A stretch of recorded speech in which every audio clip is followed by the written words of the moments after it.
Okay, ready? Good morning, everyone. Welcome back to the Hunter Education Building. This is the Colorado Parks and Wildlife Commission, day 1 of 2, March 9th, 2022. It's good to be together. For the benefit of the members of the public, we are using a new sound and technology system, so bear with us.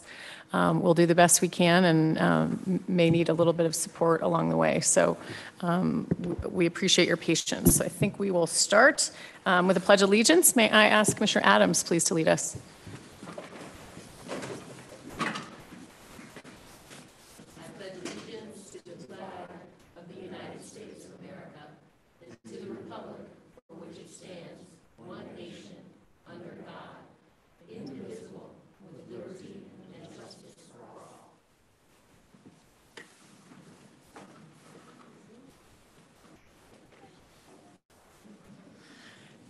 Thank you very much, Commissioner Adams. I'll ask Laura to please take roll.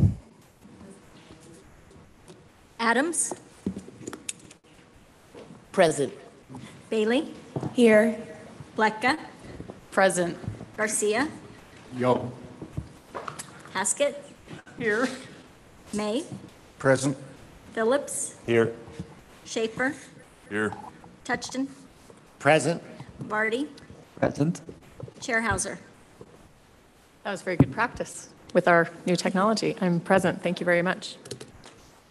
Okay, first item up is approval of the minutes from January 12th through 13th, our virtual meeting.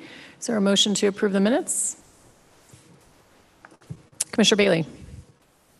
Commissioner Schaefer, second. Any discussion? Questions? Okay, I think we can do a voice vote on this one. All in favor of approving the minutes, please indicate by saying aye. Aye. Any opposed? Same sign. Okay, thank you very much. I do believe we have a couple of corrections to the agenda, but I will invite them from those that I believe are going to request items off the consent.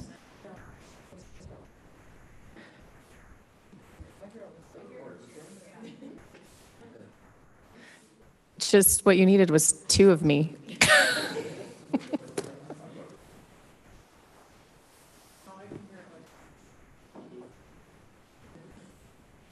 Okay, any better?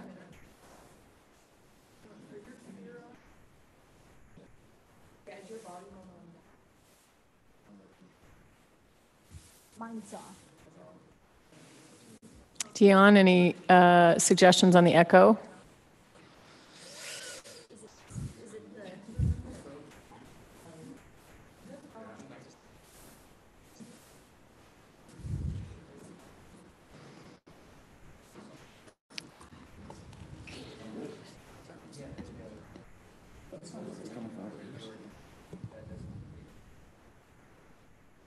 Okay, we might just have to bear with it today as we work through this.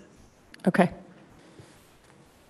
Okay, so we're moving on to consent agenda. I believe there are a couple of requests to remove items from consent, so I will invite members of the commission to do that. Commissioner Touchton. Thank you, Madam Chair.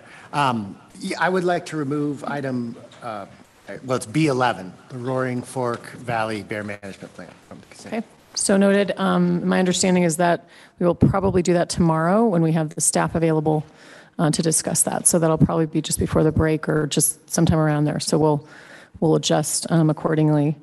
Commissioner Adams. Thank you. I would like to remove item 26.2, naming CPW properties. Thank you. Okay, so we have 2 items that have been pulled from consent. Commissioner Adams, we will likely do that this afternoon before we break. We'll try to fit it in there. Anything else on consent? Otherwise, it'll remain as is. Okay, so then we would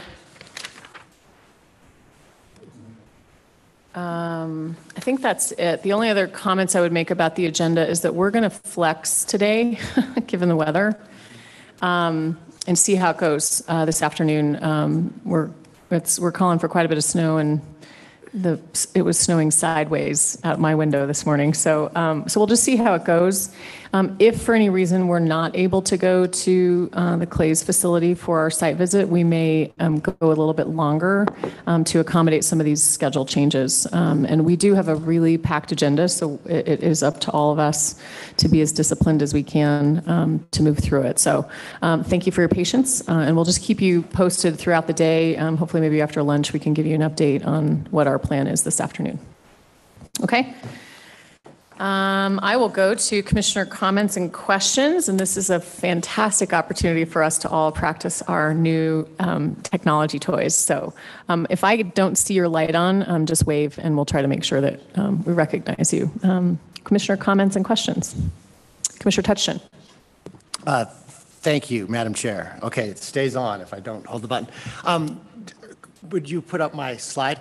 I thought I would do something a little different to indulge two of my passions in a somewhat relevant manner. One of which is bison. For those of you who know me well, I spend more time with bison than I do my children or my romantic partner, for that matter. And then history is another one. And I got a lot of questions from the public about the history of bison. And this map is the best map I could find to explain that history in one page. So it has a couple unique features, which maybe Laura could distribute it to you. They're too small to see on that screen. But do you think I could walk over there and just? I don't know that we'll hear you. Maybe Jay can loan you his mic. Yeah. Okay. This map is by It's for the public, so do use the mic, Commissioner Touchton. Thank you. It's by William Temple Hornaday in the 1880s. William Temple Hornaday was the head of the Bronx Zoo, friend of President Roosevelt, very instrumental in saving the bison from extinction, as well as giving us the North American model of wildlife conservation, principles of fair chase. So I should note, he was also a horrible racist. So this man is not without his blemishes. But he did produce this map, which is very interesting. But so this red line is the original range of the bison pre-settlement. It has dates when bison vanished. This dotted red line here, he calls the shrinkage of their range from here to here desultory or delusory reduction, just casual reduction of the bison as settlement advanced. This line here, when you get to this, is when we intentionally began systematic eradication. He says for hides and robes, I would add for genocidal purposes, but this is where we began the systematic eradication of the bison.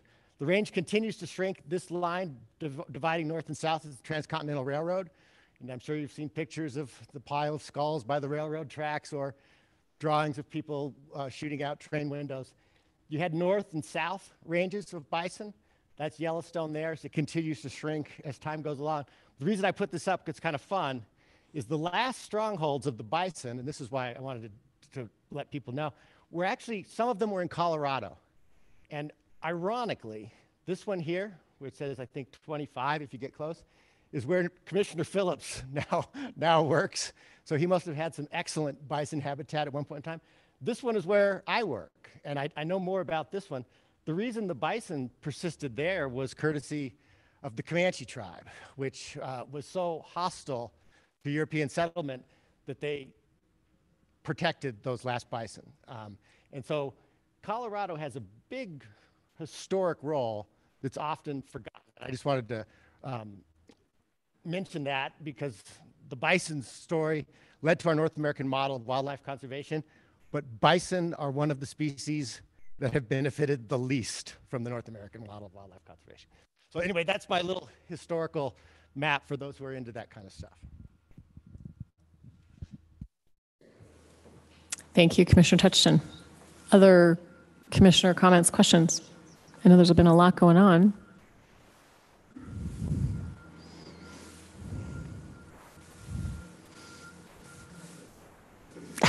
No, I have no pictures. I was going to say it's no a pictures of guaranteed. Ladybug, thank you. Commissioner Garcia. I have no pictures of Ladybug.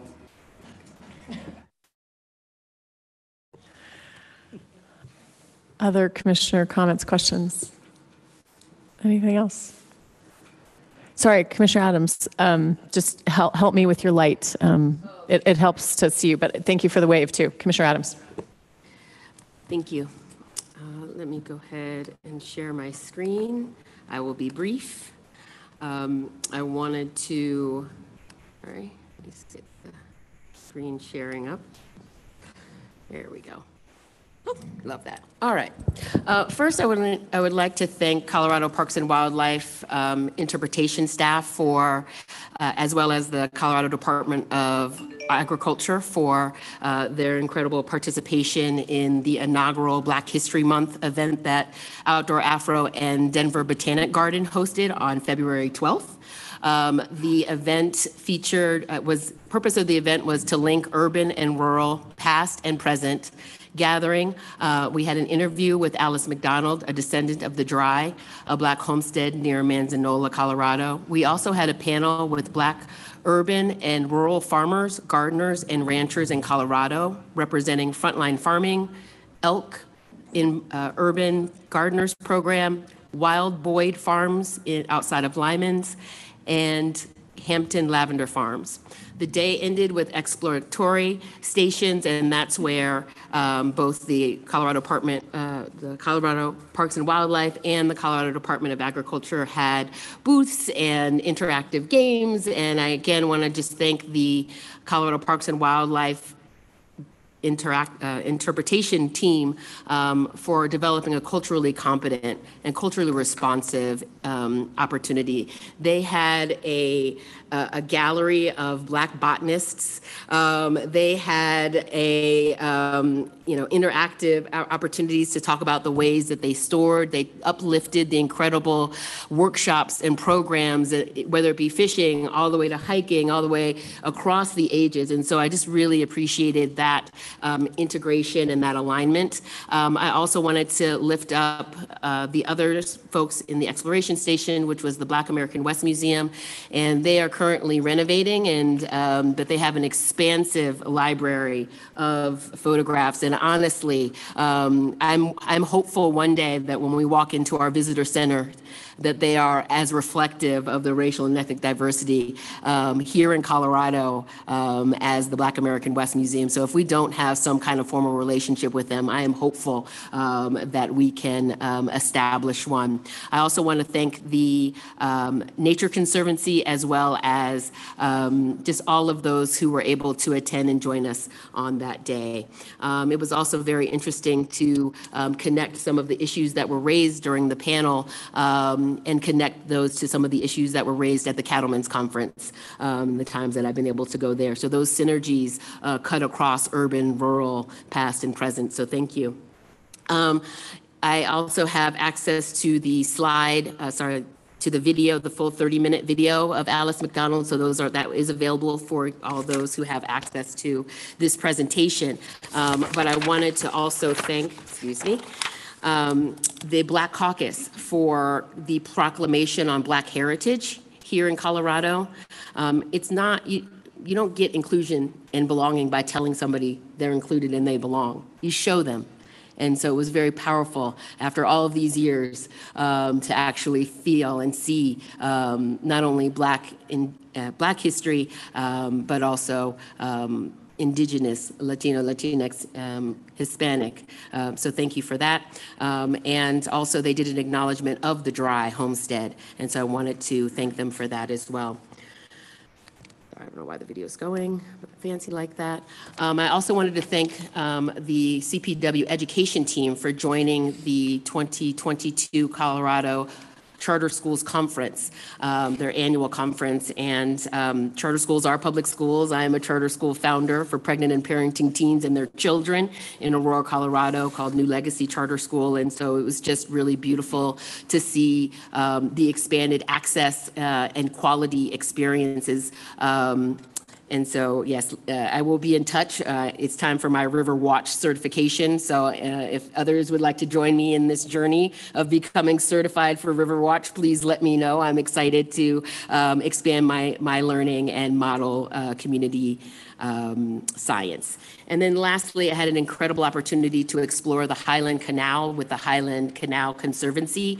The 71-mile-long canal is one of the longest continuous urban trails in the country, twisting through all these wonderful things, and you can find out more about it. I was particularly struck by the stormwater quality pilot project that they mentioned, working with the Department of Transportation and Infrastructure. But really, again, the canal used to flow with water that came from the South Platte, and now it doesn't.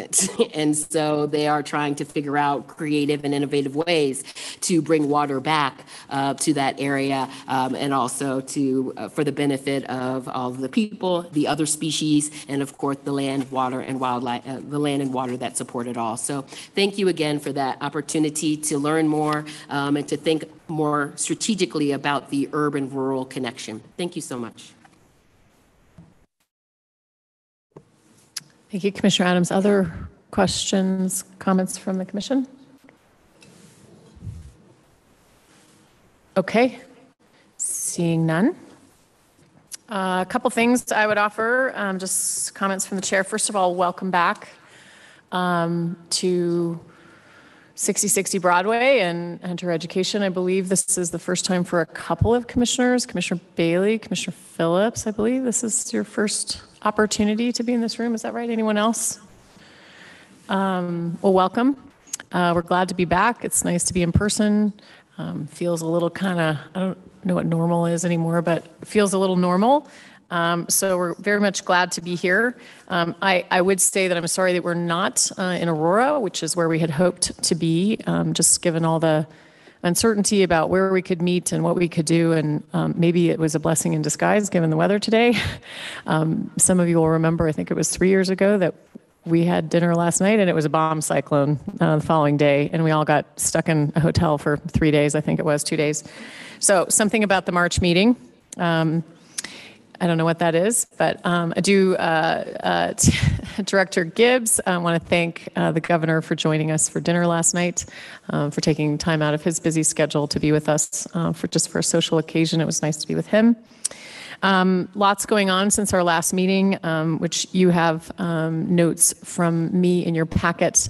Again, I always want to thank Jake and the leadership team for helping outline kind of what we're going to be covering and give you a little bit of a cliff notes and a preparation for that. So thanks to him. But we've had a federal court ruling that we'll have some time to talk about. There's been a lot of work from the SAG and the TWIG on the wolf restoration process and Keystone. I was able to join that group in Glenwood Springs a couple of weeks ago, the SAG, and just really want to commend this group of volunteers for their time and their attention, particularly getting the huge curveball that they did and had to sort of adjust their thinking moving forward. So thanks, and I see Dan Gates in the back and others who are serving on those. So very much thank you to those groups. Also want to appreciate Commissioner Haskett for resurrecting our weekly legislative updates. There's a lot going on at the Capitol, and keeping us informed on that has been really helpful. So thank you to her. We got out of the habit of doing that, and Commissioner Haskett got us back in to doing that. So thank you to her.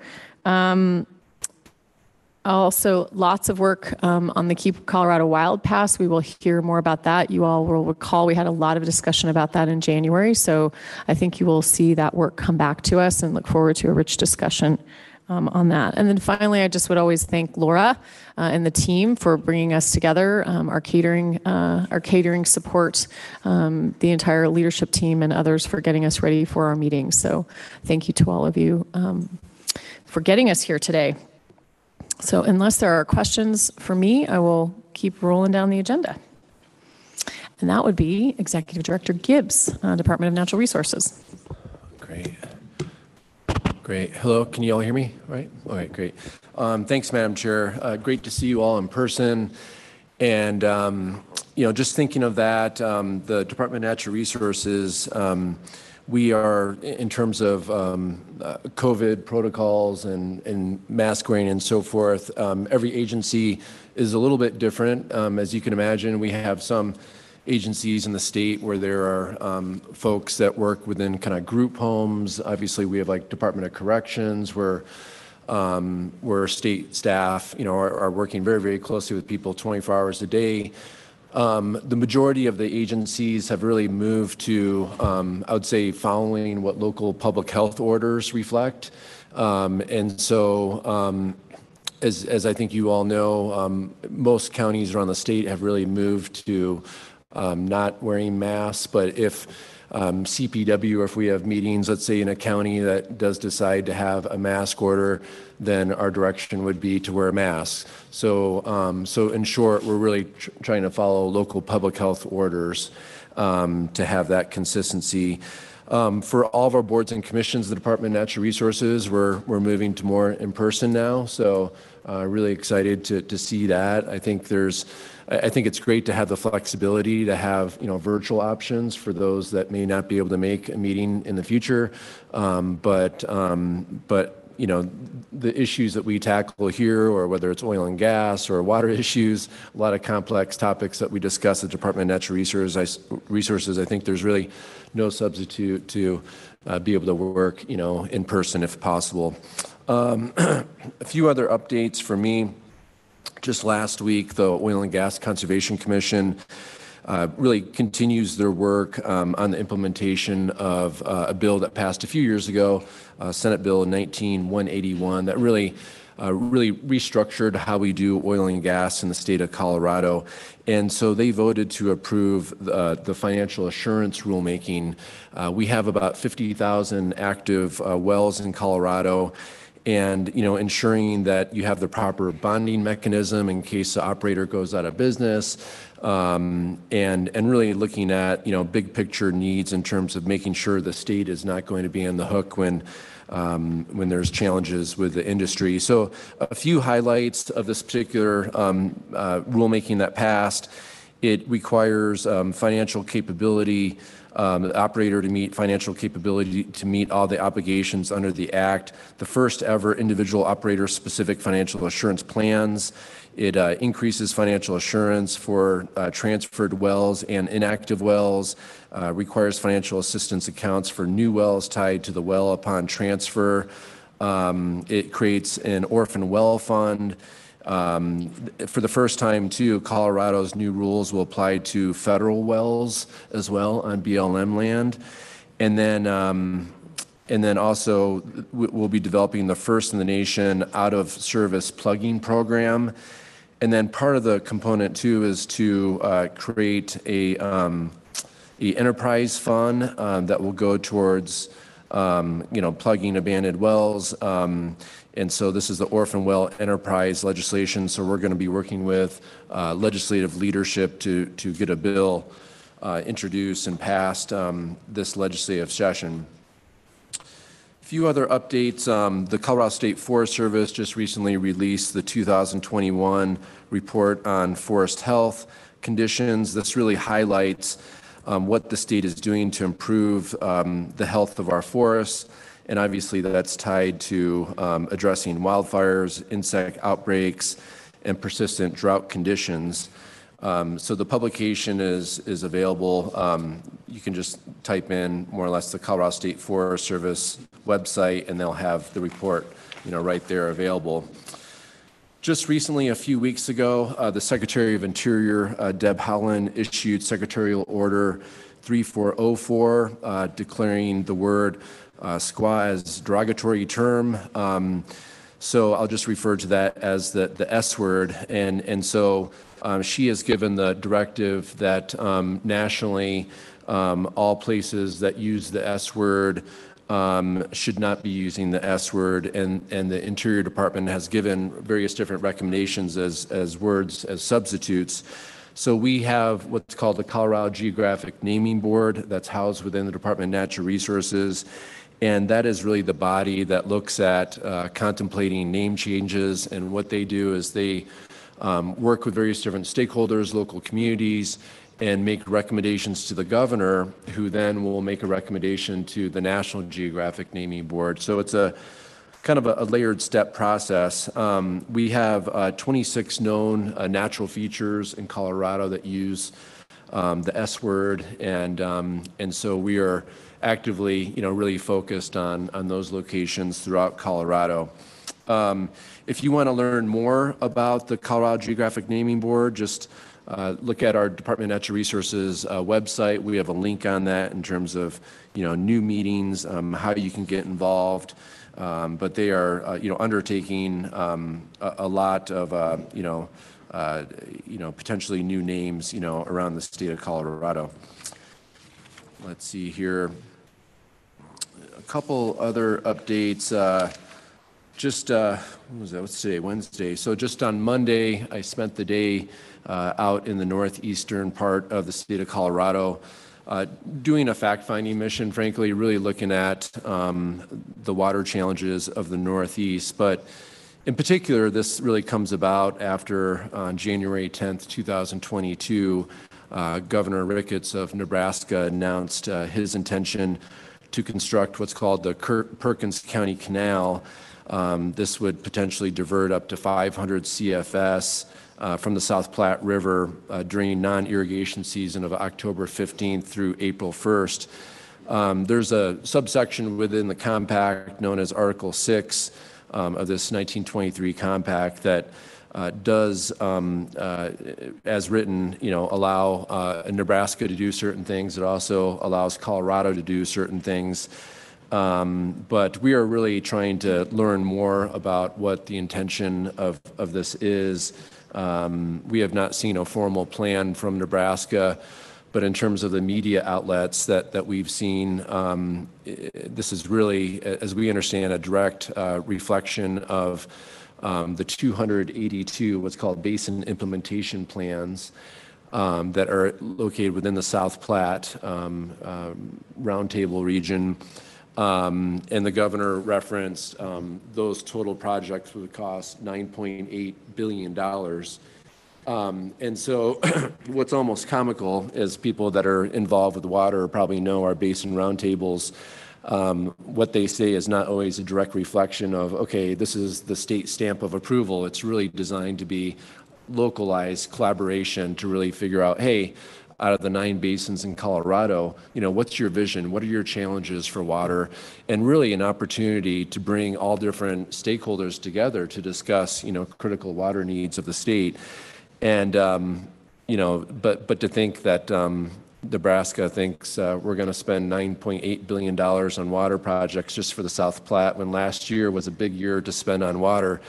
And we spent $55 million from the General Assembly on water. So, so more to come on that. But that's really, our team is really working hard to really understand what this particular proposal and the impacts would be to Colorado.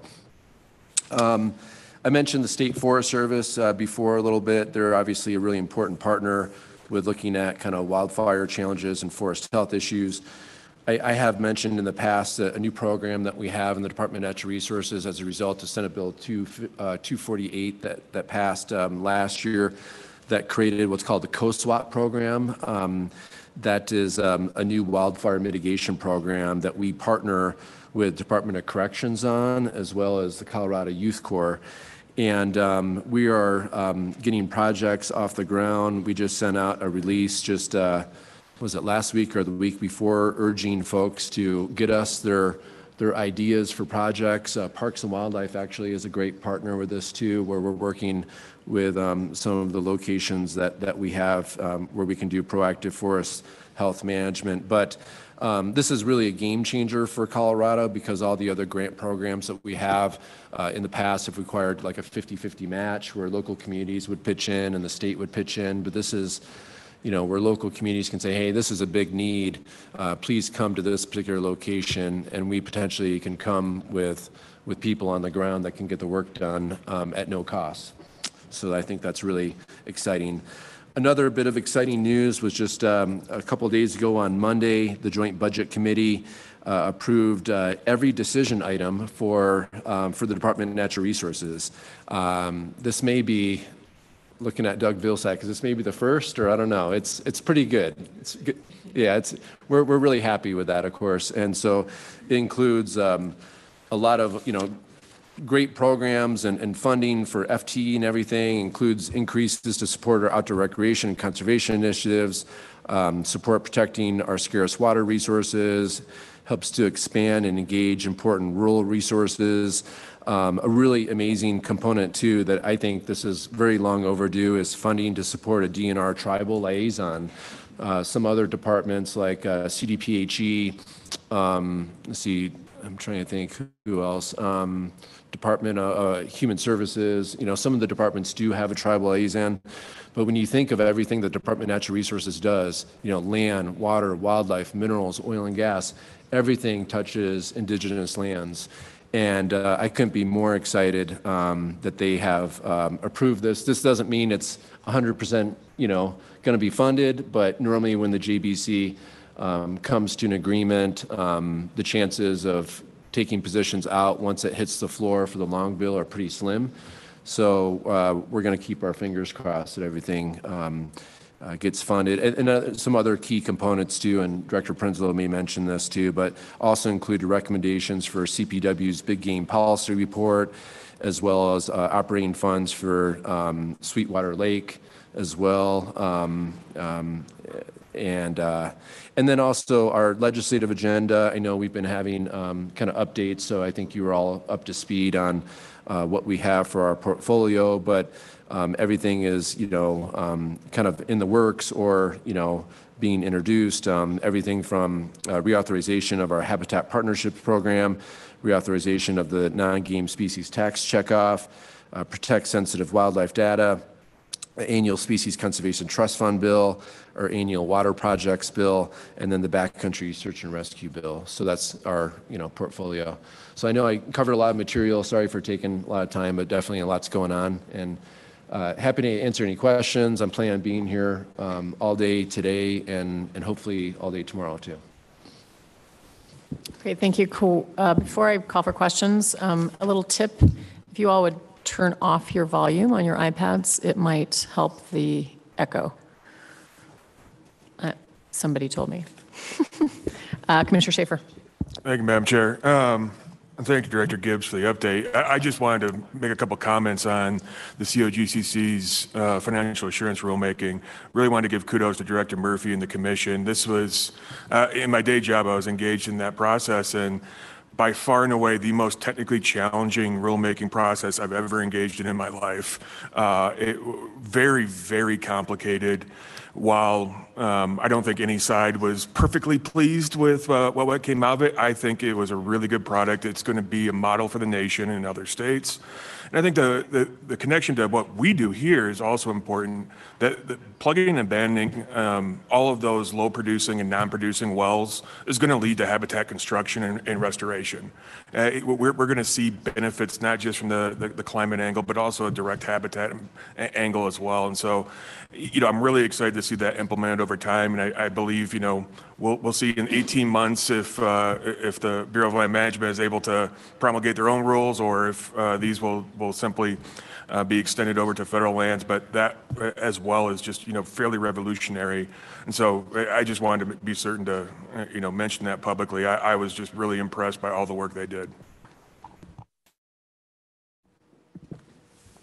Mr. Touchton. Thank you, Madam Chair. Let me first just echo what Commissioner Schaefer just said. I think it's wonderful that we have this program. But what I wanted to ask about is pipelines, abandoned oil and gas pipelines or pipeline infrastructure. If I remember right, the family that was, or at least some people were killed not too far from here, it was actually a pipeline that was the culprit, an abandoned pipeline. And I know the lands I manage have abandoned pipeline infrastructure. Does this implicate pipelines at all, or is that on the drawing board? Yeah, thanks, Madam Chair. Commissioner, it's a little, to answer your question, no, not this particular component, financial assurance, but we did about, seems like yesterday, but it's probably a year ago, we did already pass rules on flow lines. as a result of, the Firestone tragedies there. There's some nuances in terms of pipelines are actually regulated by the feds through PHMSA. And then we are responsible too for oversight over, the flow line component. So it's a little bit different. So we did pass some overarching bills on what we have oversight over, but then there's another component that's regulated by the feds. So. Other questions for Director Gibbs? Okay, seeing none, thank you very much for the update. Good to have you with us. I think we're next up, Department of Agriculture update or report, and we have Wayne East with us. Wayne? All right, thank you, Madam Chair. Kate is unable to be here. She's actually overseas right now. She is one of a handful of ag commissioners and secretaries representing American agriculture on a visit to the United Kingdom. And the trip is meant to help strengthen our productive relationship between stakeholders in the U.S. and the U.K. She is visiting farming operations, including a beef, cattle, and sheep farm, and spending some time meeting with a delegation of senior U.K. officials from departments dealing with agriculture, trade, and the environment. Kate sends her regards and asks me to provide the CDA update on her behalf. So first off, with our stimulus updates, CDA has distributed $32.2 million to date, representing approximately 42% of the $76 million that we have received. Just kind of a broad overview of those. We have $30 million allocated to loan program of Colorado Ag, $5 million allocated to ag efficiency programs, $3 million to ag drought resiliency, $2.5 million to Colorado Proud, and $35.5 million to ag advanced stimulus. Overall, our priority is to get the money out the door quickly and as broadly across the state of Colorado as possible. And we have distributed funds across 90% of Colorado's counties of January. I'll go into just a little bit more detail on each one of those. So the loan program, so far we've received 136 total applications, and that is a total of an ask of $5 million in funding. Soil Health and Acre 3. Acre 3 stands for Advancing Colorado's Renewable Energy and Energy Efficiency. CDA gave every conservation district a lump sum payment totaling $1.125 million. Additionally, CDA awarded 17 conservation districts and 4 entities soil health grants. On our events, CDA has spent more than 95% directly supporting agriculture events across the state, including 45 county fairs and 5 other events.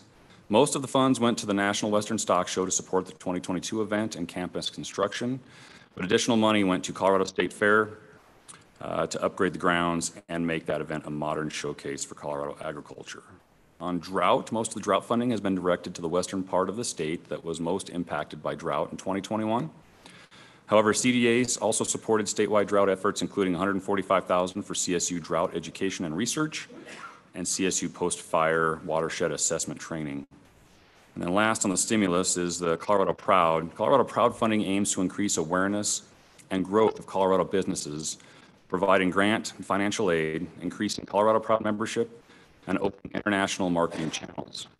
So far, CDA has provided $372,000 for marketing and technical assistance. In addition, we're working on a marketing campaign beginning this spring to highlight the peak of season produce, farmers markets, and agritourism and other ag events. Moving forward with federal grants, we're focused on 3 major areas. One is advancing climate-smart agriculture. Next one is supporting Colorado processors, and then the last one is connecting producers with food pantries to address food insecurity. We have a couple of high-level job announcements. Hollis Glenn, who was a former division director at our agency, has been promoted to a new position that's been created called the Deputy Commissioner of Operations. It's kind of a COO, if you will.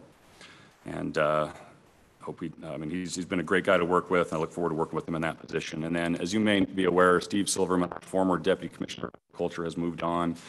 And so Kate is moving through a robust search on that, and it will. Quick update on HPAI, or highly pathogenic avian influenza, might also be called high path avian influenza. So far, luckily, we've had no HPAI in Colorado in wild or domestic birds, but we are working on outreach to poultry producers and bird owners to increase biosecurity and protect our poultry population in the state. We're also working on preparedness activities. The biggest concern is spread from wild bird reservoirs to domestic poultry. HPAI, if you don't know, it causes high morbidity and high mortality in domestic poultry. And obviously, there's a significant economic impact if it is found in a domestic poultry producer. Trade restrictions are imposed with our international trading partners, and there have been 23 detections in commercial poultry and backyard flocks across many Midwest and Eastern states over the past month. There have also been detections of HPAI and wild birds across many of those same Midwest and Eastern states, 307 detections to be exact as of this morning. And we received notice that a wild bird in Nebraska tested positive this week, so that's the closest it's gotten to us so far. Wildlife Services surveillance plan for Colorado is to target 260 samples, which includes dabbling ducks and geese, from now through the end of this month, the end of March, and they will mostly be collecting birds from airports where they already have staff in place, and also sample birds on 3 rivers, the North Platte, the South Platte, and the Arkansas.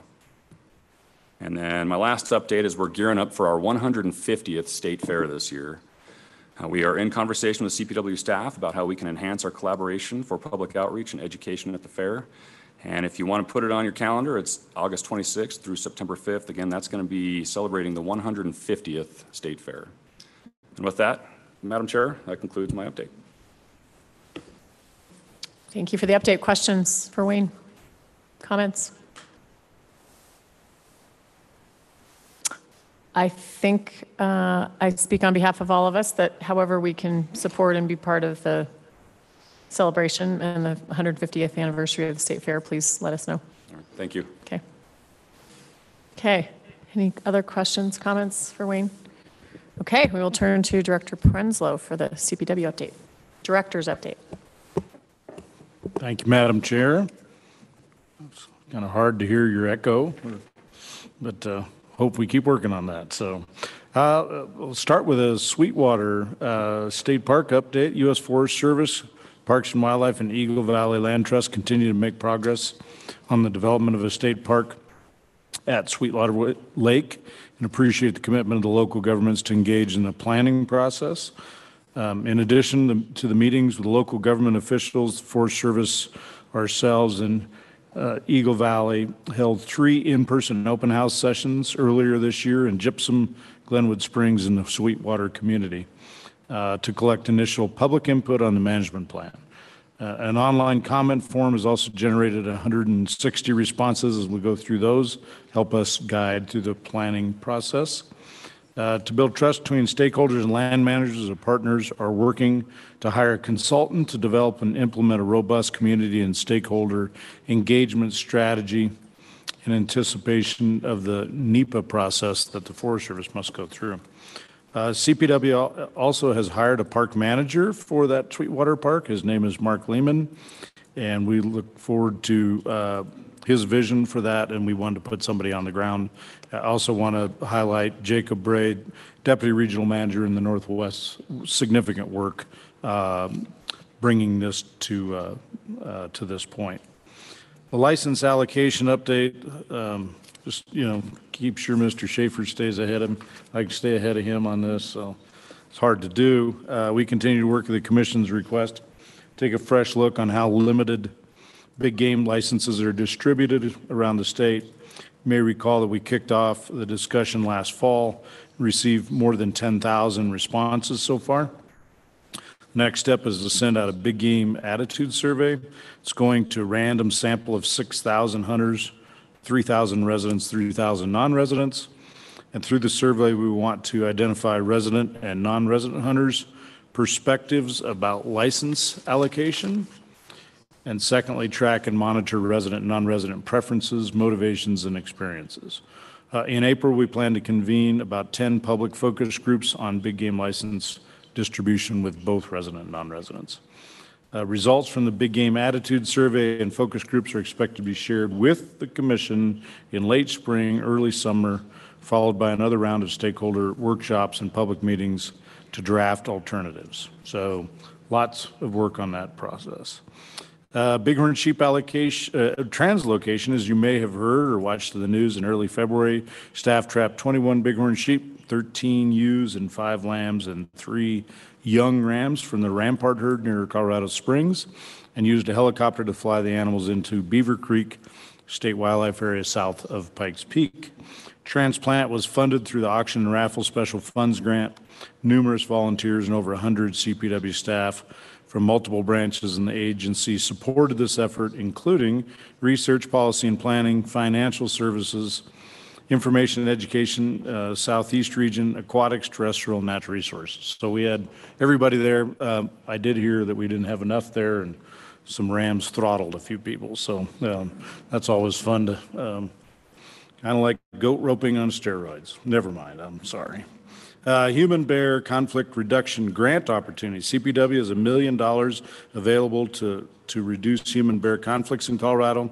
This money will be distributed to communities through a new grant process.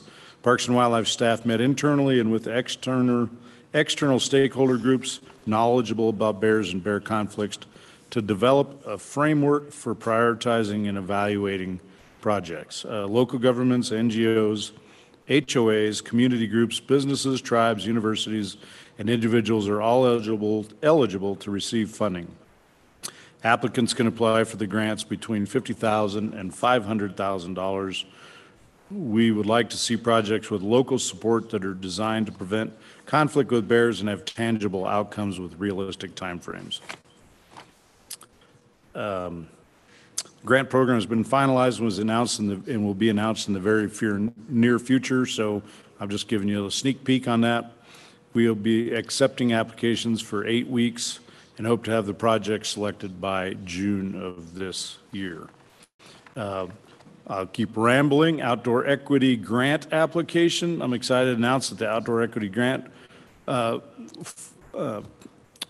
application has now opened. I talked about that last meeting, but we were still working on the process. Colorado Parks and Wildlife and the Outdoor Equity Grant Board are committed to improving access, representation, and meaningful participation in quality experiences for youth and their families in Colorado outdoors. Program that will receive funding will focus on providing environmental, experiential, outdoor, and stewardship and conservation education for Colorado youth and families from underserved and underrepresented communities. We have an incredible board, and they have been working hard to get this first grant opened so that we can put the money on the ground this year. We expect about $550,000 this spring, and the applications will close April 8th. Couple more things as I wander through. I'll give you a little update on, I have to look at on wolverines. We are in the process of contracting with Bob Inman to work on updating our attempt 2010 wolverine reintroduction plan. We expect that process to be concluded by June 15th. We've also requested a permanent FTE for wolverine program manager to provide additional staff and management of this species. As you know, we do not have a plan for the stakeholder engagement at this time, and I'll give you a little more information as we continue to work through that. We are also in discussion with U.S. Fish and Wildlife Service about that in our daily calls between wolves and wolverines, and they're trying to fit it within their schedule. Rounding to the last concept and conversations, about investing in regional partnerships initiative. We're working to announce the second round of grants for the Regional Partnership Initiative, which was formalized by executive order in 2020. This initiative is one effort that we're using to address the increasing recreational use of Colorado lands and waters while underscoring the importance of conservation planning. We all know that more people are getting out and experiencing Colorado natural resources, and that's a wonderful thing, and the importance of these experiences to our physical, mental, and emotional health. Our goal is to mirror the effort that was created by the Water Plan or the creation of the regional coalitions or our own HPP committees that we're working to create and inform conservation and recreation plans. Looking at the rate of people that are getting out and the ability to stand this effort up and to accelerate this effort, our friends and partners at GOCO have offered to help us with that as a partner. And so we are having that discussion with them as we speak. brainstorming that is in process. We're talking about an MOU, and Jackie Miller was nice enough to invite me to the GOCO board March 18th. I see Jackie here. We might hear from her and her staff to discuss this project, about accelerating that project so we can get out ahead. We're behind already, but more out ahead in the state of Colorado. So shout out to Jackie and her staff and the work we're working on that. So with that, I think that's my formal update. Glad to answer any questions if I can. Look forward to the next couple days. Questions, comments, Commissioner Tutchin? Thank you, Madam Chair and Director. Thank you for that update. First, kudos to you or the legislature, whoever is responsible for getting that BEAR grant program together. That seems very exciting and I think a good solution to some of our conflict problems. And also for making progress on the Wolverine front. That's one of my favorite topics. But I had a question on the Sweetwater Park. In the Fisher's Peak Park effort, it seemed, again, just to me at least, that we rushed to open the park before the planning, or not, maybe rushed is the wrong word, but we did pass some emergency regulations and whatnot to let people use the park before we completed our planning process. And I wondered if with Sweetwater, there's an opportunity to do the planning before we jump into the opening, or it just seems to me that plans come before opening. I don't know how the vision is for Sweetwater. Great question, Commissioner Tutchin, and correct. Fisher's Peak, it may be, I hate to say that, but it might be 10 or 20 years before we're fully built out on Fisher's Peak. So it was important, we thought it was important to get it open at least at a smaller stage as we continue to work through that. There's different models to that, and ideally, in most of our state parks historically, you would spend a lot of time on the infrastructure before you open.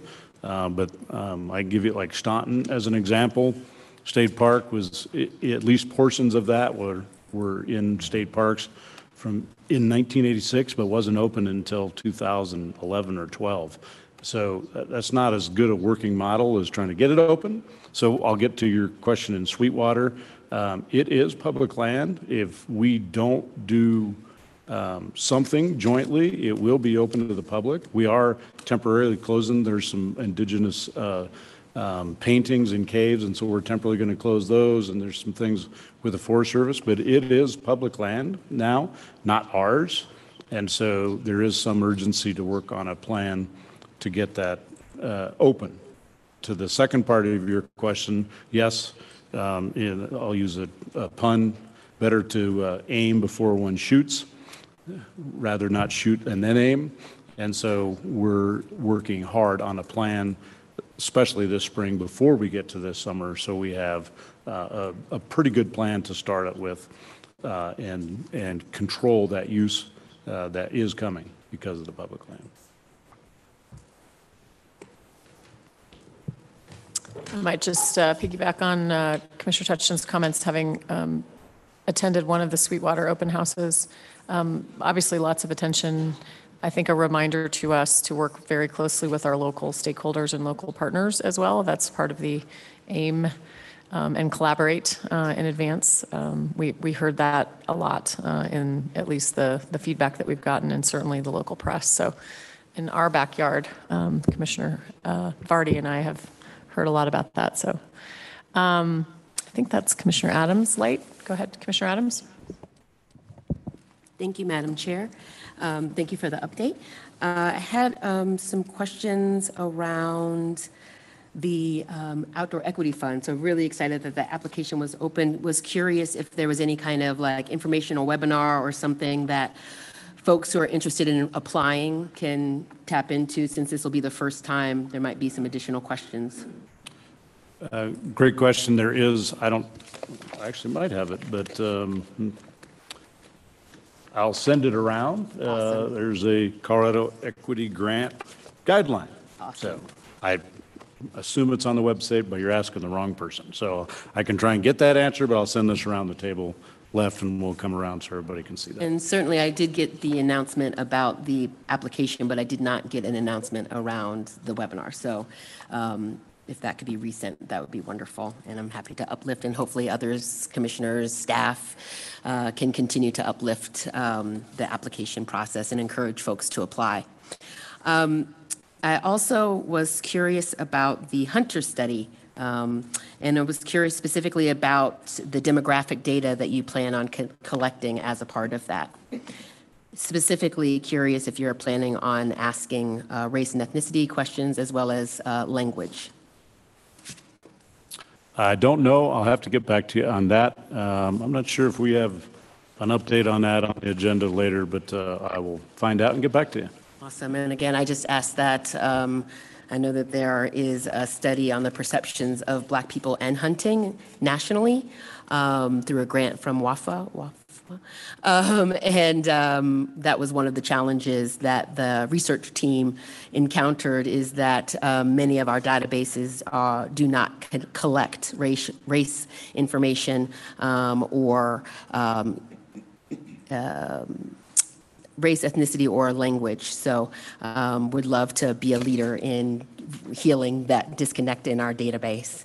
And then just a general question. For some reason, when Director Gibbs was giving his update, I was reminded of the Glenwood Canyon. And I was just curious, I know that we had visited and we had that incredible update. And I was just curious, I was reminded that of a comment that somebody had said, which basically was, we've got to get a lot done before the spring runoff. And I feel like spring runoff is coming. So I was just curious if there were any updates on the status of that project. That's a several-part question, but I know GOCO's specifically going to bring up the trail along that, and as far as the river, I know they've been working on all winter, the main river. So, but I'll wait for GOCO to give you an update on their trail. Thank you. Oh, sorry.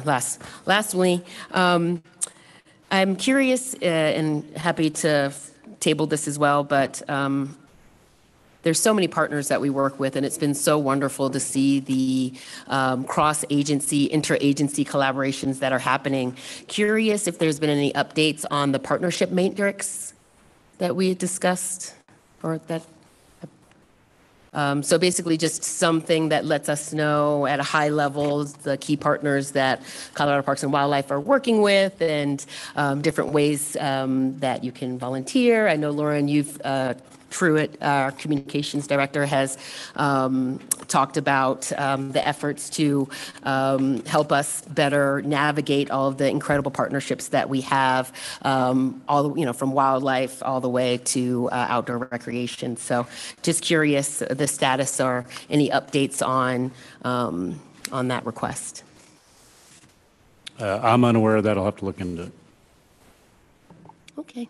I'm happy to be of support in clarifying that request, or in any way that I can be of support on that. It's a request I've asked a couple of times, so thank you. Or curiosity, rather. Thank you. Okay, thank you, Commissioner Adams. Anything else? Other questions for Director Prenslow? I would just maybe piggyback on, for those of us who travel through Glenwood Canyon on a fairly frequent basis, it's astonishing the amount of material that has gone out of there. We were just chatting about it at dinner last night. It looks like they may pull it off, and we'll see what Mother Nature does, is what I would say, and look forward to the GOCO update on partnering on some of the rehabilitation of the trails and otherwise. So it's pretty remarkable what they've been able to do. And then the other thing I would just flag is that we are working on an opportunity to visit Sweetwater for the July board meeting, or for the July commission meeting when we're in Eagle County. So we hope to get up there, whether that's a pre-site visit opportunity or as part of our commission meeting or a dinner. We'll try to get up there so that everybody can see it. Okay. No other questions for Director Gibbs, Prenslow, or our agriculture reports. Okay, then we will move on to our financial update from Justin Ritter. Thank you.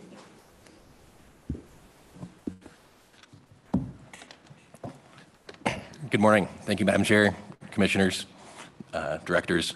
My name is Justin Rudder. I'm the Assistant Director for Financial and Capital Services, and I bring to you a brief financial update this month. With the packed agenda that you had, and kind of the slow time of the year for financial news, I did offer to come off the agenda. However, we thought it appropriate to reserve a few minutes in case there were questions. Including in your mailing materials was the Q2 financial update covering the period of July 2021 through December 2021. What is in your cover letter and what we saw in those financials is kind of a steadying of our business. We saw substantial increases during COVID, and instead of falling off, they're kind of remaining stable. So the recreation year finished strong, slightly even to slightly down from the year before, and hunting and fishing revenue was up, but that would involve both a slight decrease in resident licenses in the big game revenues and an increase in non-resident licenses, which ultimately resulted in more revenue for the agency. With that, I'd be happy to take any questions. Thank you, Justin. Commissioner Schaefer. Thank you, Madam Chair. Justin, just curious, is there any discussion regarding finances like at WAFWA in regards to what I'm guessing is this sort of post-COVID lull or a correction of sorts post-COVID? Is this something that is being seen, universally across the states? My assumption would be yes, in terms of declining resident licenses, but just wondering if that's been something that's discussed amongst all the numbers people in the various agencies. Thank you for the question, Commissioner Schaefer. We have not had those conversations, or at least I've not been involved with them. This is still kind of breaking news for us as far as seeing the drop off with the ease of restrictions last summer. At the beginning of the pandemic, I was anticipating the world falling apart for our finances. That did not happen. They took off rather abruptly, and since then I've been kind of predicting a return to the mean. But there's also anecdotal evidence or some evidence that people have taken up new hobbies and they will continue them. Won't be as strong of a return to the mean. They found our state parks and have enjoyed what they found, so we continue to monitor, and we'll do so as we go into keep Colorado wild at the end of the year. Commissioner Garcia. Thank you, Madam Chair. Justin, thank you. As always, we did have a Finance Committee meeting, which was much longer than your presentation, and very, very fruitful. But I just wanted to, you've done such a great job over the last several months of condensing your presentation. And when I saw that you only had 5 minutes, I thought maybe like the bison, you were headed for extinction, but I've been assured that you'll be brought back at our next session and given something much longer than 5 minutes. So thank you. Other questions, comments for Justin? Okay, it's fairly painless. Thank you, Justin. Okay, and we're on to the GOCO update. I see Dan is here and Jackie's in the back for support, and I also see Brenda May, who serves on the GOCO board, in the audience. So thank you for joining us.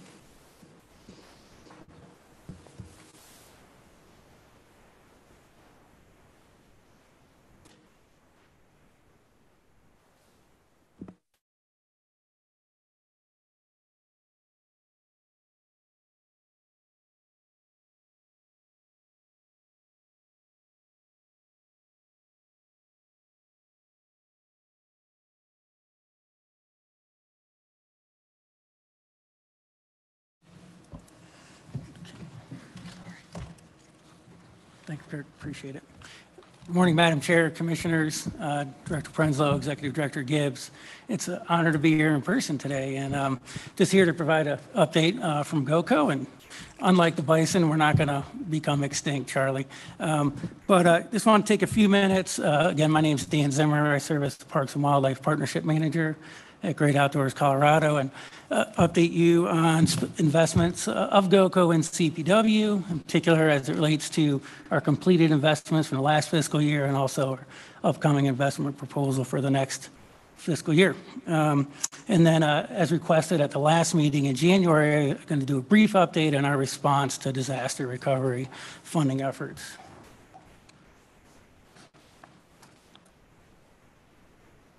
There we go. As usual with each commission meeting, though, we do like to highlight our local investments. And as you can see here in the slide, we've invested over $105 million in Denver, Adams, and Arapahoe counties. We're excited about those numbers, and they represent just a snapshot of the work that we do, but it covers just about everything in our partnership, from park road improvements to visitor centers, to wildlife education programming, as well as wildlife species research and protection. So again, just a few examples of our local investments in the area we're in today. And continue our focus on GOCO investments, we're going to shift and look at investments specific to CPW, like I mentioned. And I just want to highlight or look at a few highlights from the most recently completed fiscal year and touch on and tell the story about the work that CPW does in partnership with CPW, in partnership with GOCO, I should say. You know, before we do that, I'd like to share this slide because our goal in this effort, along with following our constitutional mandates, is to try to align our program values at GOCO as closely as possible with CPW's strategic plan goals. And we spent the last few months working with the GOCO team on the upcoming investment proposal. And next, though, I want to share some highlights from last year's, the last completed fiscal year's investment proposal. We've done some really good work in partnership with the agency. In particular, the data you see here shows that protecting Colorado's lands and habitats is a shared value of both the agency and Great Outdoors Colorado. Our funding helps Colorado Parks and Wildlife conserve new habitats and landscapes. It also helps the agency manage those already under its care. Our funding helps the agency support efforts to manage and do research projects on many of the state's wildlife species. In particular, I just want to highlight the photo you see here is the Boreas Pass Ranch, and that's an over 1,600-acre property that's now protecting important big game habitat and providing ecological connectivity in the South Park area. And that's just one highlight of the work we've done with our wildlife purpose investments. Similarly, providing and promoting an array of outdoor recreation opportunities for Coloradans and the visitors of the state is a shared value of both, again, CPW and GOCO. The data you see here highlights that. One project in particular, just wanted to highlight visually here, is the completion of the Palisade Plunge Trail. That's a trail that's been pretty popular. It's got a lot of press, and it's the culmination of many years of work among CPW and a host of partners. Federal agencies, local governments, private landowners, ranch operators, and of course, nonprofit partners completed this 30-plus mile single-track trail. And again, just a few highlights from both parks and the wildlife purpose sides of our last completed fiscal year. If you're interested in seeing more on this report is available on our website at goco.org/CPW. So transitioning into the investment proposal we've been working on the last month with Justin Rudder and his team, we're going to be bringing to our board next week and anticipating their approval of $29 million or so in investments to CPW for the fiscal year starting in July. A little detail on that includes just over $17 million from the outdoor recreation purpose and just a shade under $12 million from the wildlife purpose funding. Now, in looking at these numbers, you might wonder about the disparity between the two. It's important to consider that our board approves a 5-year spending plan for the agency, and when you look at the entirety of that plan, the investments are an equal amount of about $84 million from each purpose.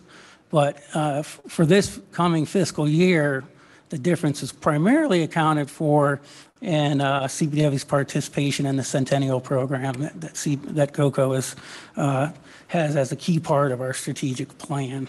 And that's just specifically how CPW is choosing to participate, when and where those dollars are allocated. And then the Centennial Program, that's a key part of our new strategic plan, and it's where we're backloading significant dollars for big, high-impact, once-in-a-generation projects that'll benefit Colorado's outdoor recreation and conservation spaces. As I mentioned earlier, you all asked at the last commission meeting, which occurred, I think, right after the Marshall fire, and just wanted to share a few highlights on our approach to disaster recovery. So I got one slide just to talk a little bit about this topic, and we see it really as a part of a larger effort that we categorize as opportunity and recovery. We have a history of quickly pivoting to help our partners after disaster strikes. After the 2013 floods, we provided $5 million in emergency grant funding to 14 communities to help them repair and restore damaged trails, parks, and open spaces. We also have historical special assistance grants that we've provided. For example, after the Waldo Canyon fire in Colorado Springs, we funded trail restoration efforts in that area. And there's other examples as well. But the challenge in the past has been that emergency funding, what we were doing is pulling from existing grant program commitments. And that poses challenges. But when the pandemic struck in 2020, it was at a time for us where we were going to transition, and we were able to provide a $15 million community Resilient Communities Program grant. But moving forward, our current strategic plan was designed to be a bit more flexible, and in particular, that was the creation of a reserve fund which we have. And that reserve fund is not only meant for response to disaster, but also to allow us to respond to emergent opportunities like urgent land acquisition or strategic land acquisitions. Our first use of this reserve fund will be the Hanging Lake project, as you asked about, Commissioner Adams. Next week at the board meeting, we anticipate the board will approve a $2+ million grant that'll go to the National Forest Foundation in partnership with the city of Colorado's Glenwood Springs, I should say, and they'll be working with the Forest Service to rebuild that iconic trail. And that's such a nationally renowned site in Colorado. And just want to credit the director and the agency for the partnership on that effort. They did support that as part of a larger funding effort from Great Outdoors Colorado.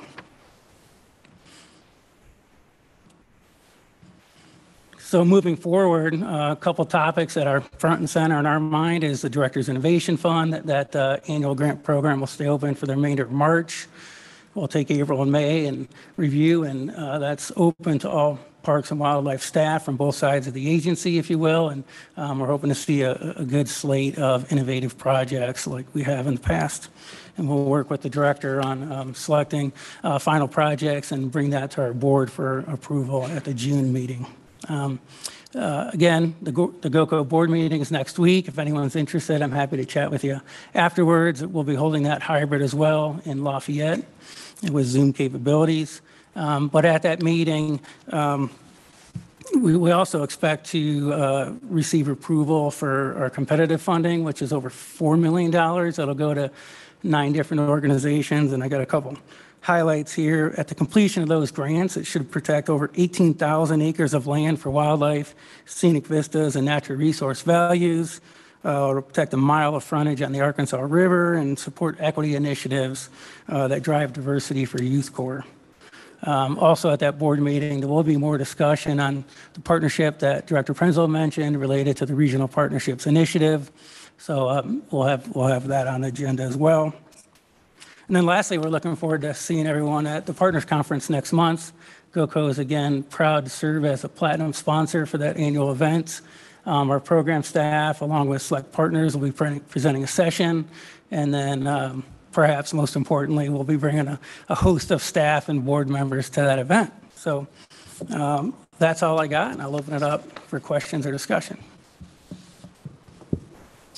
Thank you, Dan. And I was remiss, Mark Leslie's got a big head, so I didn't see Adrian behind him and Josh next to her. So of our GOCO team in the audience. So thank you for that. I imagine there are a few questions for Dan. Commissioner Adams. Thank you. Thank you, Madam Chair.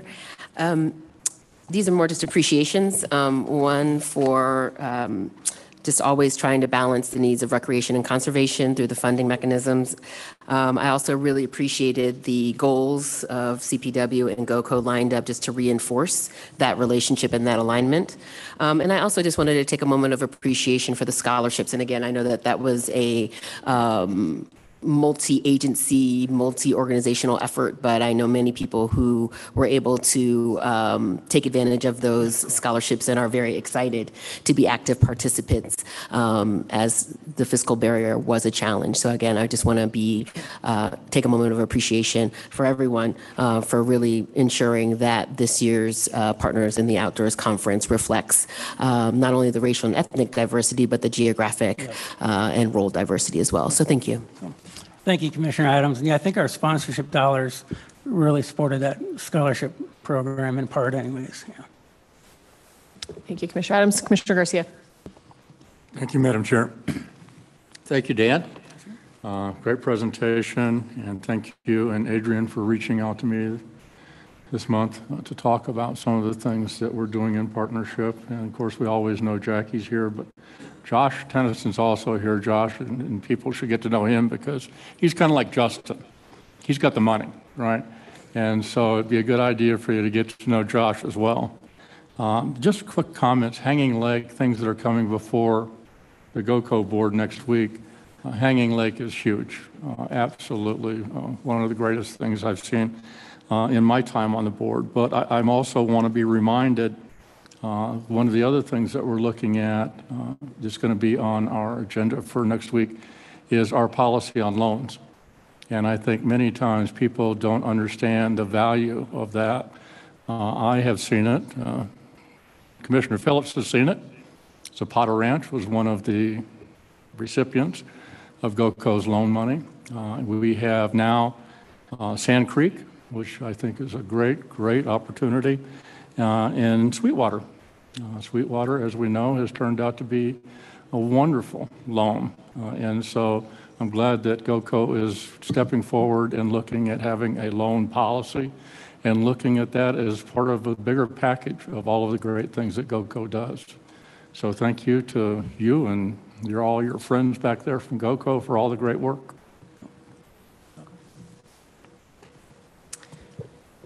Thank you, Commissioner Garcia. And Commissioner Touchton said this morning he was looking forward to the GOCO board meeting next week, and so I figured that means you've invited him back, and he's doing okay. Commissioner Touchton. Thank you, Madam Chair. Well, Dan, thank you for that report and for the work. First, I want to echo what Commissioner Garcia said. I think the loan program is outstanding. I mean, my own summary of it is you can use your money to accomplish great conservation and get your money back, which is really a great. It's more effective than a grant in that way, and it also allows timely intervention when something like Sweetwater might not have been possible without that loan because the conservation groups would have taken too long to raise the funds. Mm-hmm. The thing I wanted to plug, though, was the Director's Innovation Fund, since we have a lot of staff here, because to me that, well, it's innovative, but I've been amazed by the ideas of staff and how much wildlife conservation on the ground they can achieve with relatively small amounts of money. So I just wanted to encourage everyone to look at that program. And I know that in my area, our local staff can do some amazing things for wildlife with a few $1,000s kicked in the right direction, even to buy like a drill seeder. So anyway, thank you for that program as well. And we encourage staff to reach out if they're interested in that opportunity. Adrian Varney, who's here today, is the program contact for that, and she'd be happy to chat with any of the staff in the agency with questions. Other questions, Commissioner Garcia? Thank you, Madam Chair. I forgot. On restoration, I think it's important, one of the things I think GOCO understands, as CPW does, that when we look at things like the Marshall Fire, much different than when GOCO stepped forward during the pandemic. The pandemic was an immediate need that GOCO and the direction that GOCO took to immediately address the issues around the pandemic because they were immediate. Whereas things like Marshall Fire or up in my neck of the woods, troublesome, those are more down the road. One thing I think we've all learned is that you don't jump into restoration the day after the fire. It takes a lot of work and a lot of study before you step in and start doing restoration work. And so I'm glad to be part of GOCO, and that understanding that just because Marshall Fire is out doesn't mean that we're done looking at it. So, and that's true of all of the restoration work we do. Thank you. And to your point, Charlie, one of the things our strategic plan did is we put regional staff throughout the state. And so, for example, our Northern Front Range officer, Alex Castino, is in touch with communities in that Marshall Fire area and discussing potential opportunities that might come through future base program rounds. Yeah. Cool. Okay, any other questions or comments for Dan and our GOCO partners? I would just echo the appreciation for the Hanging Lake investment. It's really exciting, and that's a special gem for those of us who had an opportunity to tour. Just the damage, to Commissioner Adams' question as well. Mother Nature is really powerful, cannot break the human spirit, and this will be a remarkable investment to restore that really, really special place. So thank you very much to GOCO for recognizing that, and also recognizing that there will, to Commissioner Garcia's comments and others, there will be other disasters. We've seen them, and the role that GOCO plays will be very important, whatever that role is moving forward. And we're certainly looking forward to Partners Conference. I asked Director Prenslow if we might get a quick update maybe on that tomorrow, just the agenda and anything that's needed of the commission or commissioners who are attending. So we might fit in a few minutes on that if we can. And thank you for the legacy. I know that's your baby. And so thank you for that heritage that we all get to participate in.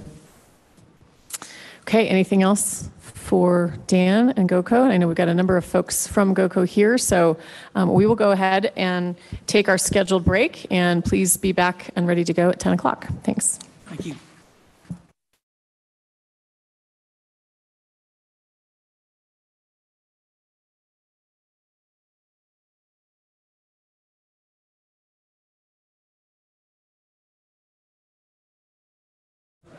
Test 1 2. Test 1 2.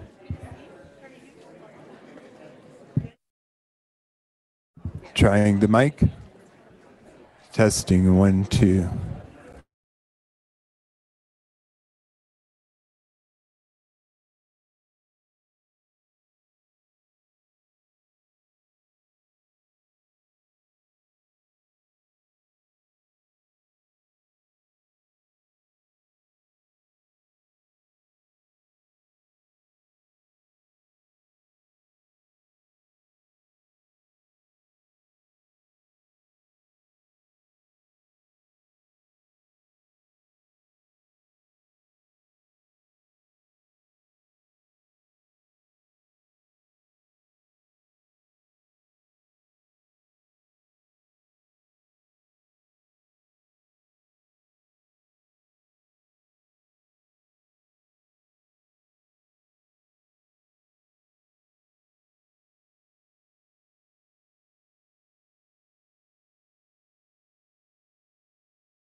Check 1 2. Testing 1 2.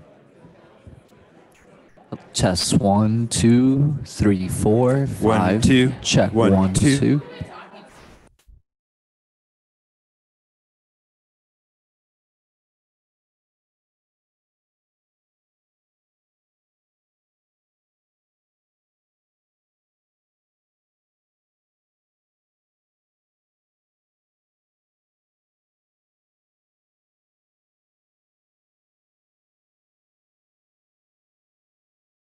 Right now, I don't hear check 1 2. Testing 1 2.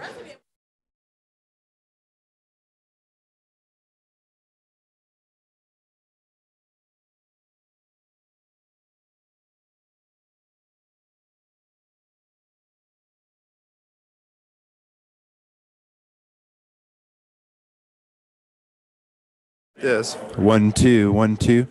That is coming through.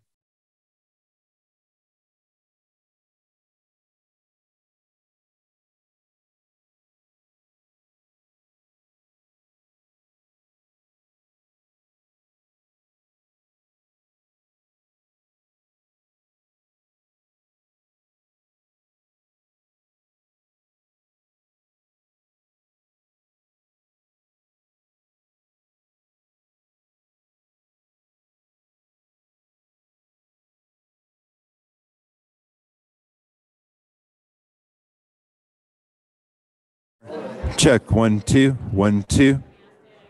Check 1 2.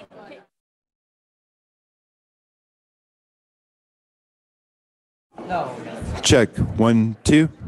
That sounds good now, right? Does that sound nice? 1 2 1 2. Hey, oh. How about, do you have their speakers turned down? Because they all keep off right now. Let's turn them on. You want to turn them Yeah, on? let's turn them on because everybody wants them. And I think it helped Charlie that he, with this hearing aid too.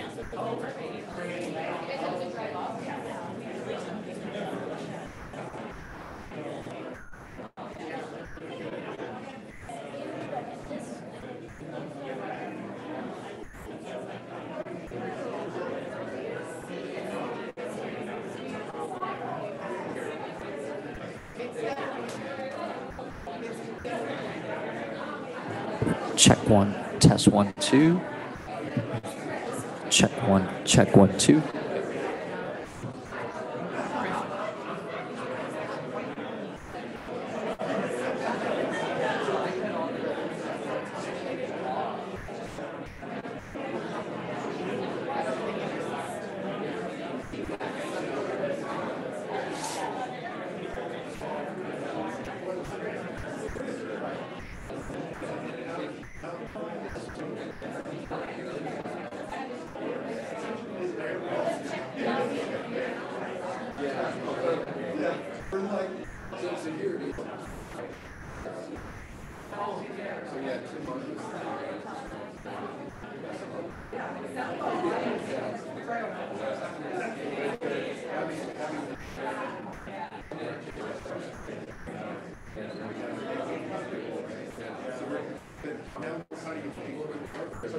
Speakers back in there. Check 1 2. Lauren, do you hear any echo now? I Check 1 2. I don't hear any. Try yours, Dan. Testing. Hello. Hello. Hello. Hello. 1 1 2 3 4. Hello. Hello. Yeah. 1 2. Yeah, Oh, is it me? Possibly. It's really Or weird it could be. It could be charging. It could. Yeah, like, so the way I'm hearing it is like I'm hearing Zoom. 'Cause Zoom Hello. plays Check 1 2. that second, 1 so I hear 2. that coming back. Sound okay?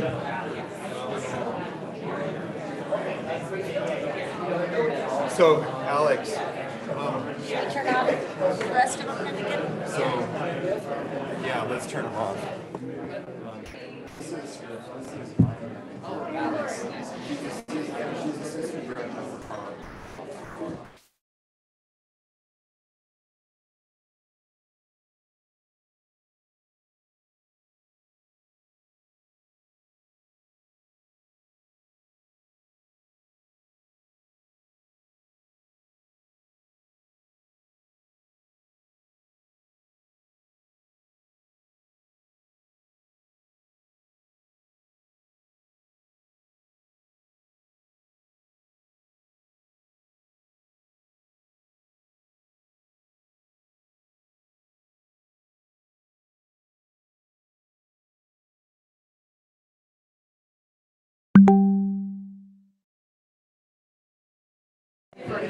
Check 1 2.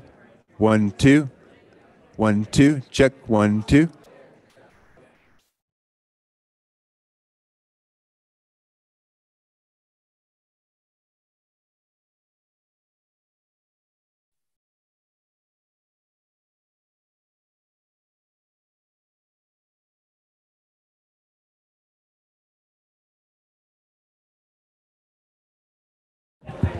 Check 1 2.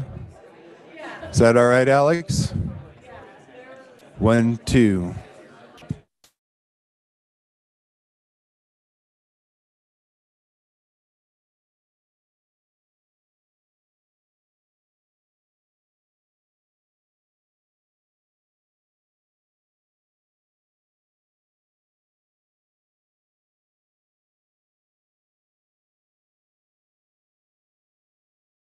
Check 1 2. So without sharing the screen? Or... I hear it good. I'm gonna go share the screen and see if it shuts that off. Okay, yep, go ahead.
Is the base of these have sound?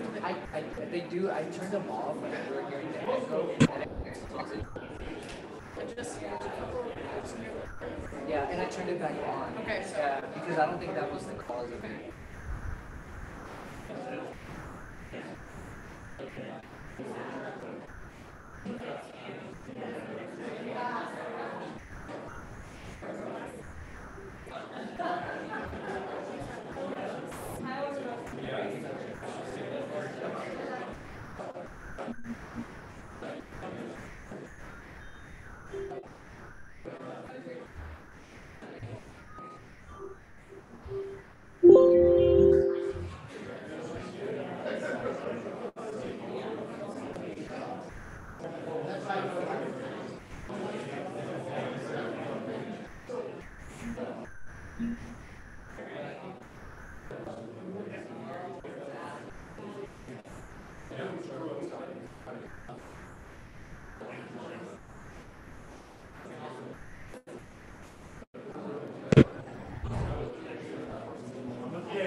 It's the first time in the bathroom.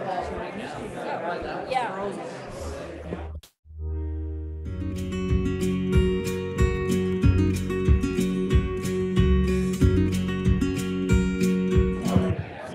Check 1 2. Check 1 2. Is there? Yeah, so I did too. You're on TV right now. That should be muted. That should.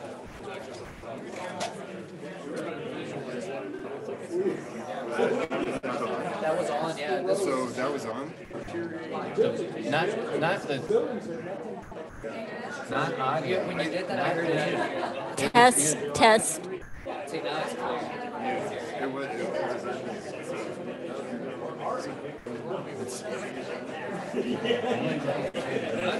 Check 1, 2. Okay. You need to shut off the D10 though. Mute. You gotta mute the D10, right? The other one, no.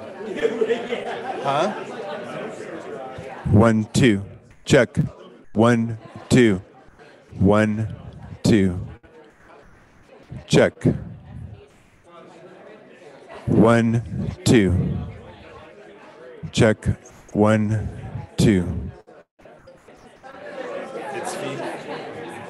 If that D10 is unmuted, is that mic picking up sound? Yeah, well, I've asked him 4 times. I keep asking him.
Check, check, 1, 2. 1, 2. Check, 1, 2. Sounds good? Dion? Yep. Commissioner Garcia, when he speaks, I can hear him much. Commissioner Garcia, his mic for me is much clearer. Is there a mic volume on the side? There's not. No, Okay. no. This button's not even going off now. It's just.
Check. Check 1, 2. Jay's mic. Jay's mic. 1, 2. Check. 1, 2. Is that better? Okay.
Testing 1, 2.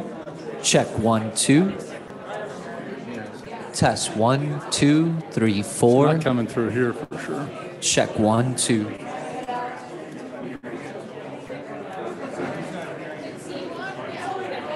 Here, see, listen in. See if you can hear this. Check 1, 2.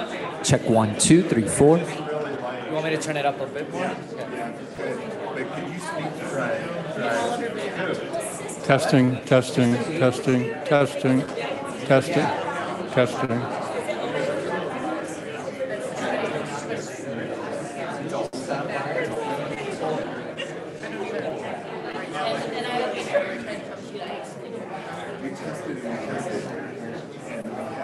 You know. Can we gather everyone back to the table, please?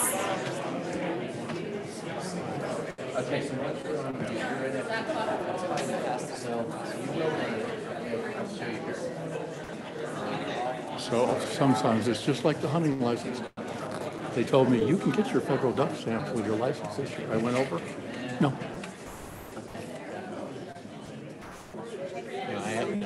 How are you, brother? Good, good.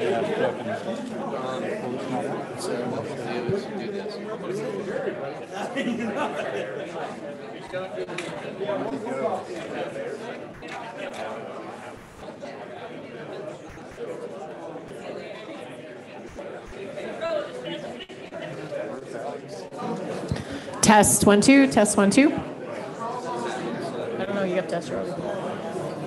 Test, test, test. Sorry, everybody. I was looking at the clock on the wall, which is slow. So we'll get started here right at 10 o'clock.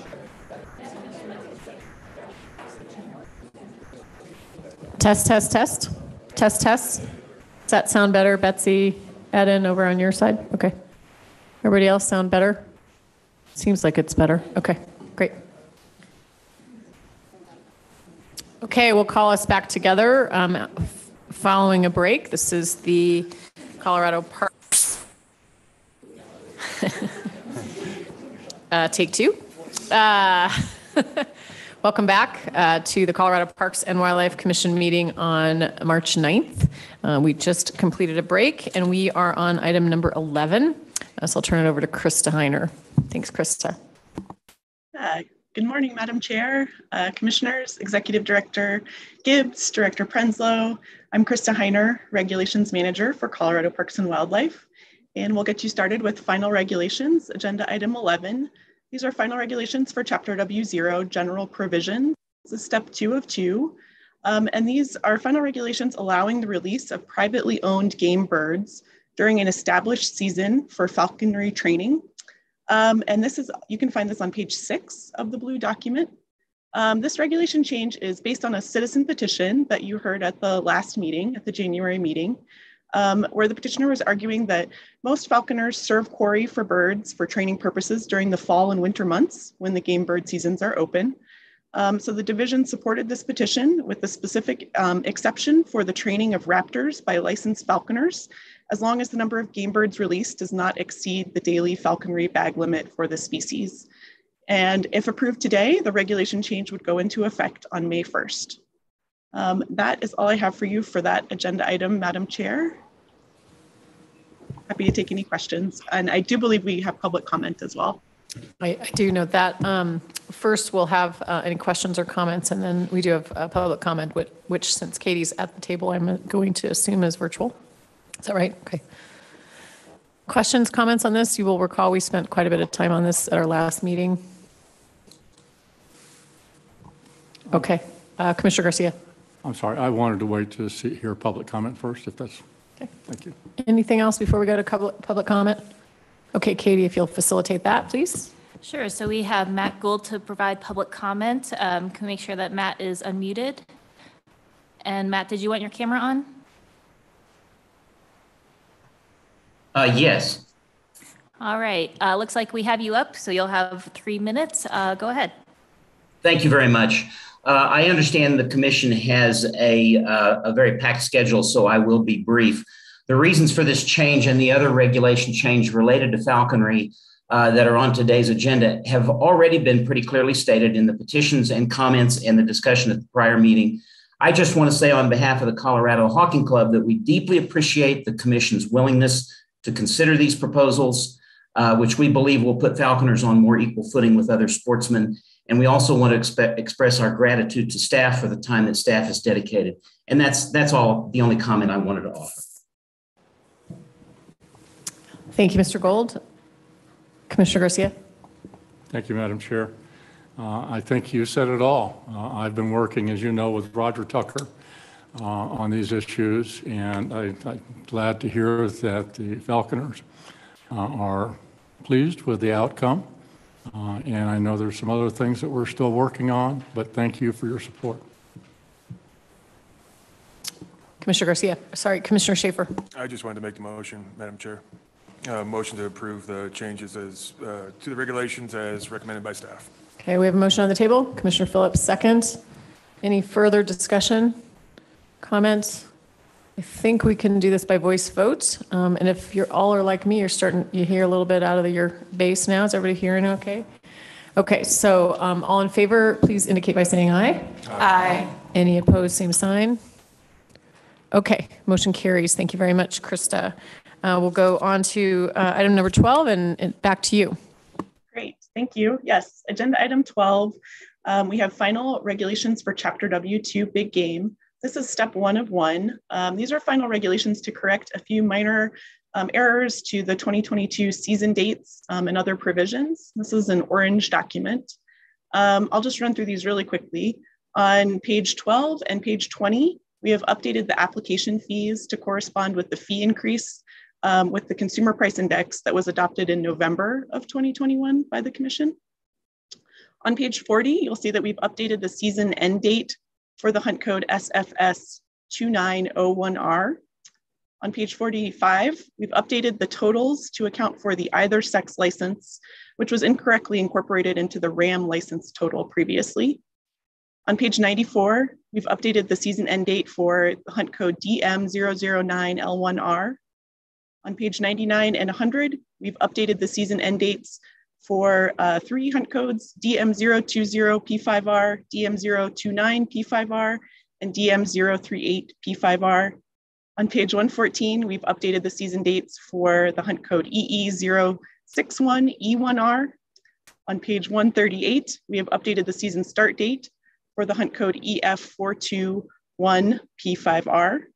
And on page 141 and 142, we've updated the season dates for the hunt codes EF007L1R, EF019L1R, and EF191L1R. And if approved today, these regulation changes would go into effect on May 1st. That is all I have for you for that agenda item, Madam Chair. Okay, questions, comments, Commissioner Schaefer? Nope. You look like you were on the trigger. Any questions, comments? I'll invite a motion. I move to accept the recommended changes. Commissioner Schaefer has moved. Commissioner Phillips, second. I think we can do this one voice vote as well. All in favor of the motion, please indicate by saying aye. Aye. Any opposed, same sign. Okay, thanks. Krista, please proceed. Thank you. Yes. On to agenda item 13. We have final regulations for Chapter W3, fur bearers and small game, except migratory birds. These are final regulatory changes to adjust for the 2022 season dates for game birds and all other small game species. This is step 1 of 1, and this is yellow in color. These are relatively straightforward changes, just annual changes updating the season dates based on the 2022 calendar. And then additionally on page 5, you'll notice that we've updated the application fees to conform to the CPI adjusted prices approved by the Commission in November. So that's $9.17 for non-residents and $7.13 for residents. And again, if approved, these regulation changes go into effect on May 1st. That's all I have for you for that agenda item, Madam Chair. Happy to take questions. Okay, questions, comments? Commissioner Garcia. Thank you, Madam Chair. I am reminded, first of all, that everybody needs to get out and march and get their fishing license. But in looking at small game, I just went over to try to get my combo license. So I had my fishing license by the end of the month, only to find out that you cannot get the federal duck stamp. It's not yet available. So I think that puts us in a position where most duck hunters I know have combo licenses because they fish and hunt. And they won't be able to do one-stop shopping unless we try down the road to do something. And I don't know what it is we can do because the feds have a lot of control over the duck stamp. So I just throw it out there, but I just wanted the public to know before they do what I did, which is to go in and try to get both, that you won't be able to do that. So that's all I have. Thank you. Commissioner Garcia, other comments? Questions on this item? I will entertain a motion. Motion to accept. Commissioner Phillips first. Second. Commissioner Schaefer second. All in favor of the motion, please indicate by saying aye. Aye. Any opposed, same sign? Okay, thanks, Krista. Go ahead to item number 14. Great. Yes, agenda item 14, we have chapter W5, small game, migratory game birds. These are, again, final regulatory changes to the 2022-2023 migratory bird season dates. This is step 2 of 2. You'll remember we presented these changes in January as well at step 1 of 2. And this is red in color. So these changes are based on the federal frameworks put out by the U.S. Fish and Wildlife Service, who have authority over migratory game birds. We generally follow the federal frameworks when making changes to season dates, as well as to bag and possession limits. So the proposed season dates just really include adjustments to the 2022-2023 calendar. Other specific changes to note on pages 2 and 5 in the Central Flyway, the separate merganser daily bag limit and the bag limit restriction on hooded mergansers have been eliminated from the federal frameworks. And so mergansers are now included in the 6-bird daily bag limit for all ducks. And then on pages 4, 5, and 6 in the Pacific Flyway, the federal framework for dark goose bag limit has also been increased from 4 to 5. And so you'll see those corresponding changes to our regulations. And again, if approved, these regulation changes would go into effect on May 1st. And that's all I have for you, Madam Chair, for this agenda item. Okay, thank you, Krista. Commissioner Garcia. Move to approve the recommended changes to Chapter W5. Okay, there's a motion on the floor. Commissioner Bailey seconds. All in favor of the motion, please indicate by saying aye. Sorry, Commissioner May. I did have a comment, if it'd be allowed. Forgive me, Commissioner May. In the January meeting, I spoke at length about my problem with some of the things in this issue, and the main one for me is the allowance of Sora and Virginia rail and the hunting season on them. They inhabit the same habitat as eastern black rail, which was recently put on the threatened list. All of the secretive marsh birds such as these are threatened with loss of habitat, especially in the drought that we have now. On our particular place, the habitat is shrinking drastically. And these birds inhabit with the eastern black rail. As I stated before, I doubt that many hunters, maybe the most elite, might be able to tell at flush if they had a Sora, a Virginia rail, or an eastern black rail. So I think that for that reason, these birds should be removed from this hunting list. Also, the possession and bag limits. And when you're hunting in a marshy area, wetlands, my contention is a lot of these birds are shot and never collected, never picked up. So I feel like the bag limit is useless. I don't think it means anything. And for that reason, I will be a no on this. Thank you for explaining your vote. And Commissioner May, no amendment to the motion, or you'll just vote no? I'm just inviting additional conversation if the commission so pleases. Madam Chair. Sorry, Commissioner May. I would have preferred to allow an amendment to this, removing subsection 505, but I don't know if that's proper now. Okay. Commissioner Schaefer. Yeah, so I thought quite a bit after Commissioner May raised those issues. To be honest with you, I'm not familiar with anyone hunting rail or Sora. And in my somewhat cursory research, I was somewhat surprised that all of our neighbors, with the exception of Utah, which I could not find information on, all have hunting seasons for Sora and Virginia rail. I think Commissioner May does raise a really, I think, important point, though. We have a teeny species that has a great level of similarity to one of those game species. Where I feel it's completely appropriate for Commissioner May to vote whatever way he wants. I would say I would like some more information to understand who actually is even hunting these species. Is there a real concern? Are we able to actually ascertain through surveys of the level of either the numbers of hunters as well as the actual take? I think that we have to gather some information to have a better idea for me personally to be able to change course. But I think it's an issue that I'm really interested in and honestly had never thought about until Commissioner May had raised it. Thank you, Commissioner Schaefer. I'm going to go to Director Prenslow quickly, and then I'll come back. Commissioner Garcia. Thank you, Madam Chair. I was just, I'll add on to what Commissioner Schaefer said. This is the final, I think, if there is, Commission can vote however the Commission would like to vote, but I think a better process would be to bring this up before it's at a final vote and give staff a chance to talk to constituents and bring some more data instead of at the end, but that's just a general comment if you know that's coming. In all fairness, Commissioner May did bring that up. We brought some data in there, but if that was unsatisfactory, we should bring some more into the future, or at least talk to the people that are actually participating in this. Okay, Commissioner Garcia. Thank you, Madam Chair. I may be wrong, but I may be the only waterfowl hunter on this commission, and I agree with you 100%. But I also agree that I don't think we can stop the process without public input and without some further research and with further work by the staff to take a look at it. I also have been waterfowl hunting, I don't want to tell you how many years, because you all think I'm 40 or 41.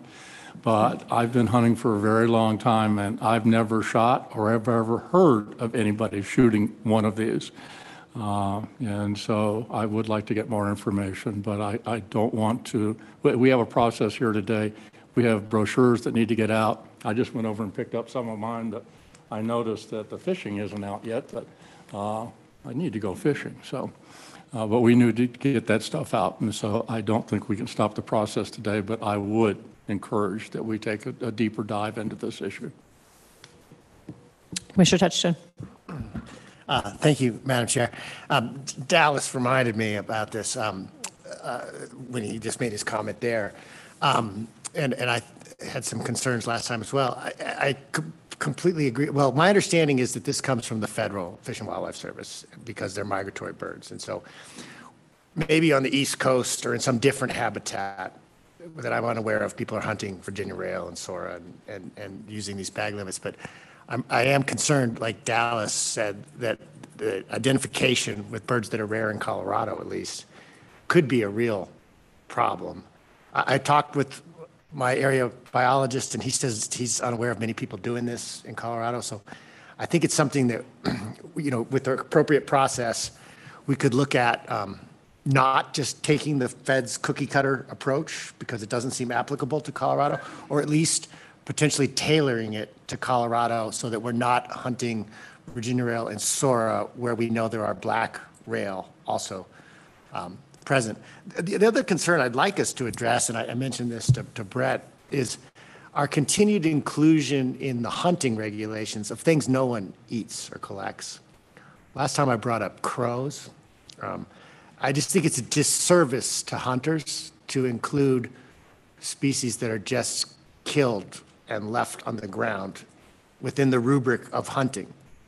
I think it looks bad, and I think that to the extent we need to have depredation control of crows, that we segregate that out from hunting, because I think it brings the entire hunting community down to have included species that aren't collected and aren't eaten or aren't utilized in any manner that I'm aware of. Someone will probably email me now and say they eat crows regularly, but I just am not aware of that. So I'd like to, when we look at this small game brochure and our bird hunting in particular, to take a pretty deep and thoughtful dive on not just taking what the feds give us and pushing it on out. Thank you. Director Prenslow, something about eating crow, perhaps? I'm good at that. Okay. And I told Commissioner May this, I might be the only person that has hunted Sora rails or Virginia rails, and I didn't leave them, and I did eat them, and they're wonderful, but they are a niche species, so we'll be glad to look at that some more. But I would encourage you not to assume that people aren't picking them up. Commissioner May. I might add to that. I also told the director when he told me that he is the exception that proves the rule. Okay.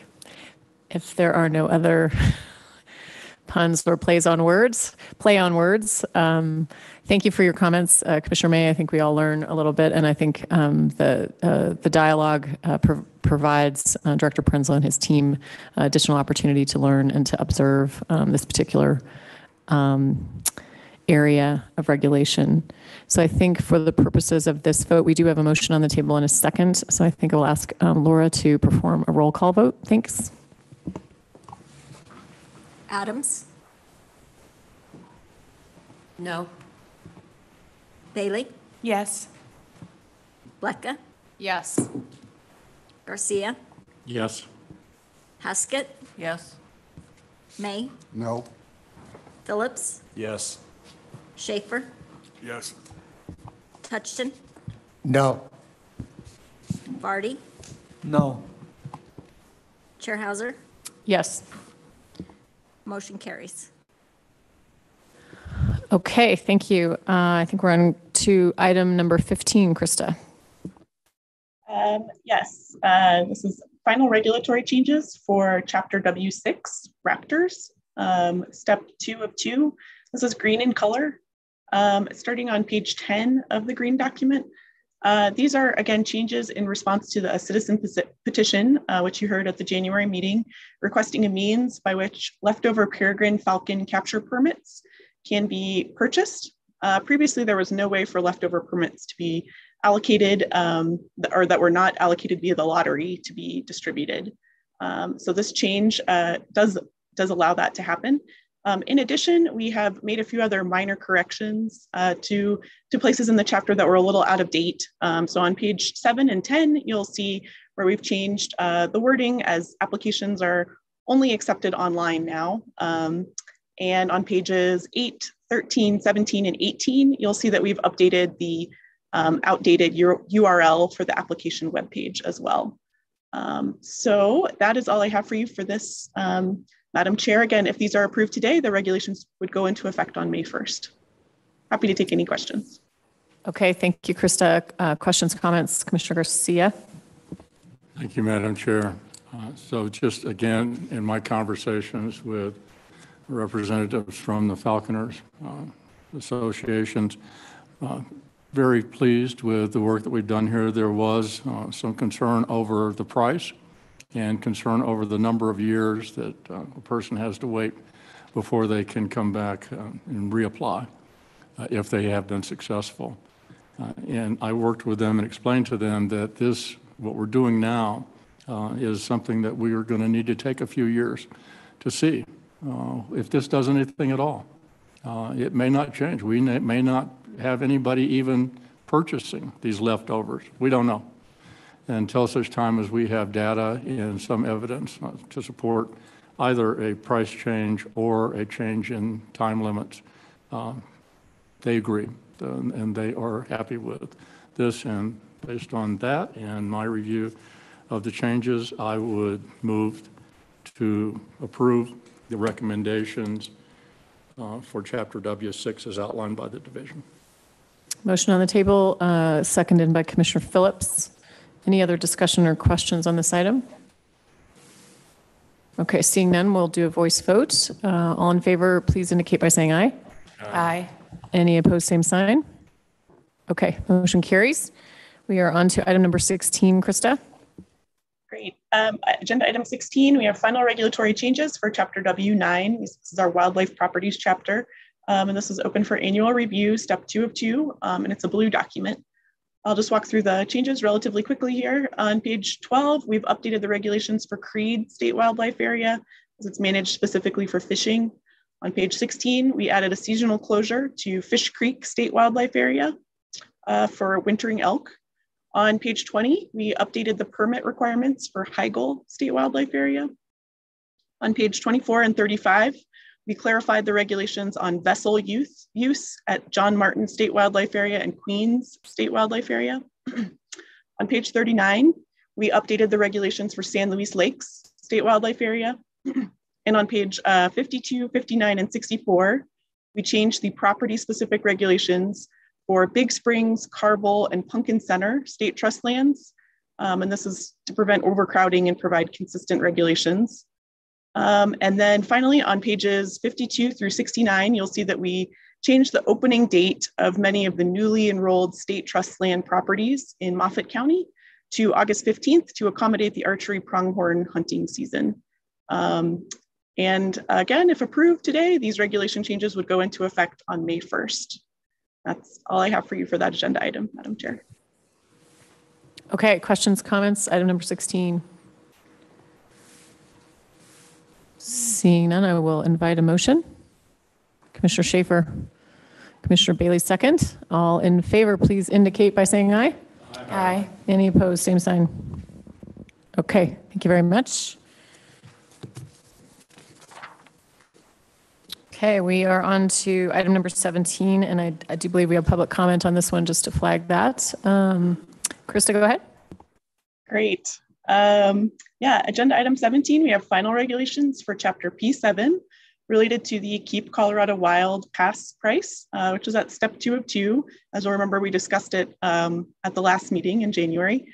And we're also updating the income requirements for the Centennial Pass, which is at step 1 of 1. This is just more of an administrative change. This is all located in a TAN document. So before I turn it over to Katie Lanter, I just want to walk through these regulatory changes really quickly. On pages 2 and 15, you'll see that we've included that new regulatory language about the Keep Colorado Wild annual pass. And I just want to note that this pass will be available for purchase through the Colorado Department of Revenue vehicle registration process, starting with the January 2023 vehicle registrations. So just to note that this will not be available for purchase through the iPAWS system. So that is kind of a change from our standard, the standard way that we sell passes. I do want to note that CPW staff heard commissioner concerns about charging too little for the Keep Colorado Wild annual pass and the challenges with increased visitation, and seriously considered them. The division's recommendation remains a $29 pass price, and Katie Lanter will speak next to address the questions and concerns raised at the last meeting. Before she does that though, I just want to note on page 6, we've also updated those income requirements for the Centennial Pass, as I mentioned, to correspond with the most recent version of the poverty guidelines put out by the Department of Health and Human Services. And I'll just note again, if approved today, these regulation changes would go into effect on May 1st. And so with that, I'll turn it over to Katie Lanter. Thanks, Katie. Thanks, Kate. Go ahead.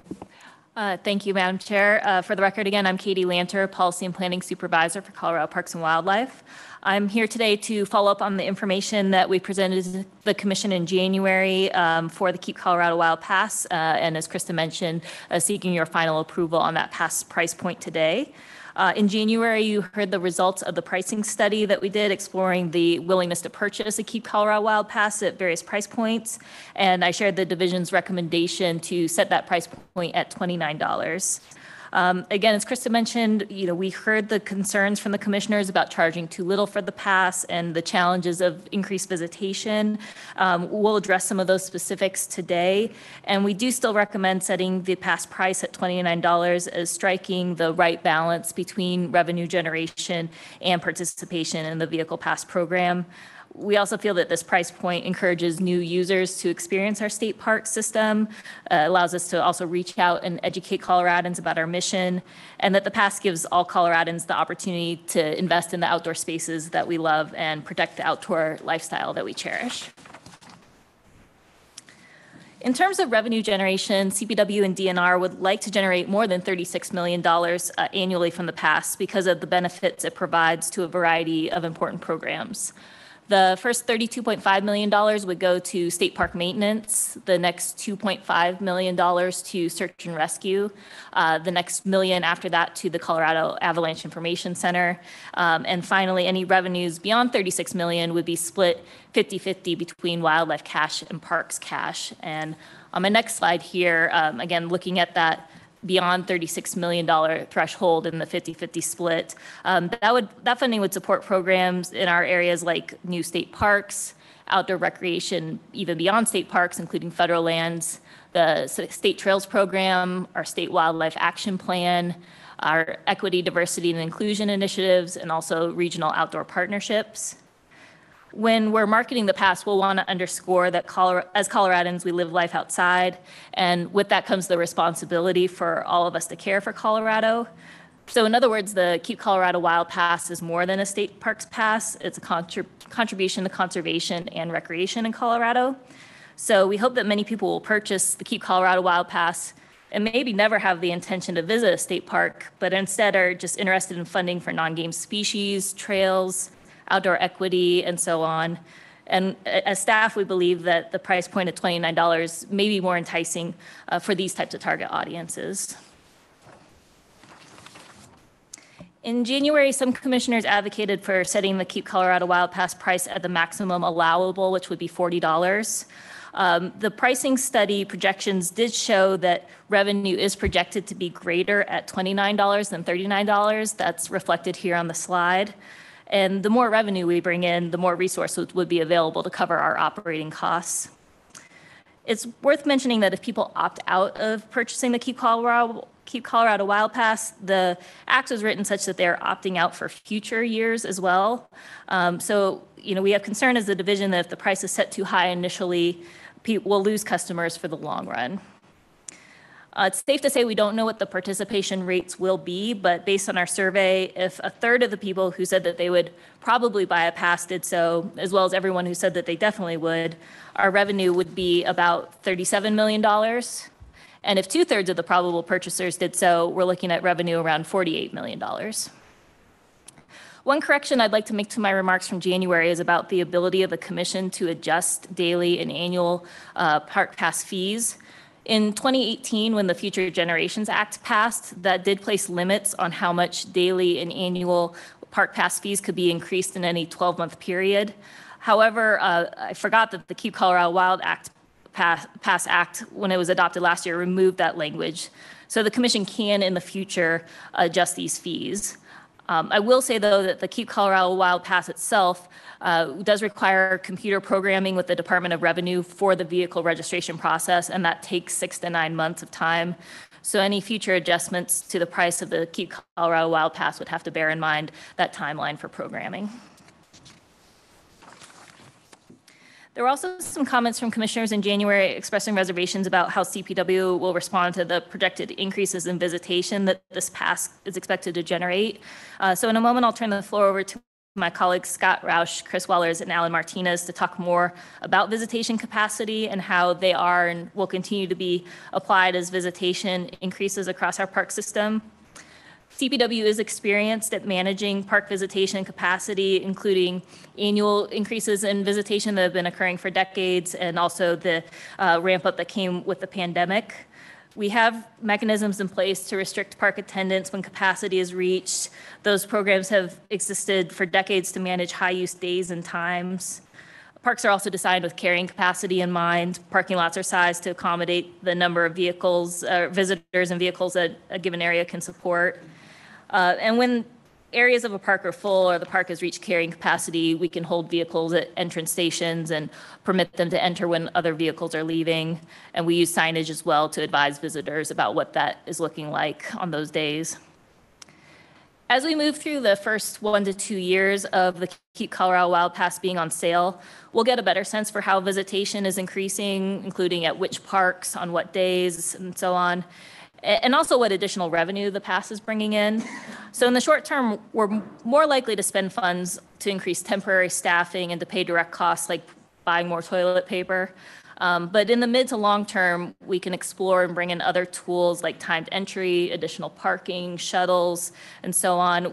We want to make sure that we understand what changes are occurring and then to deploy the resources as best we can to address them. Are there any questions for me before I hand the floor over to Scott? Questions for Katie? Commissioner Garcia. Thank you, Madam Chair. Katie, thank you. I do have some concerns about the $29. I talked about it last time. Name two are, I joined this commission 4 years ago, and I heard loud and clear in my very first meeting that we were underfunded, that the parks have serious financial issues. That still goes on. And overcrowding. We have tremendous overcrowding. The pandemic has only heightened our overcrowding.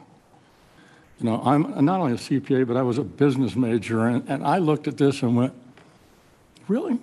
Because if I look at marginal pricing, I looked and said, so if we just charged $14, that would do everything you want. That would make sure we get everybody signed up. Why not do that? But that, if you look at the numbers, the visitation numbers compared to the $14 revenue, it means 88 cents per person per visit, right? At 29, we get $1.25 per visit. If you go up to 34, we get $1.35 per visit. Where I went to business school, you don't do 88 cents when you can get $1.35. And I don't see a dramatic drop off in the number of people who are going to sign up because we go something, we don't need to go 39, maybe not even 34, but I think it should be at least an analysis that says, wait a minute, are we truly looking at the issues, both underfunding and overcrowding? And if we are, I'm not convinced that $29 is enough. You know, it's $80 now for a park pass. And we're going to say, you know what? We're going to give it to you for not half that. We're going to give it to you for about a third. I have problems with that. And when we talk about capacity, that one really concerns me because we already have parks that are at capacity. We turn people away. And another thing I learned in business school was that one of the most important factors in any business is customer satisfaction. Now, what we're going to do is reduce the price to a point that we're going to turn more people away. So you're going to have a lot of people purchasing these passes through their registration to only find out they can't get in the park. More than we have now. That's not customer satisfaction where I come from. So those are my concerns, and for those reasons, I cannot vote for $29. Thank you, Commissioner Garcia. Other comments? Commissioner May. Thank you, Madam Chair. I discussed this a lot with staff. I had the same concerns Commissioner Garcia has vocalized. And I think that one thing we don't talk enough about are unintended consequences and diminishing returns. And yes, I understand we want to increase our attendance as high as possible, but not at the penalty of making a lesser quality experience for the people that experience this and go to it. We're talking about less than the cost of a value meal at a fast food restaurant. And if that's going to be the determining factor of whether somebody has a year's worth of attending these parks, I think that I don't think that it's valid. I think that there's a better area between the 39 and 29. And as I said, I understand staff's recommendations. I understand the fact that it is a one-time opt-out. Once somebody opts out, they're probably not ever going to opt into it again. So I'm torn between it, but I do agree with the points that Commissioner Garcia has made that we're undervaluing our experience, and at the same time, we're going to make that experience less acceptable to our users.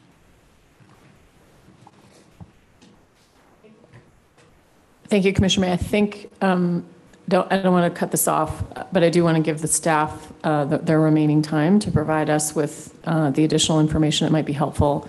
Probably jumped the gun a little bit. So Katie, would that be all right? Yeah, okay with I will. Commission? I'm sorry. Hold on 1 second. Question specific for Katie? Yes. Commissioner Touchton. Katie, I just wondered, could you go back to that slide that you compared that one? So the visitation at $29 is between 23 and 28, and at 39 it's between 21 and 24. Yes. Okay, that's the information I wanted. Yeah, and if I could make the point that I mean, even if this pass weren't coming online, I think we expect to see the trend that's been happening over the last couple of years. Visitation will go up. I think what we're hoping here is that we will have some new resources available.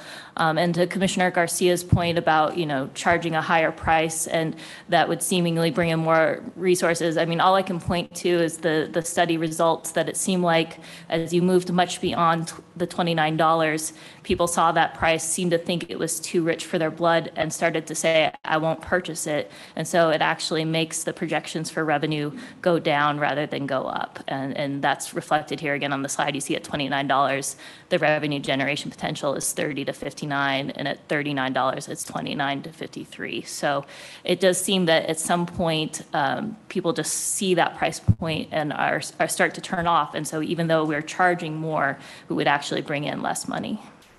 The question was, what's visitation now? Just so I have a frame of reference for what these new numbers mean. Yeah, I think it's around 20 right now. Let me see if I put that in my notes. Yeah, so in 2020, visitation was 19.5 million, and we brought in about 23 million in revenue during fiscal year 20.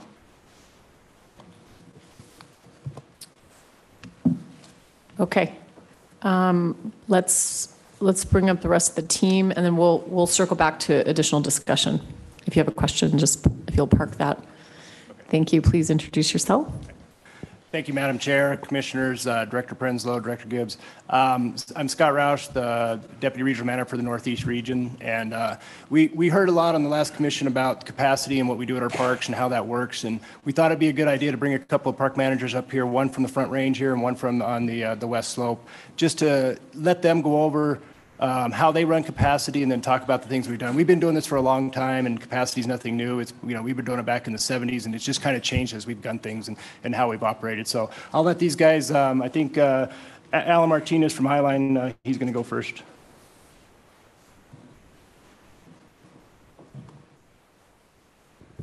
And Commissioner Adams, I'll have you turn your mic off. Thank you. Good morning. So with the, with the Keep Colorado Wild Pass, hopefully we're optimistic that we'll see increased revenues, but capacity will continue. And Highline Lake has dealt with capacity issues pretty much since the inception. And I don't know how to change. Where's Kurt? Try and get to the next slide. That'll work. And so when you start looking back at some of the old photos of Highline, when it was constructed in 1967, we had people just parked everywhere along the beach out there. It's been a capacity issue. In 1977, we have a photo of how we were managing capacity, which is very similar to what we did all the way up to 2020. Once park hits parking capacity, we block an intersection coming into the park, turn people away. We were able to expand some additional parking areas in there in the 70s and 2010. We had a brand new visitor center built, which came with a nice paved large parking lot, which gave us some additional parking. And so that's pretty much tapped us out with areas that we can put people. We no longer have parking anywhere else to expand parking. So in 2020, we met with the commissioner or with the county, and like I said, prior to 2021, we would just block the intersection. So it took manpower. We had a full-time employee standing out at the intersection, directing people away from the park. Went to the county, got approval. County road there and dead ends at the park. So we purchased the barricades. We're now able to close the park, barricade the road off, which has freed up staff time. We're not standing out at that intersection. And we now operate it that once we put the barricades up, after an hour of the park closed, we take a look, see what kind of parking we have, if we have enough to let people in. If not, we'll wait another hour. 4th of July, I know we were closed for 3 hours, so we had no ability to bring any people in for a 3-hour time frame. With COVID, with the increased number of visitors, we've also seen an uptick in criminal offenses, alcohol offenses. That's just come with all these additional visitors. But in 2020, during the pandemic and capacity at an all-time high, we were able to put a REAP together, and in 2021, we closed on the 178 acres directly west of the reservoir. And so that has now given us an opportunity that not many parks are able to do to basically double the size of our day use areas and stuff like that. So we are currently in the planning process for the development plan, and that will be done at the end of this month.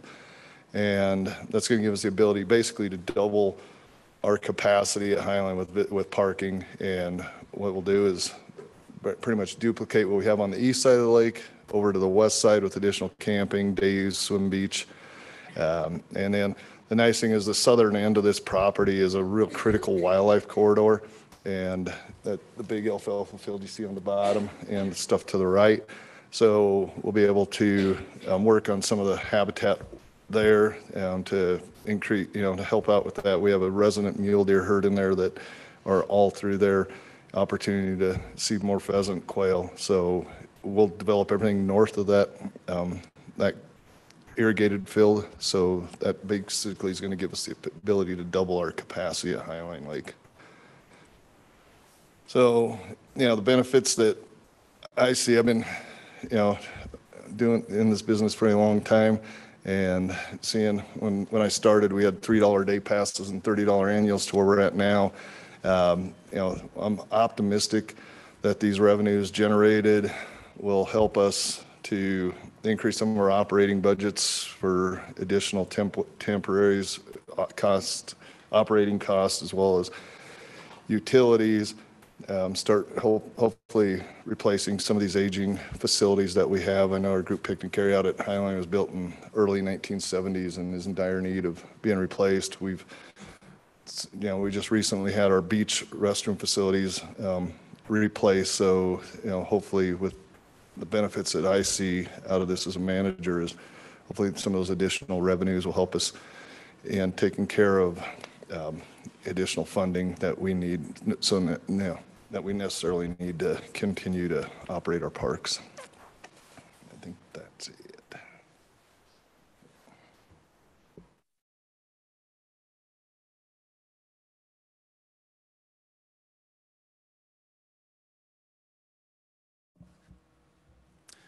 Good morning, Commissioners. Thank you very much for your time. My name is Chris Wallers. I'm the park manager at Chatfield State Park in Littleton. I kind of wanted to walk everybody through what the capacity looks like, both on a small scale and a larger scale through the summer. So that picture right there is a picture of our main entrance gate. As you can see, it's double lanes backed up. If you look around the corner to the right there, it does back up about a quarter mile, and that goes to Wadsworth, which is a state highway. What you can't see as part of that picture is that beyond that, it backs up for about another quarter to a half mile single lane for people waiting to get into the park on a busy summer weekend. Good. First of all, some numbers. The graph is our visitation that we've seen in the last number of years. Previous to 2020, our annual visitation was about 1.63 million visits. 2020 blew the lid off of everything, as anybody can tell you. We saw about a 46% increase in visitation to almost 2.38 million visits that 1 year alone. It was a very, very, very difficult year for staff, as we were very unprepared for that level of increase in visitation. And it was also a very hot, dry, stagnant year as well. So it was hard on staff that year. One of the good things I think we can call out of that, though, is we did get a glimpse about what increased visitation looked like on our scale. And we made a lot of changes and adjustments and pre-planning because of it. For a little point of reference, something that I found, July is always the busiest month. In 2020, we averaged about 13,000 visits a day, with spikes up to about 18 to 20,000 visits a day. Point of reference, Elish Gardens, full capacity is about 16,000 visits. A lot of our capacity, especially on a small scale, I'll call micro scale, is limited by the number of parking that we have, and we're very particular about that. Because it's been our experience that as the parking fills up, if given the opportunity, visitors will park in a lot of different variety of areas, especially fields and so on. That causes damage because of compaction to the vegetation. Leaking fluid causes damage. It causes ruts, which attracts more ruts. And we've even had small grass fires start because of hot catalytic converters on hot vegetation. So we really are very conscious of the fact of getting people to park and operate their vehicles in a designated area. We also limit the amount of parking on the sides of roads because of the bottleneck that it creates. It can both block bike lanes, which is a very popular activity on the park, and in some very extreme circumstances, it's even constricted the lanes of traffic so tight that we can't get emergency vehicles through. So we go out of our way to make sure that visitation that is parking where they are needed to. Our most popular areas, which is one I was about to talk to you about, can reach park capacity as early as 9 a.m. on a normal weekend. On especially holiday weekends, it could be as early as 8:30 or even 8 o'clock in the morning. It could fill to capacity. And it always starts with the gravel ponds. The gravel ponds in Kingfisher, first of all, let me take a step back. These images are actually come out of our capacity management manual. It's become such an issue for us, we have dedicated a manual to the topic at Chatfield, which we revisit every year just to make sure that we're doing the best that we can. This is one of the area that goes to capacity first because of the wide variety of popular activities that people do in that. Stand-up paddleboarding, kayaking, fishing, scuba instruction, open water swimming, dog training, just to name a few. The way it is, we post one staff member at each of those entrances to control parking. As one person leaves the area, another person is allowed to go into it, plus a third person to roam around to make sure parking is going efficiently and to count the number of spots. The next area usually goes is another day use area a little bit further up the road. It's called Massey Draw. It fills up about 10 a.m.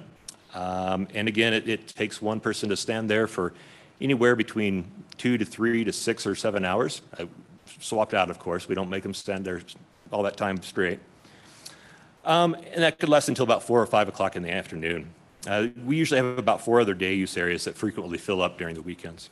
Our dog off leash area is another very popular spot. It's kind of a one-off. Not only does it fill up in the summer, but it also fills up in the winter. There was a weekend just last month, very nice weekend. It's in the 60s and 70s, and we hit full capacity at that point. Not long after Massey Draw fills up is we start hitting vessel capacity. First is our south boat ramps, which has about 75 boat trailer spots. That's near the marina. And same thing, as one boat comes off the water, we can put another one on. In very busy days, we'll also hit capacity at our north boat ramps, which has almost 300 parking spots. One more slide. And we'll hold boats there. It could be anywhere from an hour to 2 or 3 hours, waiting until enough space on the reservoir clears out to launch another boat. One more. When we get to the swim beach is actually the largest parking lot we have in the park with almost 400 spots. When that starts to fill up, we know we're getting very, very serious, and we're getting close to full park capacity. In the past, the park would fill up, it would hit its full capacity only once a year, and that was usually 4th of July. In 2020, we estimate that we hit full park capacity between 25 and 30 times that year. So off the charts busy. At that point, when the park is full, full-time staff will post themselves on the park entrances, which are both highways and county roads. We'll screen every single person that comes up, which could be in the thousands, to see if they have a reservation, if they have an emergency, anything like that, and then screen people through. We do not allow wait lines at that point because that wait could be 3 to 4 hours, and we don't want people to get locked in line with no shade, no water, no food, or no restrooms. It causes impacts off the park as well. As I said, one of the main entrances that we have goes up to Wadsworth, and we could, at times, 4th of July of 2020 comes to mind, we had a line of about a half a mile long, which backed up almost to C-470. We blocked quite a bit of traffic. On the other side of the park, it's a smaller entrance, but we backed it up enough that we were actually starting to impact a neighborhood subdivision of 1,100 units. Some of the things, lessons learned again from 2020 that we've taken away and some pre-planning that we've done is, like I said, revise our capacity operations. We've gotten funding to fund a crosswalk at some of our more popular areas to help keep the visitors safer as traffic goes through. We're in the process of trying to install a second inbound lane at one of our entrances, plus a turnaround, so we're able to expedite traffic a little bit faster. Digital signboards for better communication, and we're even considering hiring a traffic management plan to help us on those especially busy weekends. It's a very expensive prospect, but it would help free up staff. All these efforts that we do are very hard on staff. Working in these conditions is very rough, and we see a lot of burnout throughout that. So I appreciate your time. All right. Thanks, Alan, Chris. So Chris mentioned a few of those things, and we've been doing this for a long time, and we've been adapting over the years of capacity and how we change and do things. And these are just 2 examples. There's a lot of the parks along the Front Range, there's a lot more parks that are in this. There's a few like Rifle Gap, and is another one on the West Slope that will hit a capacity along with Highline and stuff like that. Not all of them are hitting capacities where we're at right now, but as we see this, more and more people moving, doing different things. There's simple things that can be done, and Chris mentioned some of them that were done. With our dirt lots, we have dirt lots. If we go in there and we mark dirt lots, we can almost double the capacity. You get one person that comes in and parks wrong, and they're all parked wrong on that day, you can double the capacity of that lot really easy. The variable message signboards that Chris talked about, putting those in places where people can see them before they get to the park, at the park, so they get that word out there before they get there, and maybe they can adjust where they want to go. And even like Chris talked about, people waiting in line and stuff like that, is like if they have that information, a lot of times they're not going to wait. Maybe they'll go find something different to do that day or something like that too. So, and that's on those busy weekends that we talk about. Then updating our social media and our websites. Those are things that can be done right now. Those are things that we've been using and a lot of parks are using to be able to do those things. when we look, and Chris mentioned the contracting of traffic management companies, those are things we could look at for like weekends and the busy holidays. Because like I said, July 4th, if it's during the middle of the week, I guarantee you're at capacity at Cherry Creek and Chatfield by 9 o'clock in the morning. I mean, that just happens. That's just the way it is. And then the real-time apps, we're starting to look at some of those in our implementation team about what does that look like. We have a company coming this Friday to give us a presentation on what could that look like? What could that mean to us about being able to have, you know, real live data for people so they know what parking lots are, they know what a park is, so they can adjust as accordingly. When we look at, we hear, you know, Alan was talking about they were able to add to Highline, which is great, and doubling the capacity. We kind of look at facility capacity and park capacity, and, you know, looking at facility capacity, we have parking lots and they're full. We can't get anybody else, you know, no other vehicles can come in. We may still have park capacity. We may be able to bring people in, and that could be where you look at shuttles and things like that, like at El Dorado. We have the parking fills up, but we're still have people that come in. They're not seeing that their recreation activities and stuff like that are being impacted by the public. It's more of the entrance and how I get in there. So we're able to bring more people in those cases if you're just at a facility capacity. There are other parks, they still have the ability, they can add parking lots if they're only at facility capacity. If they're at park capacity, that's different, and that's a Chatfield, Cherry Creek. We can't get any more people in there. We just have to, that's it. You know, and they've been doing that. That's what it's been for years. So, and then that moves into our reservation system, which we will be presenting to you about Eldo here a little bit later today also, about a timed entry there, and that'll be the first pilot program that we have. And I think there is that opportunity down the road for these places. It's not for every place. I mean, if you go to Golden Gate Canyon State Park, you can't have a reservation system there because they have state highways and they have counties going through. We've been doing it for campgrounds. We've been doing it for group picnic areas and for event facilities. We can do those reservations doing. This is just on a broader scale of what we're looking at. So, and I think the biggest thing is there's an adjustment for our visitors. And it's a matter of, we talk about know before you go, and it's that pre-planning. And a lot of people, they're used to just going, and it's like, I'm going to go there. You can't show up at a park or a Chatfield on a Friday and expect to get a campsite anymore. That's a change. People now plan ahead. You know, it does take that. That's something that's kind of a change that we have to do through marketing and getting the word out to let people know this is a change where these are busy. You're going to have to plan ahead a little bit. You know, during the week, great. And hopefully, you know, if more people are off and they're staying home and doing things, they'll have those opportunities during the week. We're shifting that use.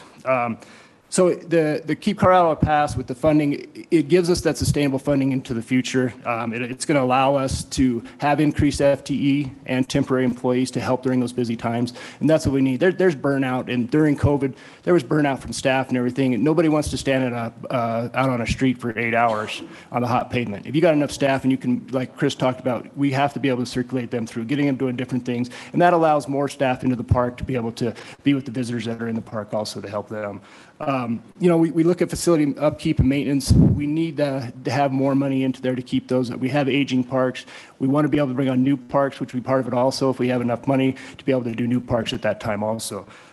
The operating and maintenance, they're going to continue. They're rising anyway, and you put more visitors on it, that's even more of a strain on it. But with this funding, we'll be able to keep up with those. And that's been the biggest thing is the funding piece to be able to have more people to be able to help out. And I think the Keep Colorado Pass at the $29 will give us that opportunity to be able to give more out to the parks and be able to get that funding up for the operating and keep them maintained. So I think that's it. We will be happy to take any questions that you guys have and direct them to the person that might be able to answer them. So.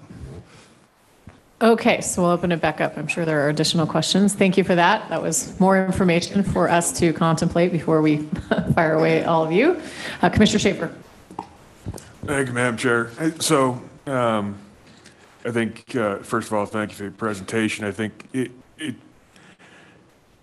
reinforced a concern that I have with not just this pass, but the way things are as the status quo, which is how are we dealing with staffing? You know, whether it's we're talking about seasonals being competitive in terms of wages, but also, you know, the challenge of increased visitation when it comes to, you know, sort of the social impacts to the staff. And that's not what we're here to discuss necessarily today regarding a price point, but it is one where I would love to be able to say, you know, a year from now or 2 years from now, we're actually looking at those impacts of increased visitation across the board, how it is impacting staff, how it's impacting hiring. Are we remaining to be competitive from a wage standpoint and being able to hire, you know, the brightest and best? Those are, I think, long-term concerns given what is a very uncertain sort of socioeconomic situation here in Colorado. So that's something I think is important, and I'd like to talk process attached to this price point. The other aspect I'll mention, I think it's probably more of a question for Katie, but it'd be great for us to, as I understand it, we can't do CBI because of the same DOR issues regarding the programming of sorts. I think it would be beneficial for us at least, or I'll speak for myself, if we could actually establish a schedule or policy of how we're going to actually revisit the price point in the future. We have something that's pretty concrete when it comes to like big game season structure. Creating a concrete policy of like, we will be revisiting, understanding the cumulative impacts of whichever way forward of the decision we make today in 2 years or 4 years or whatever that time period is.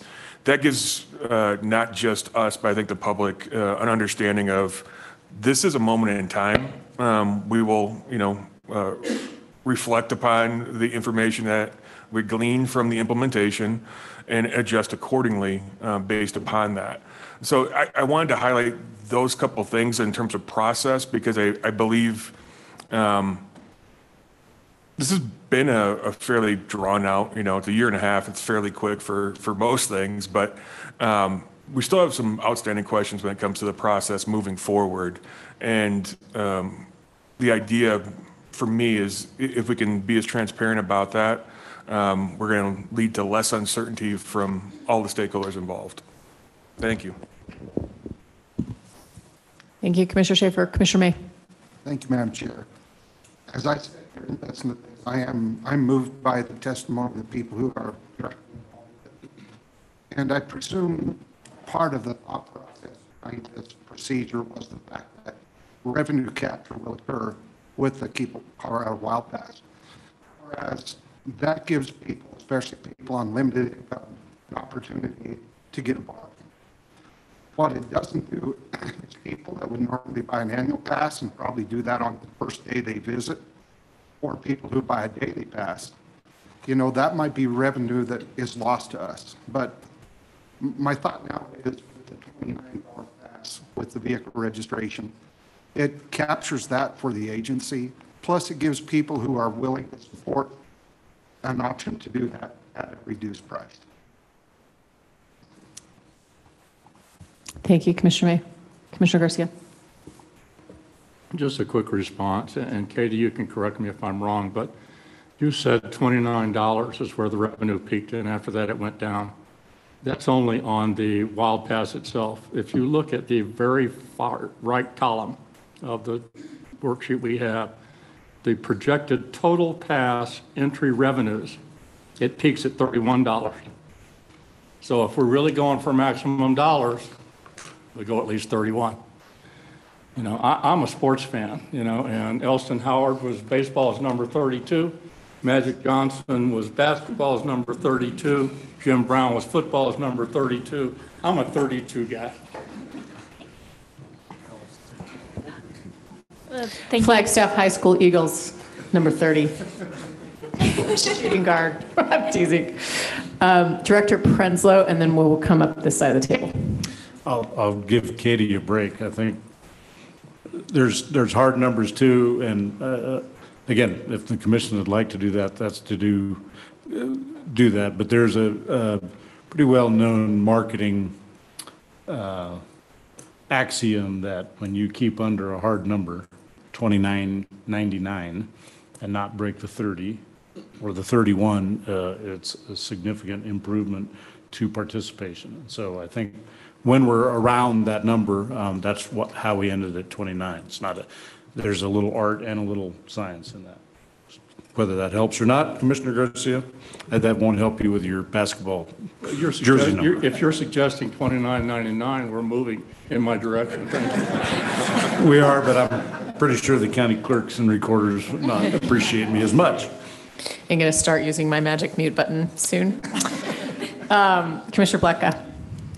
Thank you. I was one of the people that at the last meeting that wanted to maximize the dollar amount. And my soul still believes that. I don't like giving our product away for free, not for free, discounted, whatever, especially like compared to, say, our neighboring states. The pass is, I mean, it's going to be half of what Nebraska charges.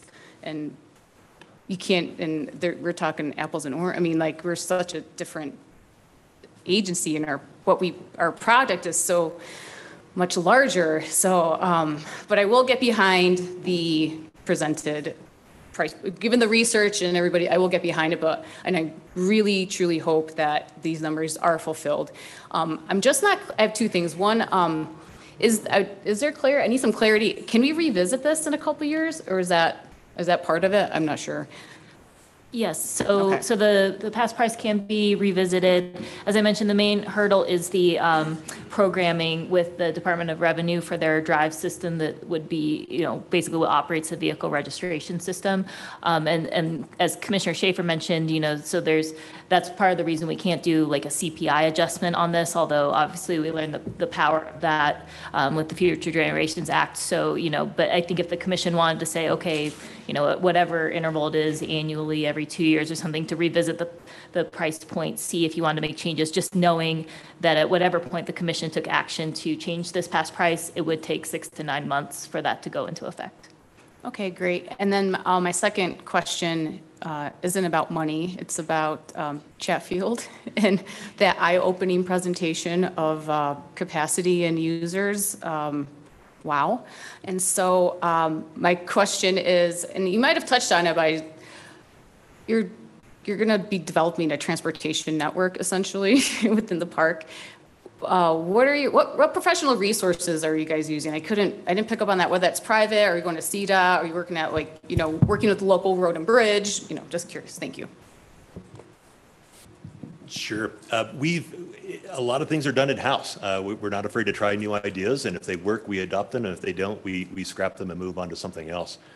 We have relied a lot on our regional funding to try some of these ideas, and as we move forward, though, I think we're going to end up working with outside partners much more often, and you kind of named it, Douglas County on one side of our park, CDOT, and Jefferson County on the other side of the park. As this continues to grow, we're going to have to address a lot of these issues outside of our own boundaries, and those are going to become very important partners. Thank you, Commissioner Adams. Thank you very much. Just a technical thing, not for y'all at this moment, but this laptop screen is right in the middle of the thing. I know, but for a future, maybe a break, we can play with that. Alas, I've been trying to sit up as high as I can to see over. Thank you for this presentation, and as the one of the outdoor recreation user seat representatives who loves to hike and mountain bike and fish and climb. I too have seen the incredible increases in use and appreciate the additional information and the expertise and experiences that you all are sharing. I agree. All of a sudden, I'm a 31.99 gal, I guess, in the idea of increasing that price point and really maximizing. I do have concerns. I think it's essential for us to remember that equity is not equal. And those that are resourced enough to afford should be paying in. What I got excited about with this pass was just the opportunity for more people to be able to pay in, as well as those who are facing fiscal challenges, pandemic, climate, right? There's many, many factors that are playing into the economic challenges that many of our Coloradan residents are facing, as well as our many visitors. And so I appreciated the option of having a lower price point for those in need. So I guess my question is, how can we, are there opportunities to make this pass more equitable and maybe prioritize or incentivize, more access for those who are in a financial position that would make them eligible. And I know we have other passes, but again, I feel like this is that middle road. Again, I'm struck by the Marshall fires, right, where socioeconomically that community was rather healthy, and yet this devastation puts many family and peoples in different situations. And again, I know that fire is just one of many, and so again, just really curious about that. And then I also had a question about it's been on my mind a lot, the escalation of construction costs, and just how much maintenance fees have changed over the last few years with the supply chain issues that are being faced. And so I'm just curious, now that we've seen some of that impact, if there's any additional adjustments that need to be made based on our current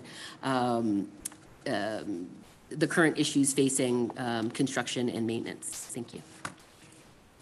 If I may, then I'll address a little bit about the past pricing and just remind the commission that the commission also has the charge through the Act 2 set an income eligible price point. And so that's something that we'll be bringing back to you later this fall. And actually, we have a solicitation out right now to hire a consultant to help us with the disproportionately impacted community outreach so that we can have those conversations with them around price point, the ways that we market, the past, and so on. So that is an opportunity that we still have coming. So, you know, I do think just overall this increases opportunity by having a lower park pass price that's available to everyone, but then there'll even be the opportunity to set a yet lower price for income eligible customers to take advantage of that opportunity as well. And I will definitely turn it over to the rest of these folks for maintenance.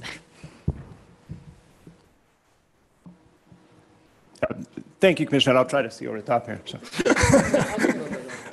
Yeah, we've definitely seen an increase in, when we talk about utilities and costs, you know, that the electric and the gas and everything like those have been increasing, and those are the hard ones to keep up with, and we've been able to keep operating budgets and keep adding to operating budgets for those. And then you talk about the construction side, and we've definitely seen those impacts on construction, especially with the capital construction and things like that. And in our recent, we used to have 3% as an inflationary top rate, and we raised that up to 8% because that's how much they're seeing on these price increases and stuff where we're asking for those funds. And a lot of the projects we have going, we're looking at that, and they have increased a lot in terms of those type of funds to be able to get our construction projects done and everything. And the other thing we're running, like you talk about, is the lead time on things.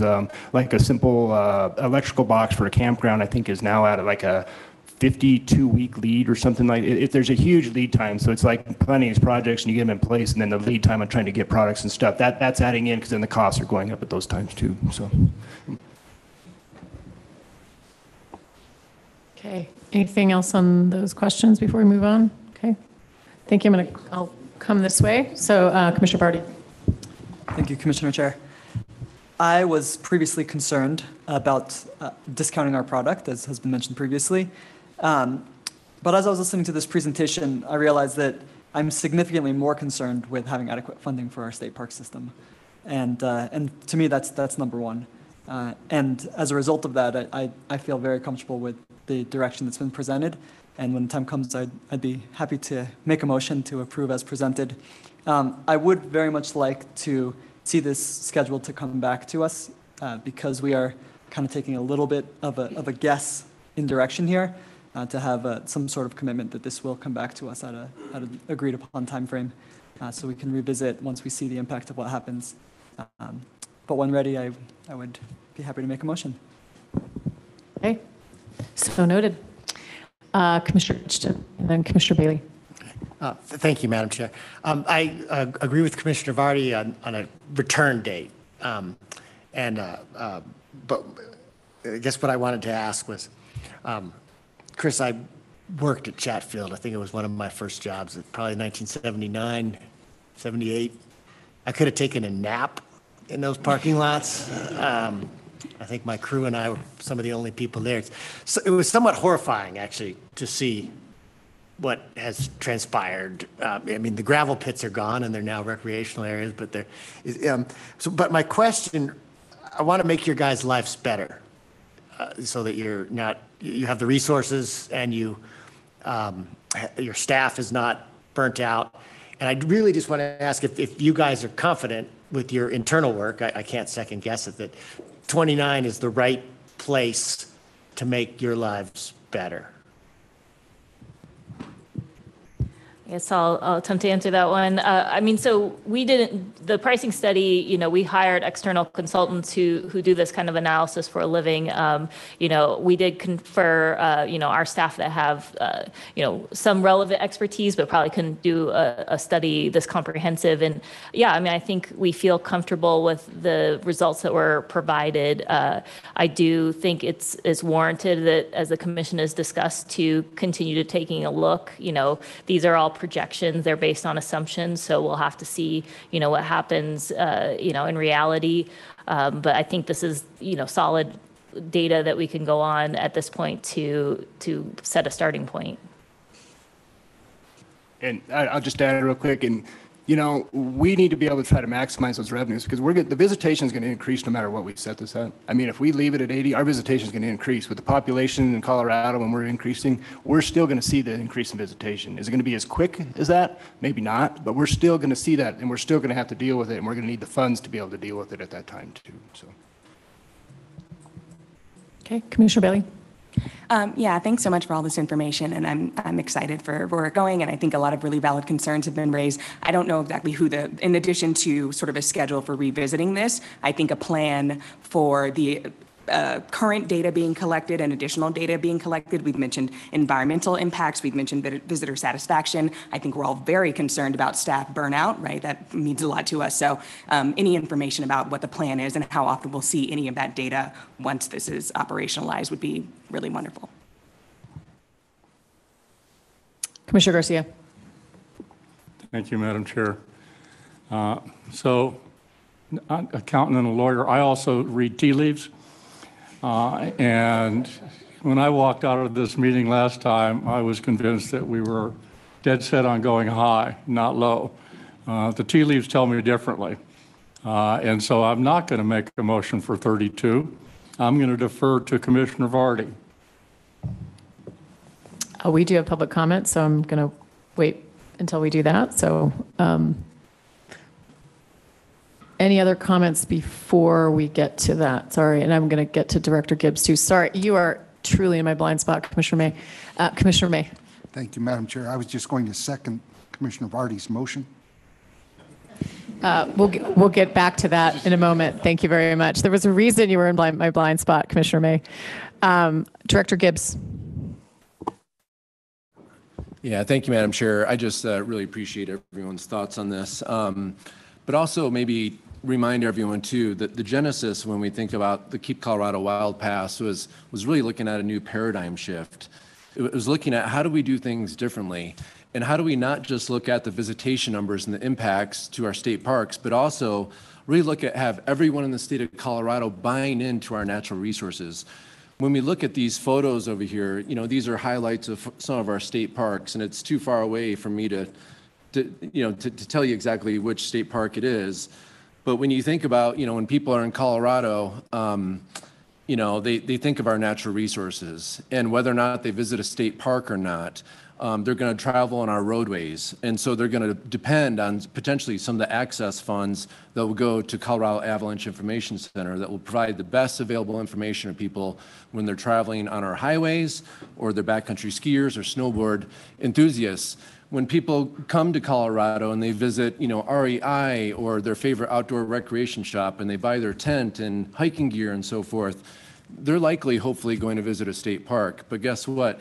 They're going to be visiting our Bureau of Land Management lands. They're going to be visiting the U.S. Forest Service lands. They're going to be getting out there. And guess what?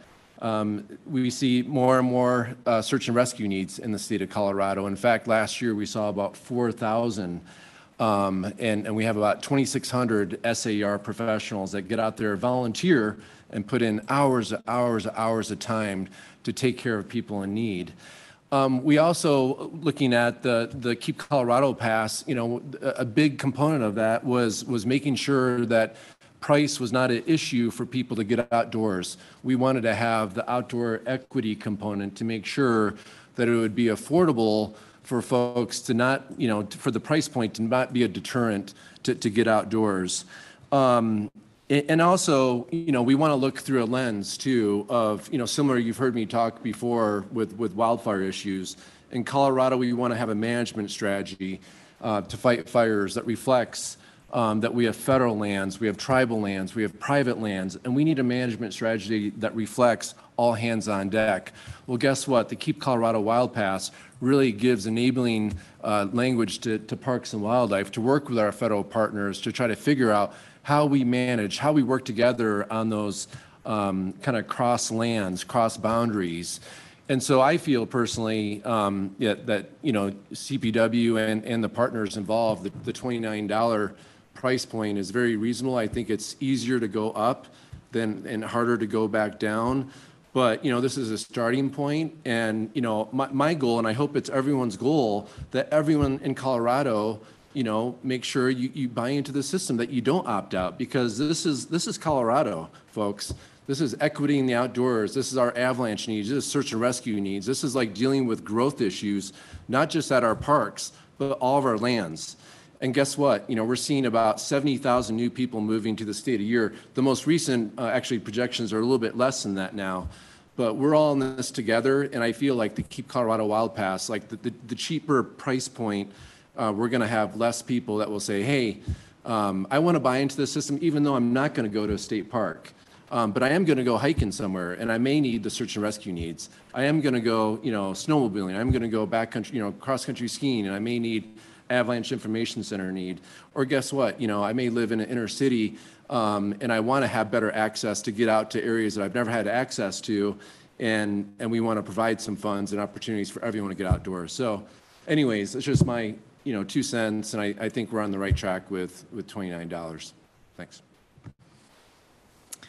Thank you, Director Gibbs. I might just concur before we call for public comment, and then we'll circle back for the motion. I think I just would comment and appreciate the staff for going back. I don't believe that this was we brought you $29. We had a lot of conversation and we brought it right back to you. There was a lot of pencil sharpening that occurred, and I think a lot of effort that went into this.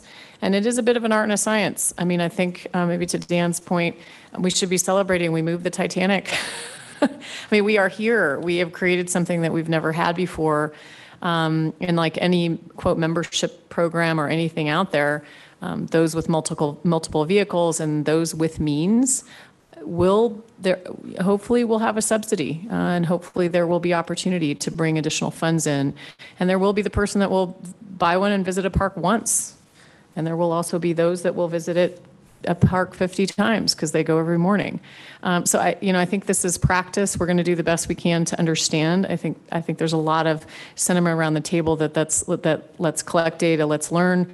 I'll channel Commissioner Schaefer on the however we can collect data and understand it. We want to try to do that because we don't know what we don't know. So we are trying to strike a balance, and I think it's certainly something to celebrate. So thank you to the team for coming back with additional information. And Director Gibbs, your light's still on, but are you done? Okay, just making sure. A little peeking around. Okay, so I think Katie, if that's all right, we will invite to public comment. I think we have one individual who's here in person. Yes, Ms. O'Neill. Yes, that's correct. So Suzanne O'Neill wants to come up to give her 3 minutes of comment. Please come up. Okay, thank you to the team. Welcome, Ms. O'Neill. The mic is yours. Good morning. It's nice to be back. Madam Chair, Commissioners, Director, Executive Director, Suzanne O'Neill, Colorado Wildlife Federation.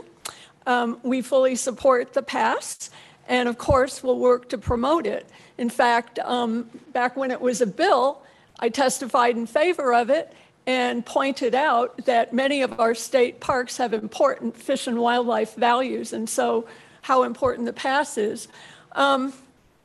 As we look at the price point, we also want to maximize revenue so that the flow goes beyond the top tier and gets into, of course, avalanche and search and rescue, but also the other wildlife needs like the State Wildlife Action Plan and the regional partnerships, because they will have hefty chores to balance wildlife conservation with outdoor recreation as we move forward with the huge demand for recreation. Obviously, staff has gone through a thoughtful consideration process to arrive at $29. We would like to see it a little higher, so we'll just put that on the record. And the only factor that I wanted to add that was in the report is that the average number of visitations by people who would definitely purchase was noted at 4.9. So they were either buying a pass at $80, or if they were buying day passes, they'd be up at about $45 and that was just 2020. And those who probably would purchase, we're at 2.8 average visits, which gets you to about $27 before you start looking at how much more they might use the parks. So I just wanted to point that out. You know, one of the wild cards on crowding pressure will be, who knows what the price of gasoline will be. We've got that. And then for year one, people whose registrations don't come due until late summer, early fall, what will they choose to do among the definitely purchase and the probability group? Will they buy day passes till then? Will they double up? What will they do? And I presume staff has thought about this, but I just wanted to mention that as well. And thank you. Thank you, Ms. O'Neill. Appreciate you coming today. Okay, so I think Commissioner Schaefer. Thank you, Madam Chair. I'd like to close the loop on the comments I had previously, and I think were echoed by a few other commissioners. So regarding a schedule of revisiting the fees, as well as any subsequent sort of reports on implementation, I'm just wondering, this is probably to Director Prenslow, is that something that we could maybe see a proposal in a subsequent meeting here from staff of this is what we would recommend it be in regards to a schedule? You know, I'm a little lost here in terms of my process. Is this something that we have to, you know, set a policy for? You know, I just want to make certain that we walk away here having a general idea of what that next step looks like. Director Prenslow. Yeah, I would say let me get with Katie and her team and the regions and come back with some ideas, but this won't be the only point of contact for the commission on this. This is a, I'll talk about it after the vote briefly, but this is not really a sprint. Yeah, this is a marathon, but we're in the winning lap. Thank you, Director Prenslow. I might also suggest that we all avoid cheap and discount in our terminology versus high value. And we're striking a balance of access and equity along with all the other sort of parameters that we've put into this. So just as we think about the language, you know, I think our last meeting, we were maybe looking at bumping this up, and now we're sort of looking at kind of this as a discount rather than looking at it as a starting point and understanding that, and to Commissioner Schaefer and others' points, to learn as much as we can as we go forward and to have a schedule of when we can get some report out of what we're learning. Commissioner Touchton. Thank you, Madam Chair. Just two quick things.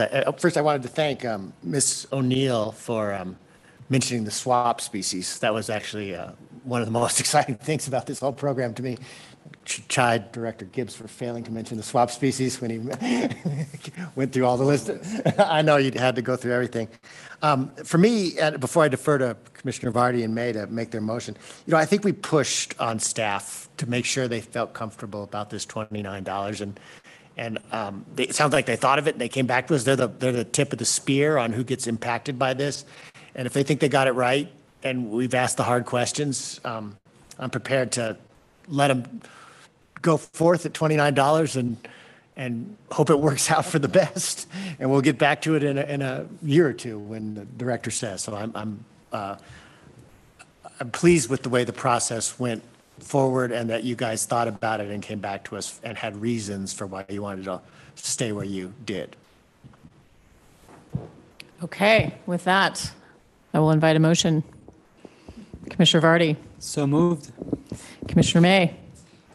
Okay, so we have a motion on the table in a second. I think we will do a roll call vote on this one, Laura, if you don't mind. Adams. Yes. Bailey. Yes. Lecca. Yes. Garcia. Yes. Haskett. Yes. May. Yes. Phillips. Yes. Schaefer. Touchton. Yes. Vardy. Yes. Chairhauser. Yes. Motion carries unanimously. Wow, the evidence of great dialogue and input by all, and really the great work of our team. So thank you to the staff, Director Prenslow. Thank you, Madam Chair. You somewhat beat me to it, but I want to thank Commission. I also want to thank staff for being able to have that conversation, being able to work through that. We spent, to Commissioner Touchton's point, we spent a lot of time, whether to sharpen the pencil or trying to figure out if that's it. It's still a gamble, I'll tell you, and that's not a showy statement. If it doesn't work, I'm accountable. So it's still a guess. We still did research, but we worked through that as a team, and that I appreciate so very much. Commission, I do want to specifically shout out to Katie on that. She's worked really, really hard on this and worked through not only the study, the contracts, a bunch of staff who worked on this, but I want to specifically highlight her. And I would be remiss to not highlight my buddy Doug Vilsack. I'll harken back. So this is a marathon. We have a lot in front of us. You're going to get many more touch points on this. And to Executive Director Gibbs' point, we're remaking how we fund not only parks, but our swap species, search and rescue. There's a lot to this. And I'll harken back, and over a beer, I'll tell you the whole story. But Doug and I had a spirited conversation about the lift of a legislative bill.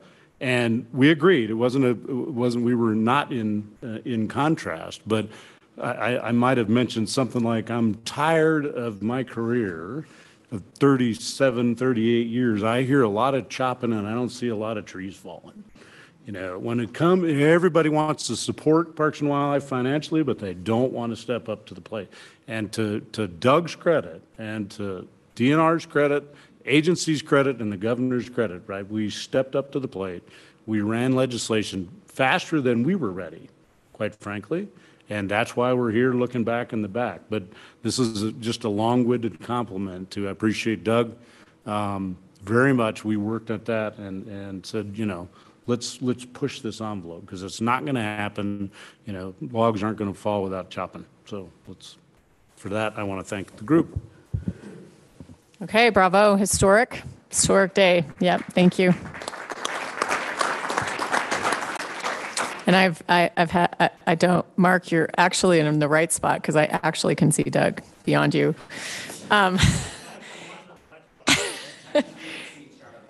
Yes, and I have been watching Doug's sort of quietly nod back there. So this was a long road. It doesn't happen overnight. There are some really important fingerprints. So thanks to Doug and the entire team and everyone that's had some involvement on this. And thanks to the Commission for the really rich dialogue and the willingness to compromise and be open to learning what we learn as we go along. So thank you. Okay, so we are back to our agenda and we're on item number 18. Krista, I'll turn it to you.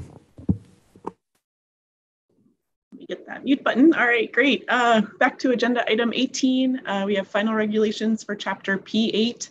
This is the aquatic nuisance species chapter. And these regulations are to amend the definition of vessel or other floating device and to exempt vessels or other floating devices that are hand launched and human powered from the mandatory aquatic nuisance species inspection. And this is step 1 of 1. It's a yellow document.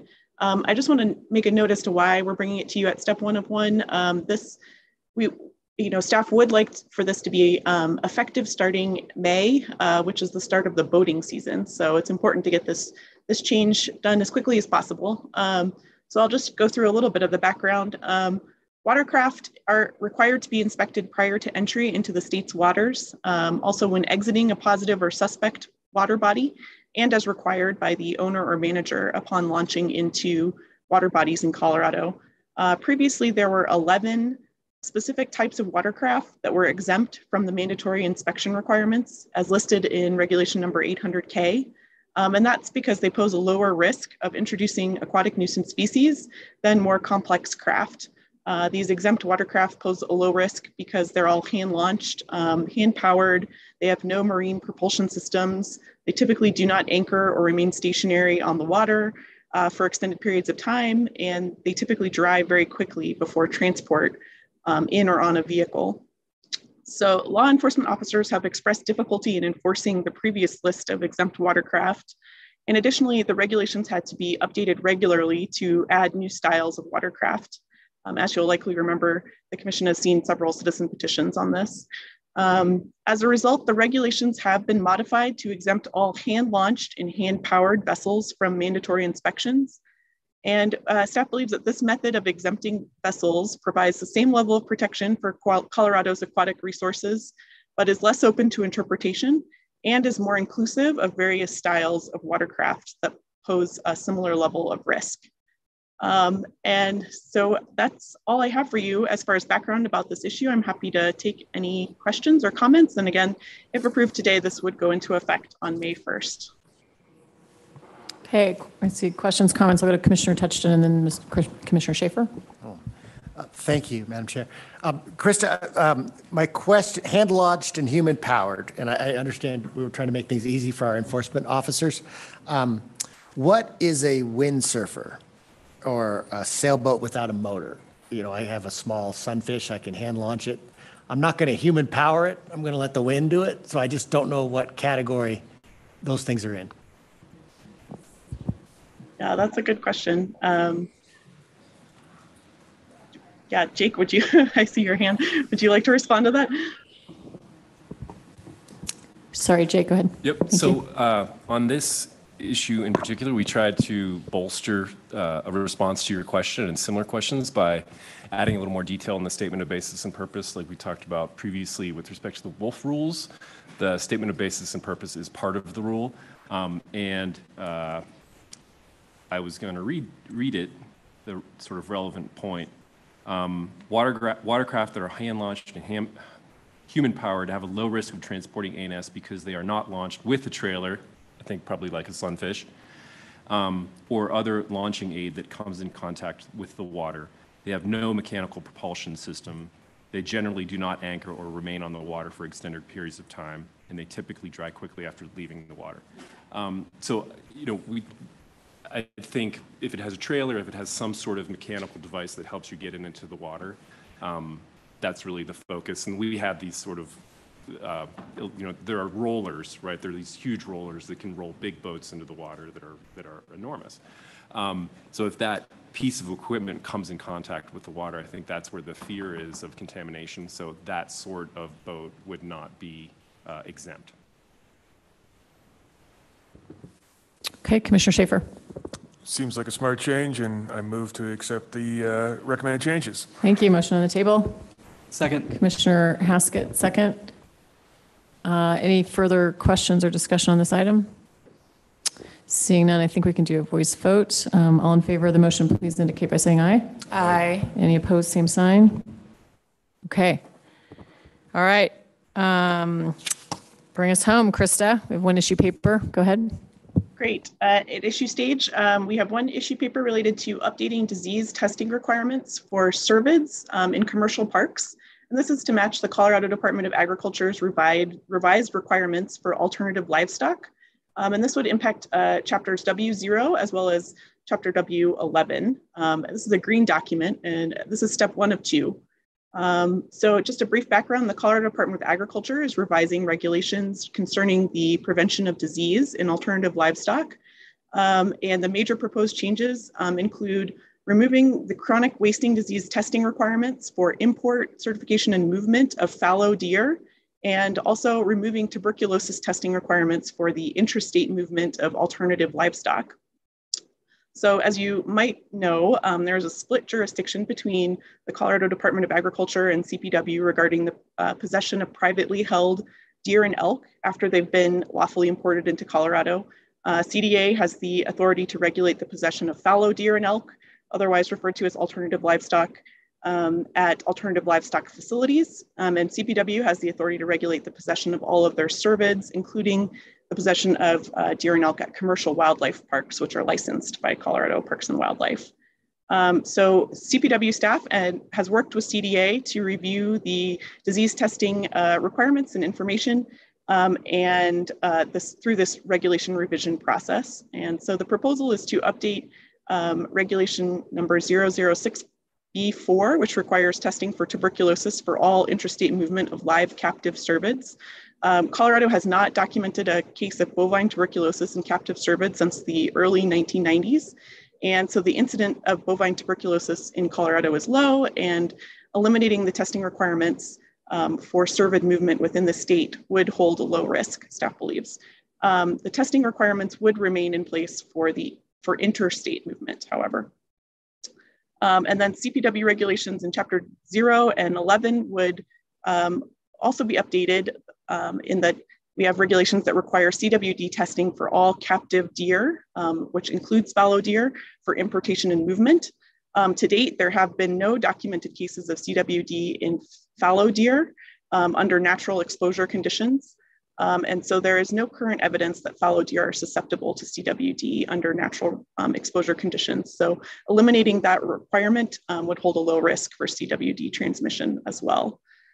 So in a nutshell, this would help to maintain consistency with the regulations that CDA has. And so staff is recommending the update of these regulations at this time. I'm happy to take any questions that I can answer. I would also mention that we have our wildlife health program supervisor, Mary Wood, on the call as well. And she is much more knowledgeable about a lot of the specific questions if you have those as well. So thank you for that. Thank you, Krista. We also have Wayne East, who's knows a little bit about this item as well. So before I go to Commissioner Schaefer, any other questions or comments? Commissioner Schaefer. Thank you, Madam Chair. For clarification, where is the CDA process, and when is that revision or regulatory process going to be completed, and how does that overlap with this? Because, and I'll just be very specific, in here, in the issue paper itself, it says that interstate requirements should remain in place. When will we know that that is an absolute?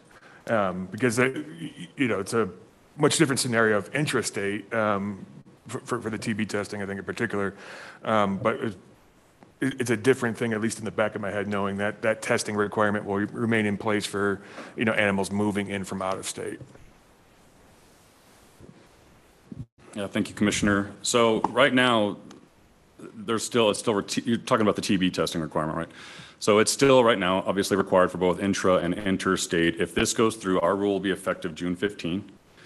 And at that point in time, all we're going to do is we're going to take away the intra-state requirement. So the interstate, there's no changes being proposed to that. So the interstate requirement for TB testing is in place and will remain in place. And just for clarification, CDA is waiting on this change from CPW to finalize the rule? No, we're moving forward. Okay. So alternative livestock is defined as fallow deer and captive elk, domesticated elk, in statute. That definition is actually in statute. And so we're moving forward with our rule of licensed captive livestock or alternative livestock facilities. I think what CPW is proposing here is to keep their facilities in alignment with, because there are some licensed facilities under CPW as well. Mm-hmm. So then those would be in alignment with the CDA licensed alternative livestock facilities.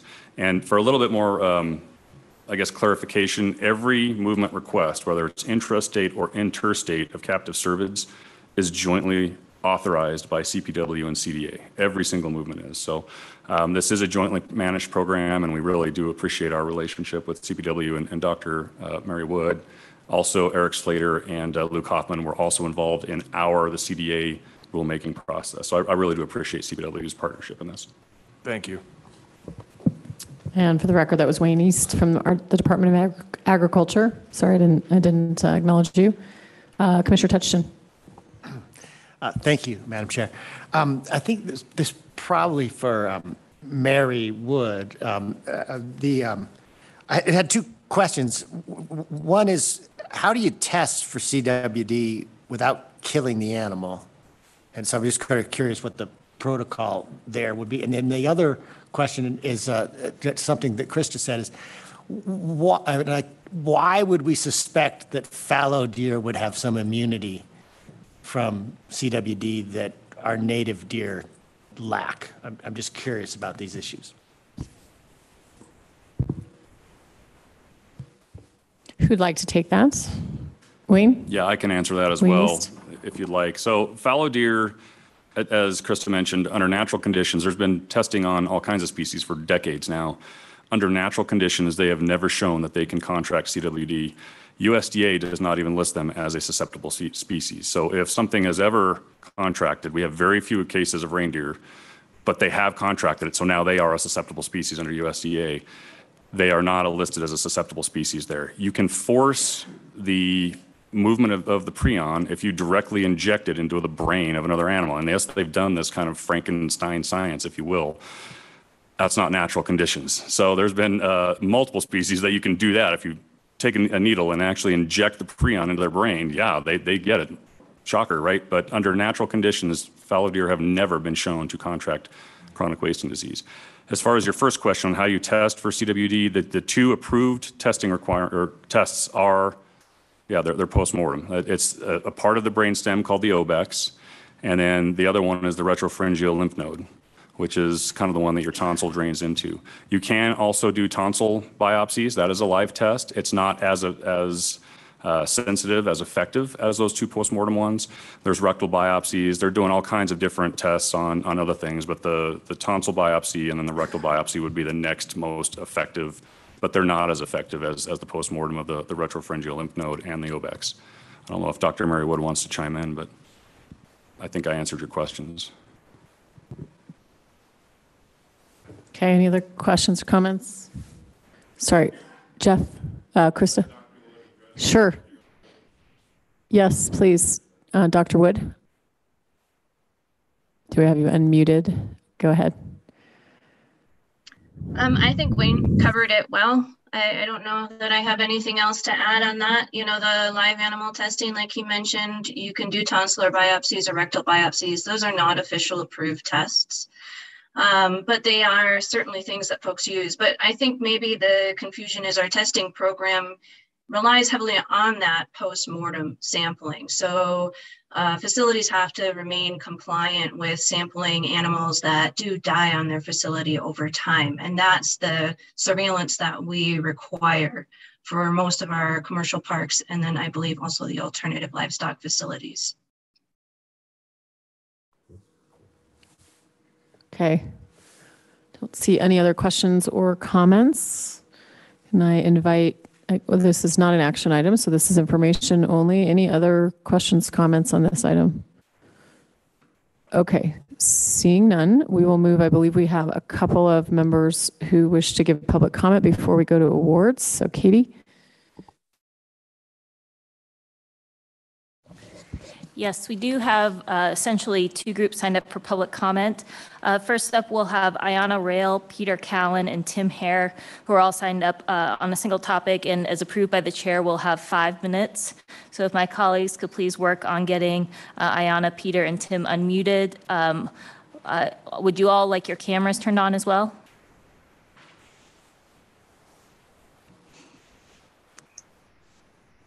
Can't hear you all yet. There, I see Ayana. So we'll get her unmuted. Looks good there. Tim, looks like you're unmuted. Would you like your camera on? Sure. Okay. I think that's coming as well. And just looking to make sure that Peter is also good. You may need to hit accept on your end. What? And it looks like, Peter, you have been unmuted. Would you like your camera on? No, that's okay. Thank you. Okay. So again, you all will have 5 minutes. I will warn you when you have 15 seconds left and then time's up. So please go ahead.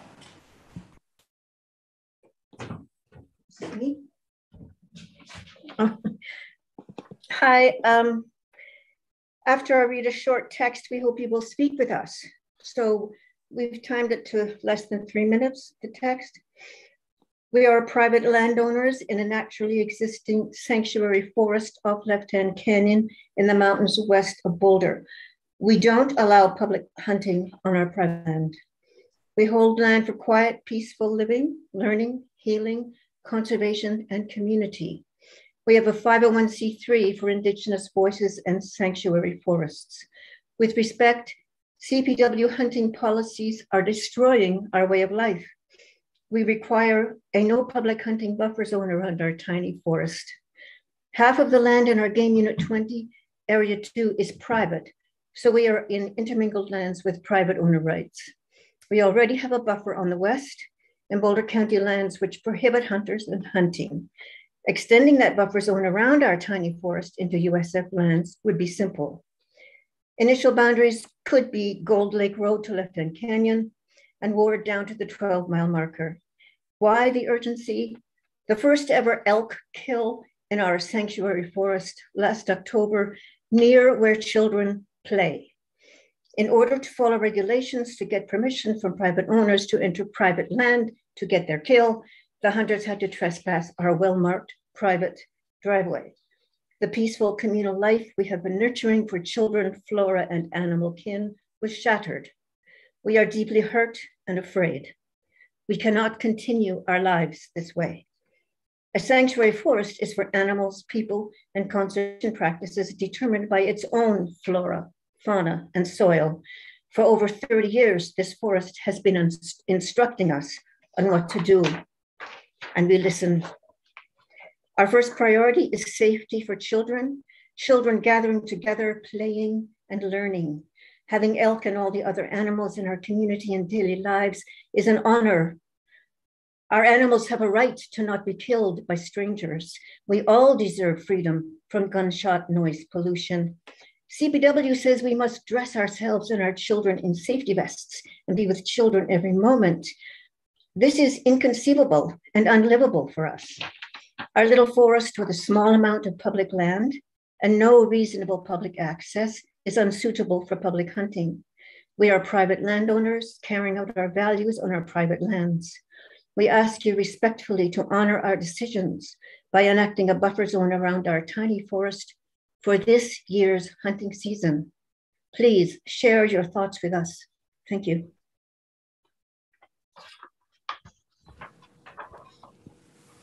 Thank you, Ms. Real. Thank you, Bill. Were there any additional comments from the other speakers, or are we just looking for any questions from commissioners? From my side, we're one of the landowners involved. We were hoping for questions and comments from the commissioners. We can certainly open it up. Questions, comments. Commissioner Touchton. Thank you, Madam Chair. I did have two questions here, and I read your written materials that I found in the packet as well. The first is the incident that you described with the elk hunter. Were they issued a citation for trespass? And my other question is, what is the Forest Service position on access to these intermingled lands? There was no citation. I didn't even realize they had trespassed until a few days ago. I've been really in shock. The Forest Service, all I know is Mike Johnson, whom we've known for 16, 20 years. He said the Forest Service has nothing to do with hunting. That is all CPW. I'm confused because I went on Forest Service and they said they had a 100-yard buffer on their land. So I don't know. Okay, Mark Leslie's joined us at the table. So Mark. Good morning, Madam Chair, Director Prenslow, Commissioners. Mark Leslie, Northeast Region Manager, and I appreciate the comments from Ms. Real. And we have looked into this situation. There were no tickets issued for trespassing. The hunters did not trespass in the act of hunting on that property. And so they killed the animals on Forest Service or shot them the first time they went on private property.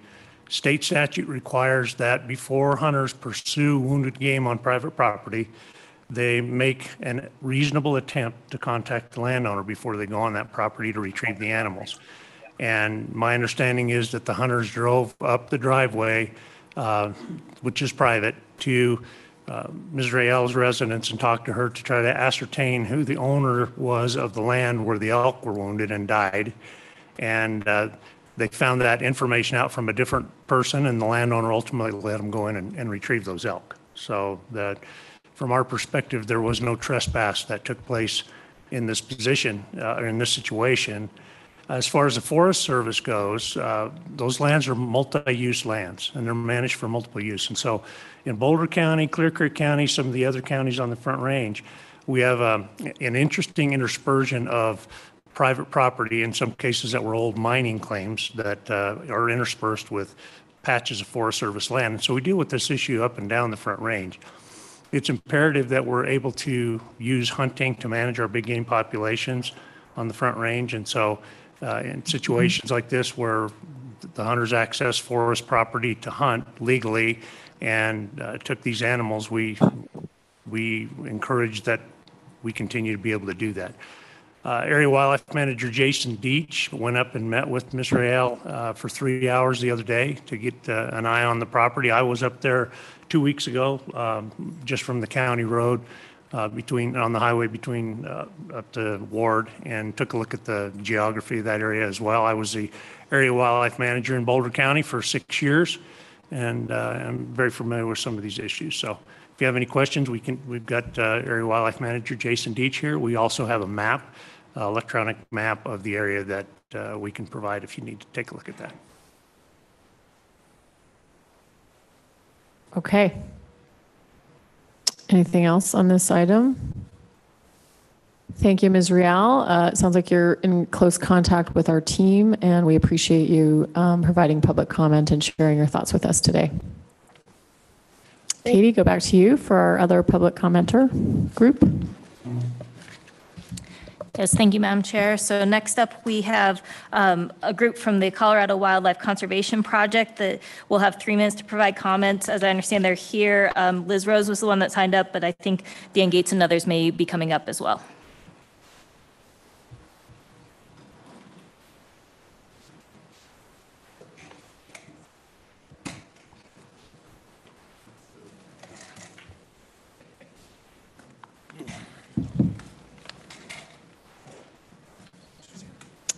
Thank you for coming. Whoever is speaking, please introduce yourself. Thank you, Madam Chair. Director Prinsloo, Director Gibbs, Commissioners. My name is Dan Gates. I'm the current Vice Chair for the Colorado Wildlife Conservation Project. And as you well know, over the course of the last several years, the Coloradoans for Responsible Wildlife Management has provided a collective and collaborative input from multiple groups pertaining to commission issues that we've had to address on citizens' petitions and so forth.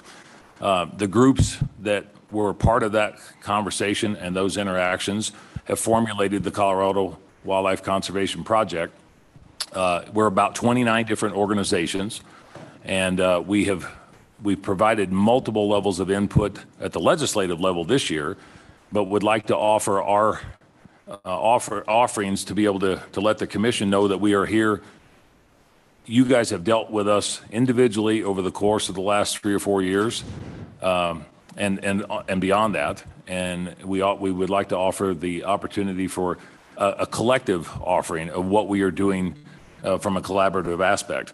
So far this session, we provided letters to committees and legislative leaders to support the DNR budget request, the reauthorization of the HB 1072, expanding the Hunter Education in Schools Bill, which was 1168, an amendment to the Power Lines Trail Bill to require the consultation with CPW, which is House Bill 1104. And we also came together in significant opposition to defeat SB 31, the bill that was sought to ban bobcat and mountain lion hunting and trapping in Colorado. We've got some of the individual members through the organizations. Not everybody could attend, and being respectful of the commission's time, we just wanted to make sure that we had the opportunity to introduce ourselves. So right now, I'll turn it over to one of our other steering committee members, Luke Weedle with the Rocky Mountain Elk Foundation. Good morning. Luke Weedle with the Rocky Mountain Elk Foundation. I'd like to just briefly outline the members of the steering committee of the CWCP, as well as some of the subcommittees. So on the steering committee, we have Gaspar Perricone, Dan Gates with Coloradans for Responsible Wildlife Management, myself with the Rocky Mountain Elk Foundation, Ellery Tucker Williams with the Congressional Sportsmen's Foundation, Madeline West with the Theodore Roosevelt Conservation Partnership, Wes Mendez with Colorado Bow Hunters Association, and Brian Webster with the Backcountry Hunters and Anglers. the subcommittees which make up the CWCP, I'll just briefly outline those. Communications and Media Committee, the Government Relations and Lobbying Committee, the Outreach and Public Engagement Committee, the Policy Committee, and the Colorado Parks and Wildlife Commission Committee. We're excited about this alliance, and it's pretty cool to have all of these groups working together and pulling in the same direction. Thank you to all of you for being with us today. I imagine there might be a comment or question. Commissioner Haskett. Thank you, Madam Chair. I just have a question. What organizations are you bringing together in this? I think it's a great idea, so we don't have to listen to all of you, that you can represent several. But who are they? Thank you, Commissioner Haskett. We hope that you don't have to listen to all of us. So, but collectively, it's a variety of different organizations, and I know I would be remiss if I tried to mention everybody, and with my short memory of bringing 29 organizations together. But everybody that's up here today, including the Colorado Wildlife Federation, Colorado Bowhunters Association, Mule Deer Foundation, the National Wild Turkey Federation, Backcountry Hunters and Anglers that was mentioned previously, and a plethora of other different organizations, including the Safari Club International, Colorado Muzzleloaders Association, and so forth. We are a broad spectrum of the conservation, hunting, and angling and hook and bullet community, and we would like to make sure that we were able to offer our services not only to the commission, but to be able to help provide a ramp or a conduit or maybe a barrier in some capacity to where the commission could utilize our services collectively and not have to reach out to each individual organization pertaining to specific issues that the commission is entertaining. Thank you, and I'm sure we can get a list for the commission as well of the membership. Commissioner Touchton, and then Commissioner Phillips. Thank you, Madam Chair. Mr. Gates, you guys do a great job representing what you just described as the hook and bullet community. What my question is have you included anyone else? I'm the commissioner for the primarily non-consumptive wildlife community, and my community always seems to be left out of your efforts. And so I wonder if you've got anybody in there that's primarily non-consumptive. Thank you very much, Commissioner Touchton. And I kind of figured we would probably get a question to that level or some degree, but I wanted to give you an overview or a purpose and a need, and to explain who we are and what we are actually doing. So the Colorado Wildlife Conservation Project is an alliance of diverse wildlife organizations with a common interest in conserving wildlife and wildlife habitats and preserving our hunting, trapping, and fishing heritages and the state's long history of Colorado Parks and Wildlife's responsible science-based wildlife management. The CWCP organizations are committed to identifying specific needs and working together to fulfilling those needs, the unifying element, and to shared commitment for that. So to answer your question, we wouldn't exclude anybody, but at the same time, we do have a voting process that goes through the 29 members that we've got. And if they adhere to the North American model of wildlife conservation and responsible wildlife management, we would be more than welcoming to those individuals and those organizations. Outside of that, I would think that we would probably somewhat be adversarial as far as they would be concerned. Commissioner Phillips. Thank you, Dan. Pretty impressive group, 29 different groups represented in CWCP. Seems like a lot of you would have the same kind of common issues or concerns, and thinking it would be pretty positive to have a broader conversation between CPW and CWCP. How would you see something like that going, addressing current issues and then into the future concerns and issues that you all see on the horizon? Thank you, Commissioner Phillips. While some of the individual leaders of different groups have had monthly conversations with the Department of Natural Resources and Colorado Parks and Wildlife, we would be open to sitting down with CPW individually for CPW, but collectively as our group, I don't know, I think, maybe the quarterly or something along that line to where we could have a broad discussion and make sure that all of our voices are heard. And if there's concerns or issues that need to be addressed, that we can figure out a way collectively to be able to do that, to where you're not having to go, as Commissioner Haskett put it, to every single one of us. We don't want to bore you with the details and get redundant or overbearing, but yeah, we would be willing to have those conversations and sit down with CPW in some capacity. Thank you. Yeah, it seems like an opportunity here, I guess, with all these groups under one umbrella to have not listening to everyone, but just have more pointed, constructive conversations. Thank you. You bet. No, thank you. Commissioner Garcia. Thank you, Madam Chair. So Dan, you know, we have our public meeting rules, so we're not allowed to talk to each other. Never. So it would, I think, be beneficial if you would reach out and to us as individual commissioners. One of us can come to your meetings, and I, for one, would love to come to your meetings. So look forward to that. Thank you. Thank you very much, Commissioner Garcia. Appreciate the offer. Okay, in the interest of time, Commissioner Adams. Thank you, Madam Chair. I'll be quick. Thank you so much. This is really helpful. I had one question, or two questions. They're both quick. The first, curious if hunters of color were included in the list of 28.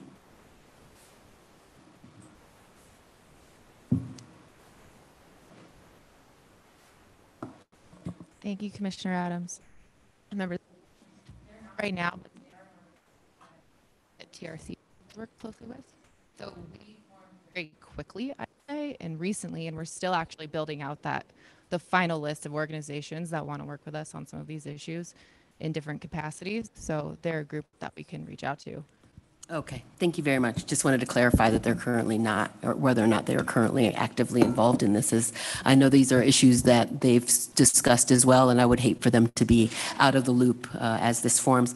And then I also am just curious, how does this work connect to the Colorado Wildlife Council? And is there I'm seeing some duplications, and so I'm curious if you could delineate the differences between the two as well as the intersection. Thank you. Thank you, Commissioner Adams. Being that I'm the chair of the Colorado Wildlife Council, I can speak to that to some degree. And while that is a committee that is appointed by the Director of Colorado Parks and Wildlife, the main objectives of that committee are to educate about the benefits of hunting, fishing, and wildlife management, and be able to provide a legitimate conduit to the general public in reference to that. This organization here, the partnership, each one of these organizations has their own individual mission. Some of them are national, some of them are regional, some of them are local. Some might be more conservation oriented, and some might be more hunting and angling oriented. But all of them adhere to the understanding of the need for education from the Wildlife Council perspective. But each and every one of these provide information to the council in some capacity, but they don't work directly with the council, nor are they obligated on any of the council's obligations. Follow-up question.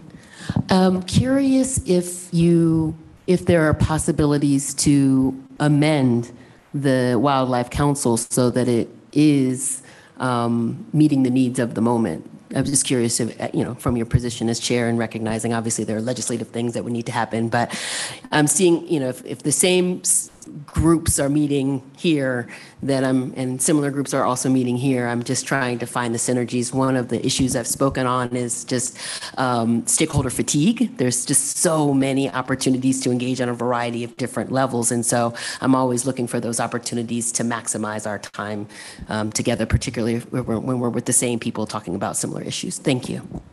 Thank you, Commissioner Adams. To that specific point, the council itself is adhered under statutory regulation of what we can and can't do and what we can and not do. And I would say that while our message is to educate, this individual organization, the CWCP, is to collaborate about the concerns and the benefits and the issues or nuances of what we're having to deal with all aspects of conservation and wildlife management. And while the CWC, we get all the acronyms mixed up with so many CWs, but the Colorado Wildlife Council itself is a volunteer committee organization appointed underneath the Parks and Wildlife Director at the time. And most recently, we just appointed 5 new council members, and we just gone through interviews of a 6th council member. But those are individuals that are volunteering their time to help on the marketing campaign for providing that education component. We do have funding available on that level. That's the $1.50 from each hunting and fishing license that's sold. And this organization, the CWCP, the Colorado Wildlife Conservation Project, is not connected on that component as far as monetary or education at that level. Thank you very much for the questions. Commissioner Haskett. This is actually on something separate than you guys, but. So can I close this one up and then, okay. Thank you very much for coming. You're welcome to join us for lunch if you'd like, just since there seems to be a lot of interest and engagement. So feel free to do this if you're available. Thank you for coming today. Thank you very much. Okay. Appreciate your time. Commissioner Haskett. In the public comments, we always seem to have things around technology, and I guess I know our staff is on it, but ethics and technology, that's something we need to keep our eye on. And one of the comments was about game cameras. It is in our regulation about game cameras and cell phones and calling back. If people aren't aware that it is in there, so. Thank you, Commissioner Haskett. Okay, ready to go. Thank you very much. We'll go to awards and presentations, and we'll go to Mark Leslie and Heather Dugan. The floor is yours. Thank you, Madam Chair, Director Prenslow, Commissioners, Mark Leslie, Northeast Region Manager. Hi, thank you, Madam Chair. Heather Dugan, Assistant Director, Field Services, Parks and Wildlife, and I just want to thank you for the opportunity, Director Prenslow, Director Gibbs, and Commissioners. We're here today to recognize our CPW employees and staff that were instrumental in helping out with the Marshall Fire. And as you know, on December 30th, 2021, the Marshall Fire ravaged Boulder County, and it was a devastating human impacts, devastating ecological impacts. 6,000 acres burned, over 1,000 buildings, and $500 million in damages. Unbelievable. And I just want to let you know that, as always in these kinds of situations, our CPW officers and staff step up to help out. Our officers are certified, post-certified officers. They embed themselves in the communities, whether it's on their park or in their district or their area, and they become part of the community, and they are well-trained, thanks to Heather and her staff, and we responded in kind to come out and help on this fire. Our staff acted selflessly and courageously during this very tragic event. And we were involved in evacuations, working checkpoints on the fire perimeter, and all behind the scenes administrative work that goes into the coordination of assisting during an emergency. Obviously, we're in a support role when it comes to a disaster like this, but we always step up and do our part. And you can imagine even at our level, the amount of complexity and coordination that had to take place in this situation. So we'd like to recognize some of our staff that were participatory and very important in this process. Yeah, Mark's absolutely right. And just to give you an idea of the level of our involvement, over 60 CPW staff assisted with approximately 70 shifts and over about 1,200 hours of duty just for the Marshall Fire response. So while that was only a small piece of the response, it was significant and it helped the local communities. We covered shifts 24 hours a day for 8 days. These included 13-hour shifts that did not include drive time to and from the sites. Most of the work was done by our staff that was above and beyond their normal duties. And I also want to call out the CPW staff that stayed behind and handled our day-to-day operations while all of our 60 members were up there for the Marshall Fire.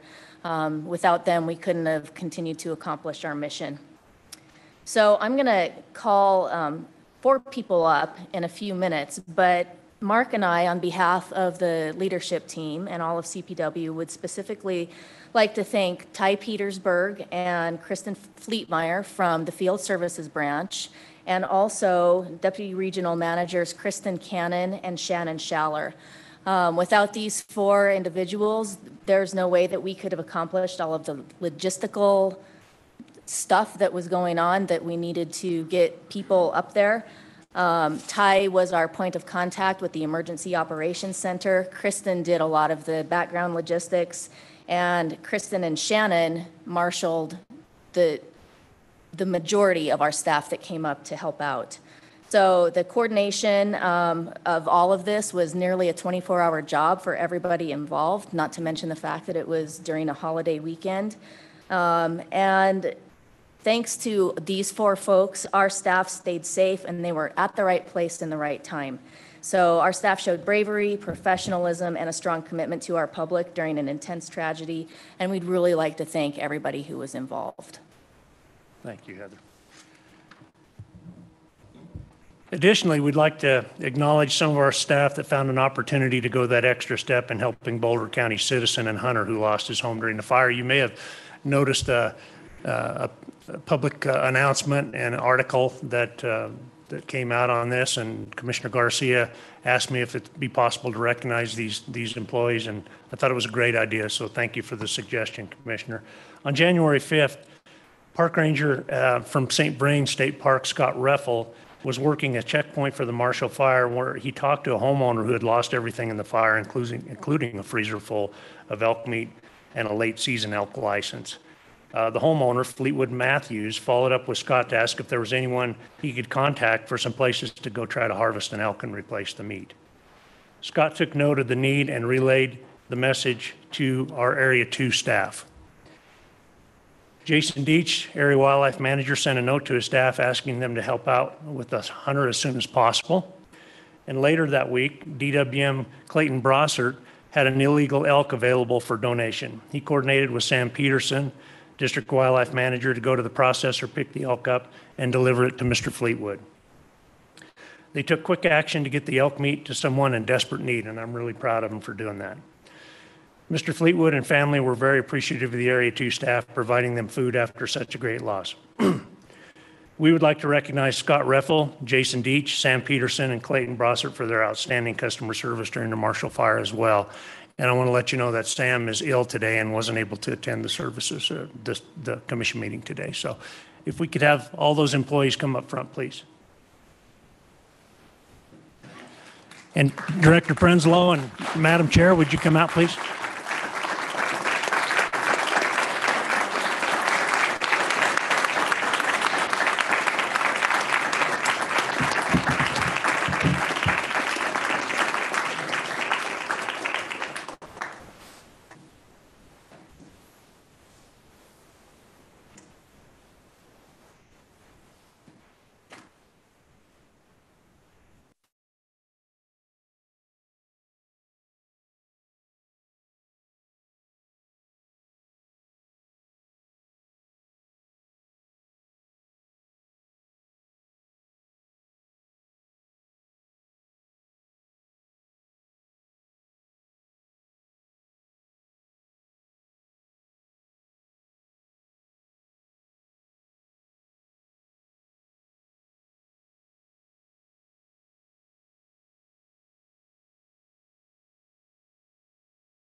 Ready for lunch. Just be just a second.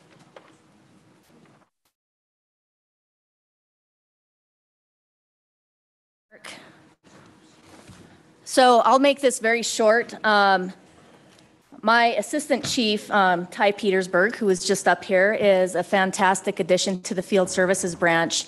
And this is just one small piece of evidence of his innovation.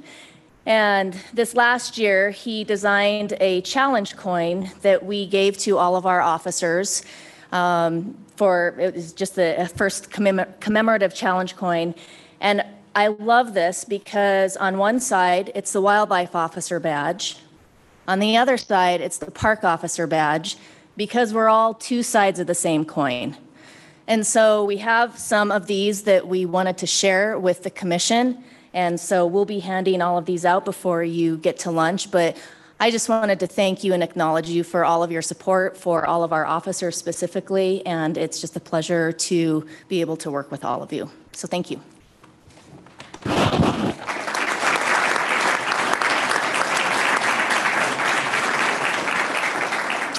Thank you, Heather, and to all of our honorees today. So we are running a little bit late. I'm going to trim a few minutes off of lunch, but not the whole thing, just because we have such a big afternoon. So if everybody could please be back at 1:10. We are in the Bighorn Room for lunch.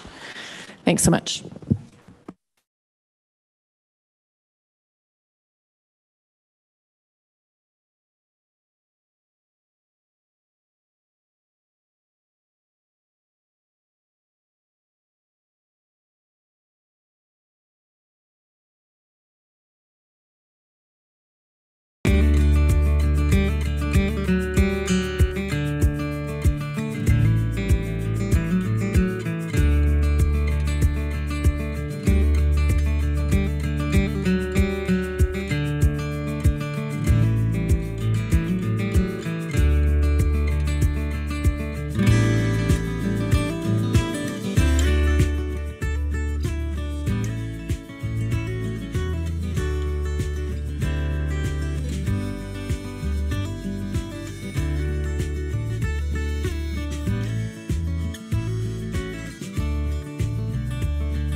Duke and Duke.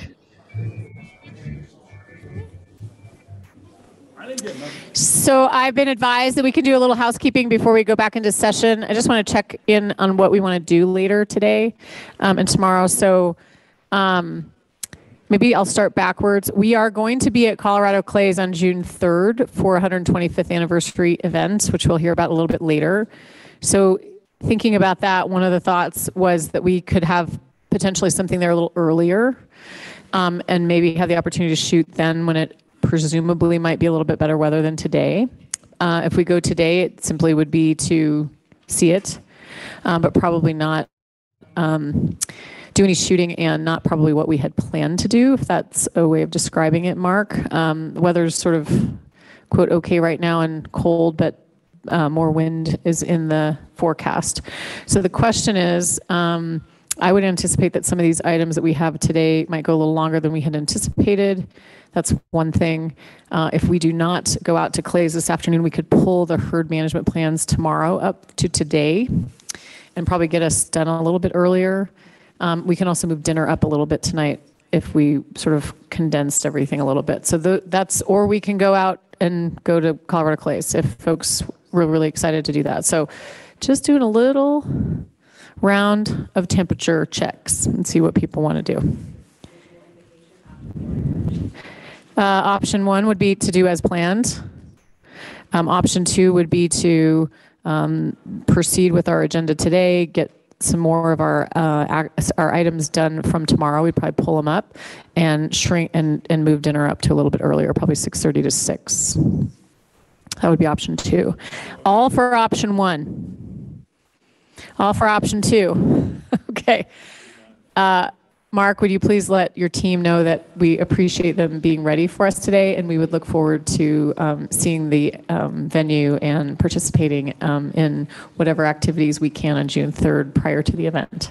I will, Madam Chair, and thank you. We're excited to be able to show you the facility, and it's up and running and doing great for us. So thank you very much. Great. Okay, Dion, you can put us back in.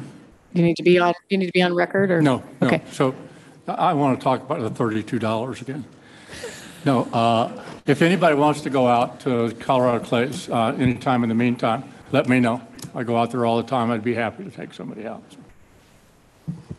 I'm sure that's the case for anybody. If you want to go out early between now and June 3rd, feel free to do that. Okay. Dion, are we back up? Just let me know. Okay. We are back in session for the March 9th Colorado Parks and Wildlife Commission meeting. Thanks, everybody. Nice to be with you over lunch. For members of the public, we are on item 21, I believe. Is that right? Yes, sorry. We're on item 22. So I'll turn it to Krista Heiner for item number 22. Great, thank you, Madam Chair. Item 22, we have one final issue paper for your consideration today. And this is regarding a pilot program for the timed entry reservation system at El Dorado Canyon State Park, which was previously just mentioned. So this is a yellow document. This is at step 1 of 2. I'll just give a little background.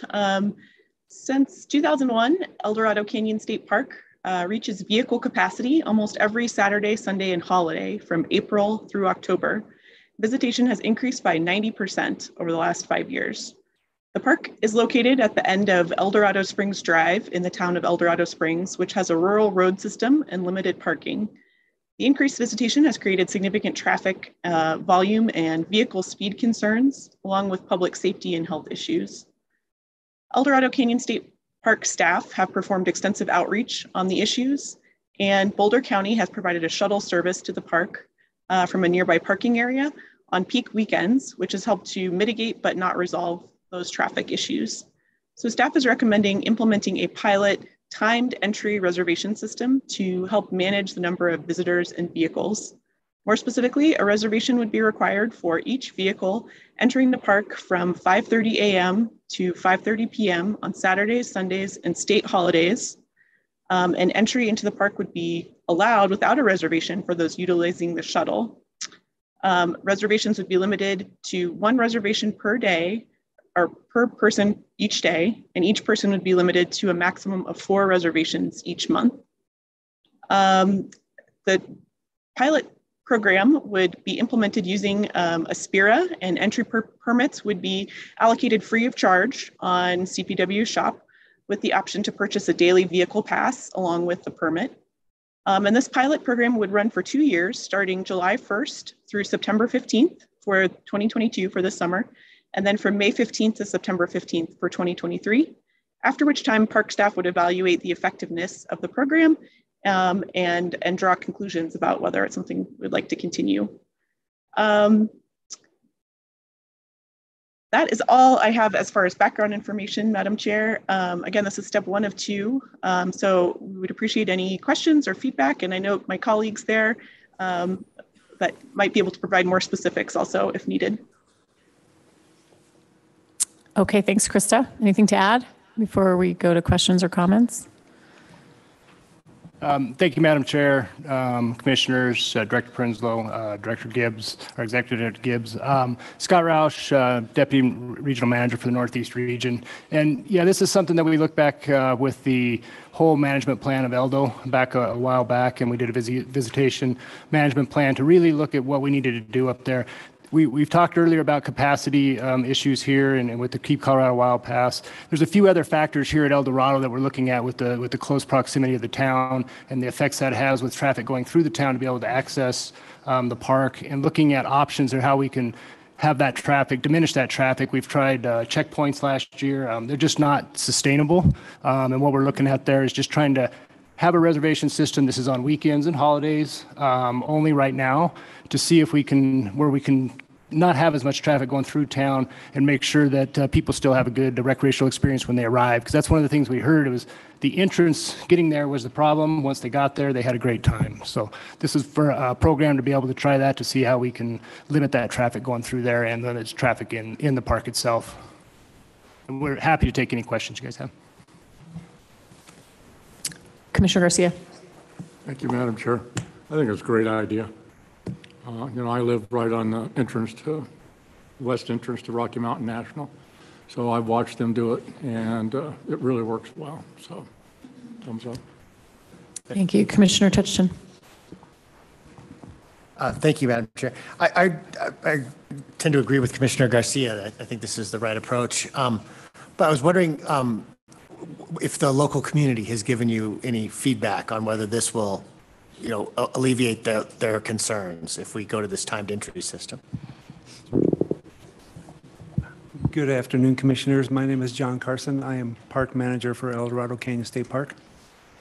Yes, we have been in contact with community members and visitors to the park. They are in agreement that it would help alleviate some of the stress and the volume of traffic, and hopefully improve the safety concerns that the community has, as well as keeping some of the dust down and some of the health concerns that the community is concerned about.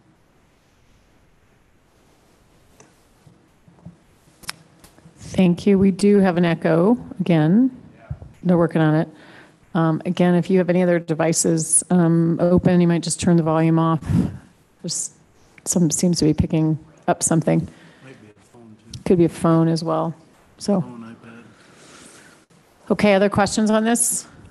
No, we've had El Dorado Canyon State Park on our docket recently for other reasons, so we certainly know that this is, the traffic is, we're loving it to death, and here's an opportunity to try something hopefully that will manage that better.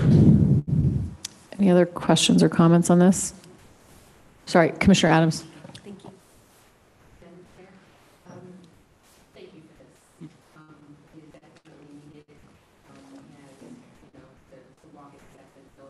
Commissioner Adams, I don't think you're on mic.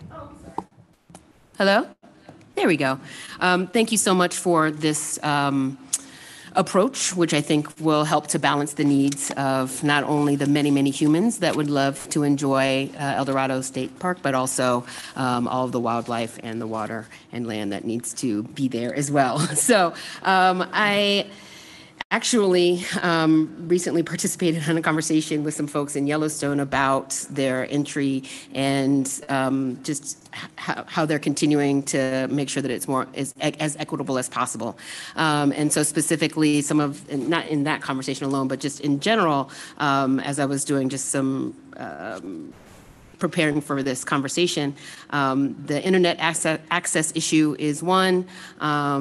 The time to sign on. So I've had March 2nd marked in my calendar for like 6 months because that's when the Rocky Mountain time opened. And so everybody's on their computer at that time to get on there. And if you're not available on that day and that time, then, you know, it's just can be more challenging. So that's just something I hope you all are thinking about, and how can we learn from those who have already kind of stepped out.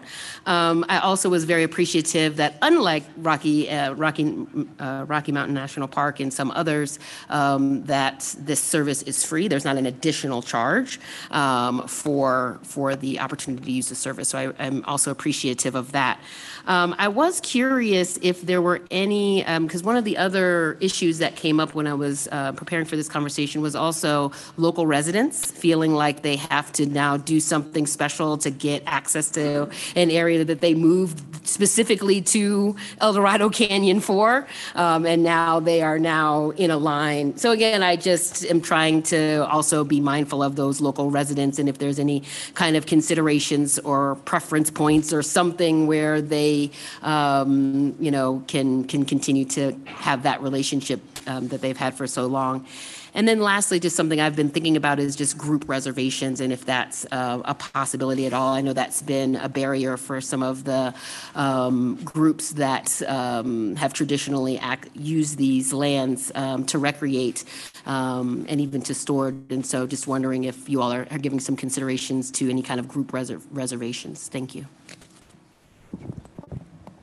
So in regards to the residents in town, we have spoke with them and listened to their concerns. There is still access points for walk-in for people in town. And so we do have the shuttle that will supplement folks as well. So if they cannot get in via vehicle, they can access through the shuttle. And there are other access points besides the main entry that would be open and available for folks to walk in. In regards to group reservations, we have not discussed anything regarding group reservations. We were just concerned about making sure that we had all the fundamentals down for this particular strategy. Thank you. I'm also thinking about the intergenerational families that use that incredible picnic area. And so I can imagine, although I do want to incentivize them getting into as few cars as possible, but I can imagine them needing more than one. And so I've always valued that picnic area as an incredible convening opportunity for extended and large families. And I would hate to see that become a barrier. Thank you. And just to add on that, the picnic tables that were put in there, when they were put in there, they were put in as groups at the time to group them together to be able to allow for those type of groups to where usually you have the singles out and everything. So that was a consideration back when those were It's installed. incredible. It really is. Every time I'm down there, I'm always struck by how many intergenerational families that are there. And I appreciate the cultural responsiveness of how those areas are set up. Thank you. Okay, any other questions, comments on this item? Okay, we are working on the echo. Thank you very much, Krista. Thank you very much. Okay, so we will move on to item number 23. And this is the big game citizens petition around bison. So Krista, are you going to kick us off on this? Or okay, go ahead. Yeah, agenda item 23 is, as the Madam Chair mentioned, is a citizen petition for Chapter W2 and related provisions of Chapter W11, requesting that bison be reclassified as a big game species. The petitioner, Mr. Trevor Pellerite, is available today on Zoom, I believe. So with your permission, Madam Chair, I'll turn it over to him for his presentation. Go ahead. Thank you. Thank you, Madam Chair. Is my microphone working? Can everybody hear me? We can. Thank you so much. Thank you, ladies and gentlemen of the commission. Thank you for the opportunity to address you directly today. We really appreciate it. My name is Trevor Pellerite. I'm the president of Grasslands Unlimited. We are the ones that submitted this petition for your consideration. I would like to spend my time today addressing a couple of the points that the agency raised in their response letter issued a few weeks ago. The first is that CPW raises concerns with the amount of planning that would be needed if this petition is granted, and it seemed like there might be some confusion as to the scope of what we were asking for that I wanted to clarify. We are asking only for the changes listed in the petition, and it is extremely narrow. The question is asked in the letter, are we seeking to, quote, reintroduce bison to create a conservation herd at a landscape level? That is not the requested relief of this petition or the intent, quite frankly. It is extremely limited. It is intended to apply to the animals crossing from Utah and only to those animals to afford them protections while they come and go between the states. There we go. The intent is to afford protections to these animals to maintain consistency between the state boundaries as they come and go. It is to effectively allow them to exist in Colorado without being killed with unregulated killing. So it is not a broad landscape level thing, and we don't believe this would require that much immediate active management from CPW. There is already a program to cover damage from big game. I know that was a concern that was mentioned. That already exists. And we don't believe that the population objectives or an overall management plan would be an immediate need if this regulation was changed. The agency also suggests that Grasslands Unlimited failed to sufficiently prove that this is a problem the agency needs to address right now. As we mentioned in the petition itself, we did conduct interviews with people in both states and confirmed that these bison do cross the border between Utah and Colorado on an annual basis. We have tried to locate the additional information that was requested. We put in a records request to Parks and Wildlife, and we put in a FOIA request to the Bureau of Land Management as well, but nobody has any records or data or even emails about any of the instances when the bison crossed over. That being said, administrative law does put an obligation on the agency in this circumstance, we believe. Courts have said that agencies must, quote, use reasonable diligence to determine facts necessary to their decisions, end quote. And in CPW's letter, by stating that a decision cannot be assessed without the facts they mentioned, we believe that triggers their obligation to use reasonable diligence to try to ascertain some of that information on their own rather than placing the onus entirely on us. We did request that somebody from the agency who is very familiar with this situation be made available at the hearing today. I'm not sure if anybody was able to come to speak to that, but given that item in the letter, we are hoping that the agency can make a record today as to both the fact that this migration does in fact occur and regarding what efforts they may have taken to ascertain the information that they requested from us. But furthermore, we believe strongly that requiring some sort of a threshold showing either of the number of bison that cross or of a severity of impact done to the landscape really misses the point. The point is that animals are crossing over, that they are misclassified in Colorado, and that they're being killed because of a very obvious and easily fixed regulatory oversight.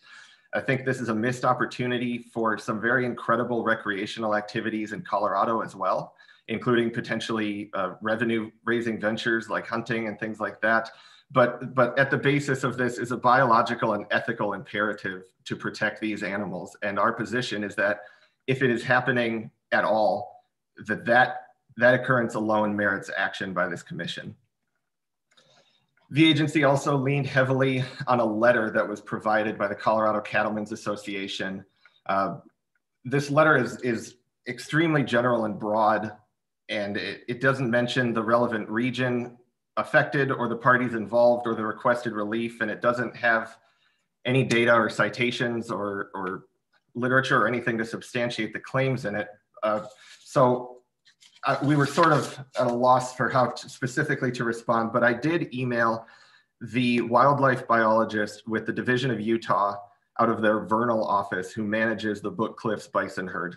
And I shared some of the concerns with him to get his experiences from an on-the-ground perspective over in Utah. And I did want to thank agency staff for indulging us by including our submitted email as part of the record for this commission hearing. I understand that we missed that deadline, but we do believe it is very salient, and we appreciate the agency staff working with us on that. I'm not going to read the entire email because obviously the commissioners have it already, but I did want to highlight one specific point. After Mr. Sampson recounts some of the testing that they do, he says, "To my knowledge, not one bison, tribal or public, has ever tested positive brucellosis, tuberculosis, or any other diseases. I have not heard of any hybridization occurring between bison and cattle. There are a significant number of wild/feral cows in the Book Cliffs. If we do have a disease outbreak, my guess would be that they played a role in it. I haven't received any complaints about hybridization from the Permatees or the Ute tribe." That information underlies the success stories from Utah and from other ranching friendly states like Wyoming and Montana that have managed to carve out a dual classification system for wild bison versus domestic livestock. And I'm not sure there was anything in the letter explaining why Colorado can't simply do the same. Given Mr. Sampson's email, we are hoping the agency can also make a record today regarding what evidence or data they have about disease and hybridization in Utah, which might underlie and substantiate some of the concerns that they expressed in their letter. I just wanted to close by highlighting a few notable, what we thought were notable absences from the letter. The first is that the agency's letter does not give the substance of a phone call with the Utah Division of Wildlife. When we were doing stakeholder outreach, after we withdrew our initial petition, we contacted Utah Division of Wildlife and provided them with a copy of the petition in case they wanted to provide a position. We received an email on December 13th saying that their wildlife section chief out of their Salt Lake City headquarters had called the Colorado Parks and Wildlife section chief directly to discuss the petition. But that phone call is not mentioned in the agency's letter. And given that they rely heavily on stakeholder positions as a basis for recommending denial, we are requesting that the agency state the content of that phone call, at least Utah's position, because they are a significant stakeholder in this. They have a lot of resources invested in those animals. But perhaps most notably, nowhere does the letter say that the current classification is appropriate. They don't say that these bison are correctly classified as livestock. And so I guess we would seek clarification today what the agency's actual position on that is. Is it ecologically and biologically appropriate to call these animals livestock? And if so, what is the literature or data that might support such a classification? The Administrative Procedure Act, as the commissioners are well aware, requires this body to make decisions based on the substantial evidence in the record. I believe that the record is clear that this is a problem that is occurring due to a regulatory oversight and that it can be fixed with a simple and very narrow rule change. There is not evidence to support any assertions that these animals would pose a risk to public safety or private property. And this email from Mr. Sampson in Utah provides strong evidence quite to the contrary. So for these reasons, we are requesting this commission approve the limited and narrowly tailored request today to give these bison the protections that they deserve. Thank you very much. Thank you very much. If anyone's like me, I'm a little confused. I think maybe others are as well. I don't know who could clarify what it is based on what the petitioner has said. What we have public comment coming in that doesn't seem to line up with what we think we're doing. Jeff, I don't know if that's you or Reed or Travis. Just before we get into conversation, I just want to make sure we know what we're doing. unless I'm the only one. Okay, thank you. Jeff, thank you. I wasn't here for the training, so hopefully I can work the microphone. Jeff Versteeg, Assistant Director for Research, Policy, and Planning. So Mr. Pellerite made clear to me, at least for the first time, the relief he's seeking. It wasn't clear to us how expansive the proposal was, whether it was the beginning of a broader conservation effort or simply restricted to the Utah bison that are coming into Colorado. So this is the first time it's been clear to me, and I would suggest probably my staff, what the specific ask was. And we sought that clarification earlier in the process. And so we're a little off guard here in terms of responding to that specifically, because that's just new information for us. So based on his testimony, it appears he's seeking only to protect bison that stray into Colorado from Utah by changing their classification and nothing more at this time. And again, that's not something that we were fully prepared to address because we didn't know the entire scope of the proposal or the limitations on it. And I would suggest that we invite our council, your council, to participate in this conversation at some point too, because Mr. Pellerite did suggest at some point in his correspondence that an outcome that he considered undesirable might result in litigation, and so we want to be careful about, what we put into the record at this point in the process. But the staff recommendation was to deny the request for a number of reasons, including the lack of clarity on the long-term objective and the fact that a reclassification to big game would basically make the division responsible for paying game damage should those bison damage fences or forage or other things.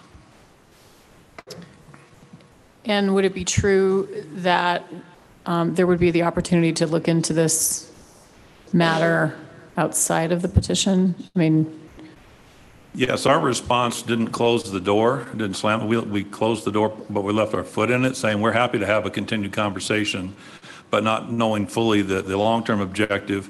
We felt like a regulatory change at the beginning of a process and a conversation that had a longer-term consequence to stakeholders, landowners, and other groups would be premature because it might signal an intent before the conversations were held. thank you, Jeff. I don't know whether this is the right time to invite comment from council or our other attorneys around the table, but Jake, maybe we'll come back to you. Okay. Commissioner Touchton and then Bailey. Thank you, Madam Chair. I had a question for Trevor, and also probably one for Jeff. But Trevor, Jay Touchton, we met a long time ago in a lecture by Dan Flores. You had a table there, and he was giving a lecture on the lost American Serengeti. So your petition is pretty timely in keeping of where I know you're from. And thank you for calling this problem to our attention. I agree with you that it's fairly outrageous that an animal walks across an imaginary line and pays with its life in a complete waste. But my specific question for you was, do you know, I know you're a big hunter, what Utah or some of the other states charge for a bison license? And the reason I ask is I feel that's essentially what we're stealing from Utah when we allow this to go on. Thank you, Commissioner, for your question. I don't know off the top of my head what the cost of a tag is. I feel like it's somewhere around $2,500, but I don't remember now if that's Utah or South Dakota. There are a couple different states that offer those opportunities, so I'm afraid I can't answer. If the commission would indulge me a few moments, I'm sure I could look the answer up online and get back to you in a few moments. And thank you, Trevor, for that, and I'm sure we can figure it out. But I thought it was in that order, that range too, a pretty expensive tag. Jeff, for you, does your view of the petition change if it was limited to a strip along the Utah border? So that the way I see this is we have an acute problem where animals could die at any point in time. And of an unknown number. My own experience with bison is they go places in a group, And if a group were to walk into Colorado, they'd all be vulnerable. It's not, maybe, the information I've heard is it happens 3 or 4 times a year. But anyway, I guess the question is, if to take care of the acute problem, we did something right along the border in this very limited area, and then we tabled for further study the bigger issue of whether we want free-ranging bison. Thank you, Madam Chair. I can't speak for the division because we haven't had that conversation, so we can have that conversation at our reg review meeting coming up in April. I would say, though, that again, any regulatory change at this point in the process will be perceived by some stakeholders as an indication of a strategy that's being put into place, and we'd want to be very clear in our outreach and communication, what if there were limits being imposed on this. So that's something I think we should think carefully about. And Mr. Pellerite asked what the nature of the conversation was with the Utah Wildlife Chief, and we have Brian Dreher who had that conversation, if you'd care to hear how that went.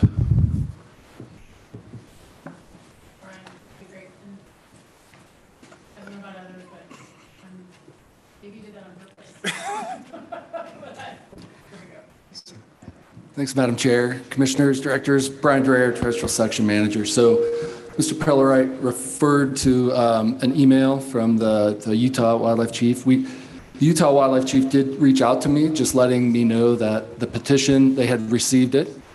They reviewed it, but they did not feel like it was an issue that they needed to take a position on because it's a Colorado-specific issue.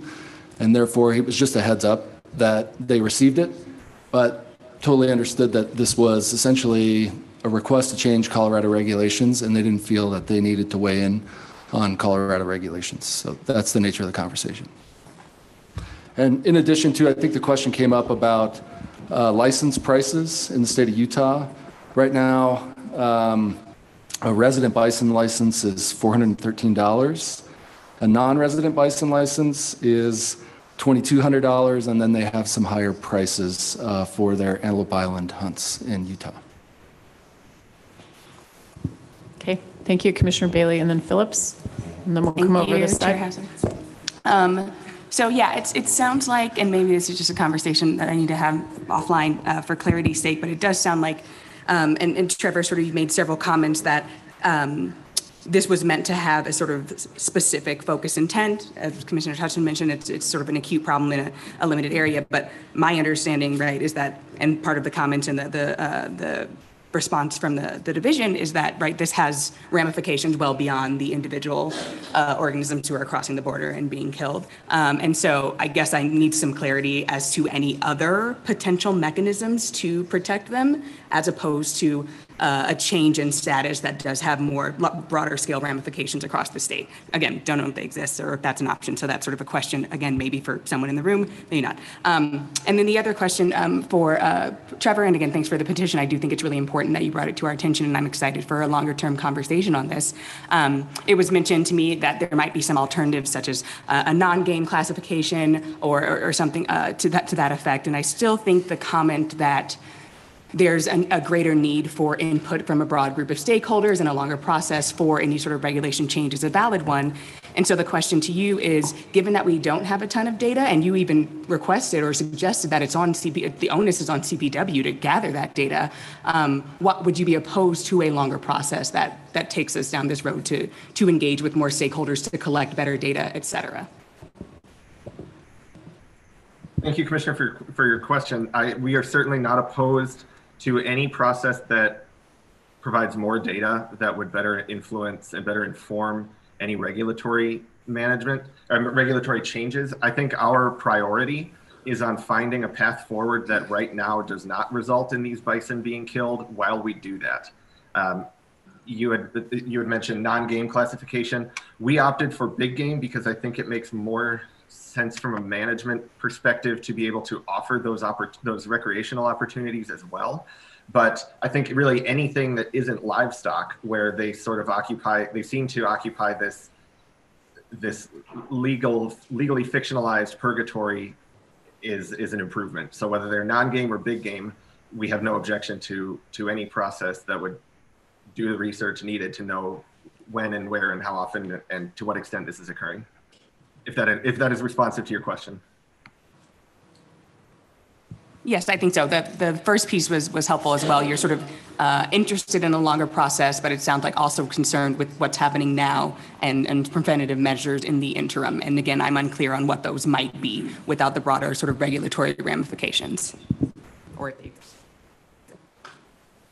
Okay, thank you. And we are, after this item, we will take a brief pause to try to figure out the echo. Commissioner Phillips, and then we'll swing over to the side of the table. Commissioner Vardy will be after that, and we'll come up the table. Thank you, Chair Hauser. And thank you, Trevor, for bringing this up. We've been doing bison since 2004, so very familiar with the animal and the industry. Like I said, I appreciate you bringing this up, but I don't feel that we can vote on anything today. It seems like a small change, a regulatory change, but I think, as Jeff said, the perception of this change. We've had Colorado Cattlemen's come out, National Bison Association come out, Rocky Mountain Bison Association come out, all pushing for the denial of this petition.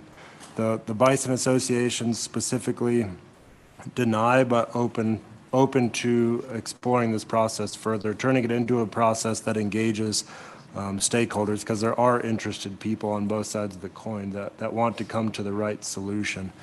The problem, a big problem for me in what is presented is it's all anecdotal or mostly anecdotal information or evidence.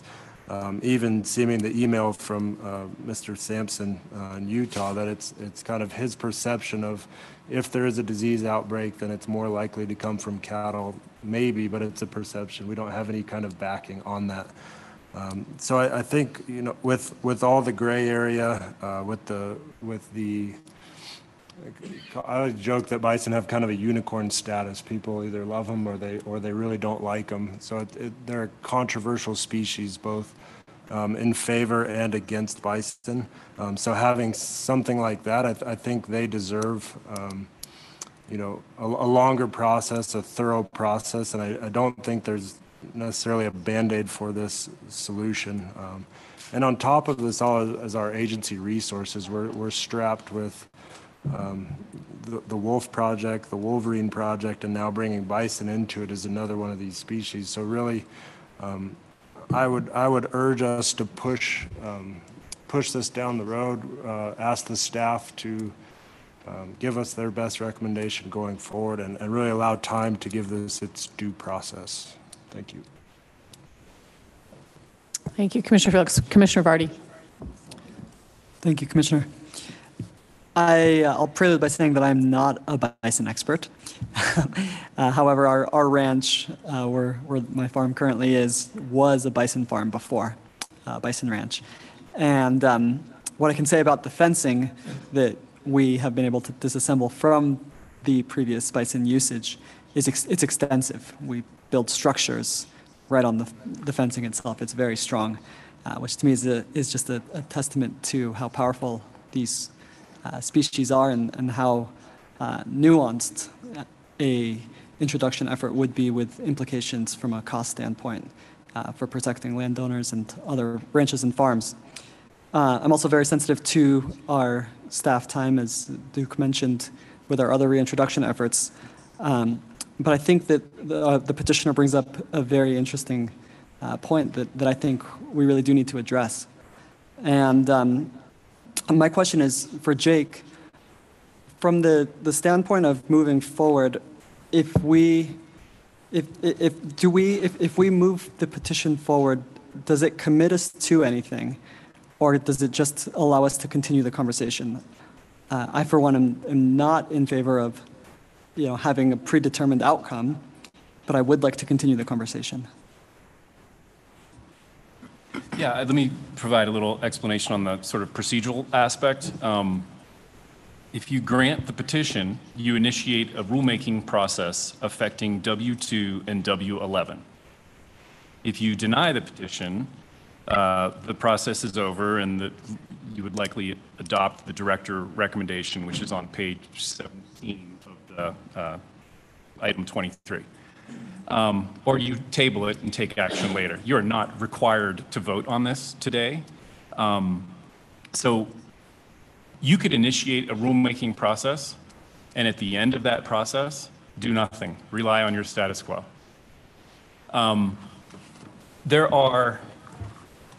We talked a little bit about non-game, which is in W10. So if you're interested in making a non-game designation of bison, you would have to open W10. So your rulemaking notice is tailored to the result that you want to achieve. You don't open your entire rule book and tell the public we might change anything in the entire book. You provide notice saying we're going to change W10, W2, W11, and so forth. So merely granting the petition, you can't adopt a rule today. You cannot adopt the changes that this petition seeks because you have not noticed it for rulemaking. Fundamentally, this petition is a request for the commission to exercise its rulemaking authority, and the first step in that process is a notice of rulemaking, which hasn't happened yet. So you can grant the petition, start a rulemaking process. You can deny the petition for the reasons stated in the director recommendation. You can deny the petition for any other reason that the commission envisions. You can table it. You can deny the petition and ask staff to come back for more information. You can deny the petition and open different chapters, whether that's W10 or you have a great deal of flexibility. And I'm glad that this has sort of engendered a policy discussion, because that's really what this is. This is not an adversarial process, right? You're not required to make a record. The record is in the director's recommendation.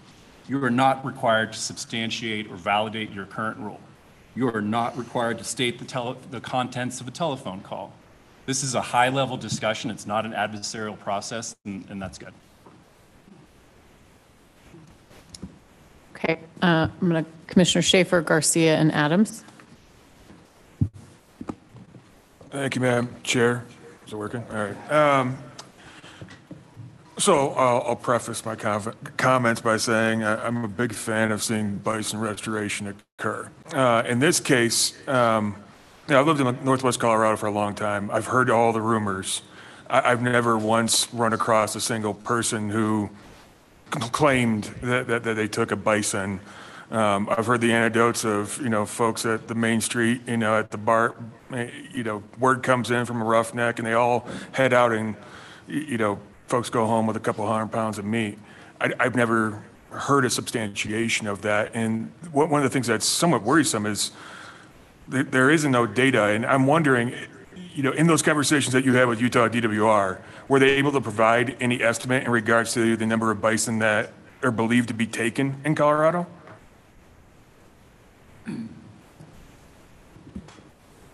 Go ahead, Trevor. Was that question directed at me? I'm sorry, yes, it was. Okay, no, don't apologize. No, they do not have data either. So that lack of data is, I think, making a change in policy without having any substantiation behind it from some numbers is a little worrisome to me. The other part being, I know that it seems that you've bristled a little bit regarding the stakeholder outreach, but there's a lot of stakeholders for a decision like this. And for me in particular, I would really want to know what the Ute Indian tribe, what their feelings are in regards to any changes in Colorado, as well as the program in Utah, and being able to promulgate something that works for all parties involved, as well as landowners in that area who I am familiar with that I have not heard from regarding this issue. So it's something where I do believe that we need to continue to explore this process and gain more information. But at this point, this petition, it still seems rather presumptive. And I think the cart's getting in front of the bison a little bit on this. Thank you, Commissioner Schaefer. And we do have a light out. I didn't do that to Commissioner Schaefer, by the way. No, I turned his light off permanently. Commissioner Garcia.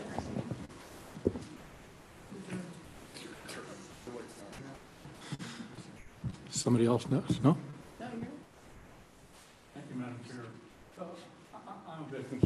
Now you need to turn your mic back on. Thank you very much. Sorry. Thank you, Madam Chair. I'm as concerned as Commissioner Schaefer. Honestly, I come here to these meetings normally expecting a problem and we are in search of a solution. This appears that you have a solution and we're in search of a problem, because I don't know what the problem is. You haven't given us any evidence of any bison being killed, harassed, nothing, zero. It's like me calling my doctor and saying, you know, I think in April I'm going to get sick. Can you give me some meds? My doctor would probably say, can you wait till you get sick and we can figure out what it is before I give you the meds? That's where I am. And for that and a lot of other reasons, including the position of all the organizations that Commissioner Phillips cited, I'm going to move to deny this petition. If you want to seek further clarification and work with the division, that's fine. But until I see something more, I don't want to table it and bring it back. I see no value to me or the commission. So that's my motion. Okay, we have a motion on the table. Commissioner Phillips, second. I believe there are some additional comments and questions. Commissioner Adams. Thank you, Madam Chair. I would agree with fellow commissioners around the specific requests. I would also agree that this is an issue that is worthy of, and so worthy that I took a look at the state wildlife action plan where bison are mentioned several times. So much so they even mentioned the reintroduction or possible reintroduction of the U.S. Fish and Wildlife Service at the Baca National Wildlife Refuge and the Great Sands Dunes National Park. I also indicated that in the plan that the bisons help maintain healthy grasslands. So I'm raising this to acknowledge that the agency does have bison on their mind based on the plan that I was able to review. And it was, and my question, I guess, is that state wildlife, is that plan going to be updated? Is it updated on every 10 years? And if so, I think that would be 2025. I don't know when the planning for that planning begins, but I wonder, I suspect it's around nowish, if the timeline is right. But either way, I guess my question is it's already in our state wildlife action plan. And although it doesn't have as much data as some of the other species, I just want to acknowledge that it is there, and I'm curious if there are opportunities to continue this conversation as a part of the renewal process, timeline permitting. Brian and Katie have joined us. Go ahead, Brian or Katie. Thanks, Madam Chair. Thanks for the question, Commissioner Adams. It is a Tier 2 species in the State Wildlife Action Plan, meaning that our Tier 1 species, are our higher priority.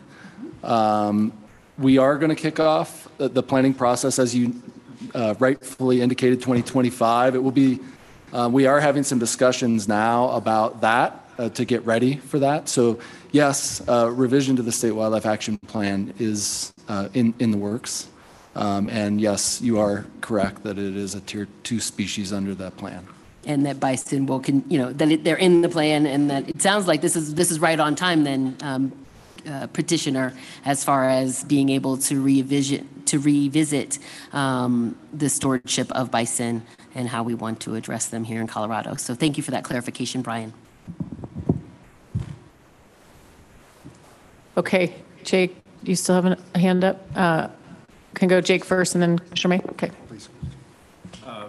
Commissioner Garcia's motion was to deny the motion, and I wanted to clarify that was the motion to deny the petition for the reasons stated in the director's recommendation. Correct. I believe that is the case. So we have a motion to deny the petition, and we have a second from Commissioner Phillips. Thank you for the clarification. Commissioner May. Thank you, Madam Chair. I agree with what's been said, but I have so many questions about this, and I don't know that there are answers to them, but so far all we have is anecdotal information. For example, how many animals are we talking about? How often do they venture across? How long do they stay?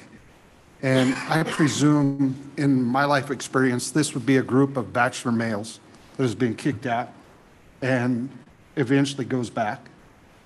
But what I don't understand is who believes they have the right to go kill these animals on public land especially. I don't understand that mindset, so I'd like to have more information around that. I would respectfully ask the two commissioners on our commission that have bison. Colorado is a free-range state. In Colorado, if you don't want cattle or animals on your property, it's your responsibility to keep them off, to fence them off. So that being said, the imaginary line that is the state line, does that mean Colorado would be responsible to build a fence to keep those animals off of them? Because that's how free-range status works. So I would ask Commissioners Touchton and Phillips, in your bison herds, if they venture onto a neighbor's property, would you see it as unfit for somebody to shoot them when they were off of your property? I presume you would not. So basically that's what's happening from Utah to Colorado. It seemed to me the more simple explanation would be haze them back across the line or make sure they weren't there. But if there is an illegal act, and I presume it's an illegal act if these animals are venturing across and somebody is shooting them, that's another problem that needs to be addressed. But I agree, too much anecdotal information. We can't approve a petition like this until we get some hard data. And even so, it has to be a methodical process. We can't be reactive to something like this. The agency has to have a chance to be proactive and determine what policy would work or would not work. And the time constraints and the stress on the staff right now, I don't see it being a possibility. So I would ask the petitioner to get us some of these hard facts, some of the things I asked. How many animals, how often, for what duration of time, and do they go back on their own, or are they being killed on the Colorado side? Those are all things that I think this commission needs to know. That's all I have. Thank you, Commissioner May. Commissioner Vardy. Thank you, Madam Chair. So that was very helpful, Brian. Thank you so much for sharing the update that it is actually on CPW's radar. And my preference would absolutely be to keep it in the purview of our long-term plan rather than trying to jump the gun based on a petition with anecdotal evidence. So with that, I will support the notion when the time comes. Commissioner Touchton, we do have public comment, so I'm going to go to public comment pretty quickly. Commissioner Touchton. Well, I guess a comment and then a question, probably for Jake. I still feel we have an acute problem, and then in my mind, a chronic sadness, I guess. The acute problem, and I have been told by staff that this is a real thing, Commissioner Garcia, that they, I don't know the source of their information, but that this happens 3 or 4 times a year. And so that it's not, well, maybe staff's information is anecdotal. Well, that's the acute problem. And if it happens once, it's too much. It's just, the bison shouldn't be trapped in some loophole because we're afraid to act to protect those animals from just being casually shot. I think some of your reactions might be different if these were unowned livestock, domestic cattle. If these were the feral cows out of the Henry Mountains and people just started shooting those, people might react differently. But bison seem to be a blind spot. And to the concerns of the cattlemen and the bison associations, most of our neighboring states have wild bison herds and captive bison herds. Montana, Wyoming, Utah, Arizona, and New Mexico all have wild free-ranging bison herds and captive bison. It hasn't been a problem for them. And outside of the greater Yellowstone ecosystem, I think the disease concerns are incredibly overblown. The Utah herd is brucellosis free. And the brucellosis did come from cattle to bison, and that transmission only took place in the greater Yellowstone ecosystem. The elk have brucellosis too, and I never hear anyone saying they want to control the elk and the movement of the elk to control the spread of brucellosis. But if you look at the numbers, the risk from elk transmission to cattle is much greater than from the bison. But what I wanted to ask is, because I hear a lot of hesitation and I think the director and I talked about this, he doesn't like shooting and then aiming. But I hate the idea that we deep six this and let it we hide from what I view as our responsibility to protect wildlife. And so I want to know if we can deny the petition and initiate rulemaking so we keep this on our agenda. Yes. Well, at the appropriate time, I'll make that, maybe I can, Commissioner Garcia nodded a bit. Maybe we can agree on that motion, or I'll make a counter motion. I'm not sure where we are on that. I don't know whether there's a friendly amendment or we'll just do that, handle that separately, or the director, it's under sort of advisement by the director to initiate that and bring it back to us. What would you recommend, Jake? What I heard from Commissioner Tushin was to make an amendment that wasn't very specific. And so, yeah, if the first and seconder want to entertain an amended motion, that's the commission's practice. Jake, your mic is on. Sorry, I guess everything I said wasn't heard. Yes, you can initiate rulemaking today and deny the petition. The commission's practice is to accept friendly amendments, so if that's what you would like to pursue, Chair, I think there needs to be a little bit more discussion about the nature of the amendment and whether the first and seconder are willing to accept that amendment. Okay, well, I will turn it back to Commissioners Garcia and Phillips on whether or not you would entertain a friendly amendment. Again, I would need clarification on what the amendment is, but again, even Commissioner Touchton's evidence that there's been any harm is anecdotal. I have no hard evidence before me, zero, that any harm has been done, zero. And I'm one that likes hard evidence. Anecdotal just doesn't sit well with me. And so, and I'm not going, I don't want to lock the division in to having to do anything as it relates to this petition. If the petitioner and the division want to have an ongoing discussion about these issues, fine. But as far as I'm concerned, the commission, my recommendation and my motion is we're done with this issue today. Commissioner Phillips, your second still stands? Second still stands. Okay. And real quick, sorry. Go ahead. Echoing what Commissioner May said too, I think, Trevor, you've brought this to us, and you know, I would like to move ahead with the proposal by Commissioner Garcia, but putting the onus back on you to come back with some of these, with some hard evidence, some actual evidence that this is happening, that this is a problem, and not burdening our staff any further than they are. Can I go to Director Prenslow, and then I'll circle back to Commissioner Touchton? Okay. Thank you, Madam Chair. Maybe not belabor that, or instead, I'm not trying to stop an amended motion, but there's a motion and a second. I would offer to the applicant, if he has, offer staff meet with him to try and find out what information he has or doesn't have, if there's a specific problem, an acute problem, a chronic problem, or a perception problem, and at least come back with some information. I'm more than glad to do that.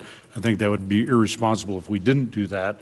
I think that's a reasonable expectation without a petition hanging over us. If we find out that it is a specific problem, Commissioner Touchton and I talked about that too. I've heard of it, can't tell you if it's true or not.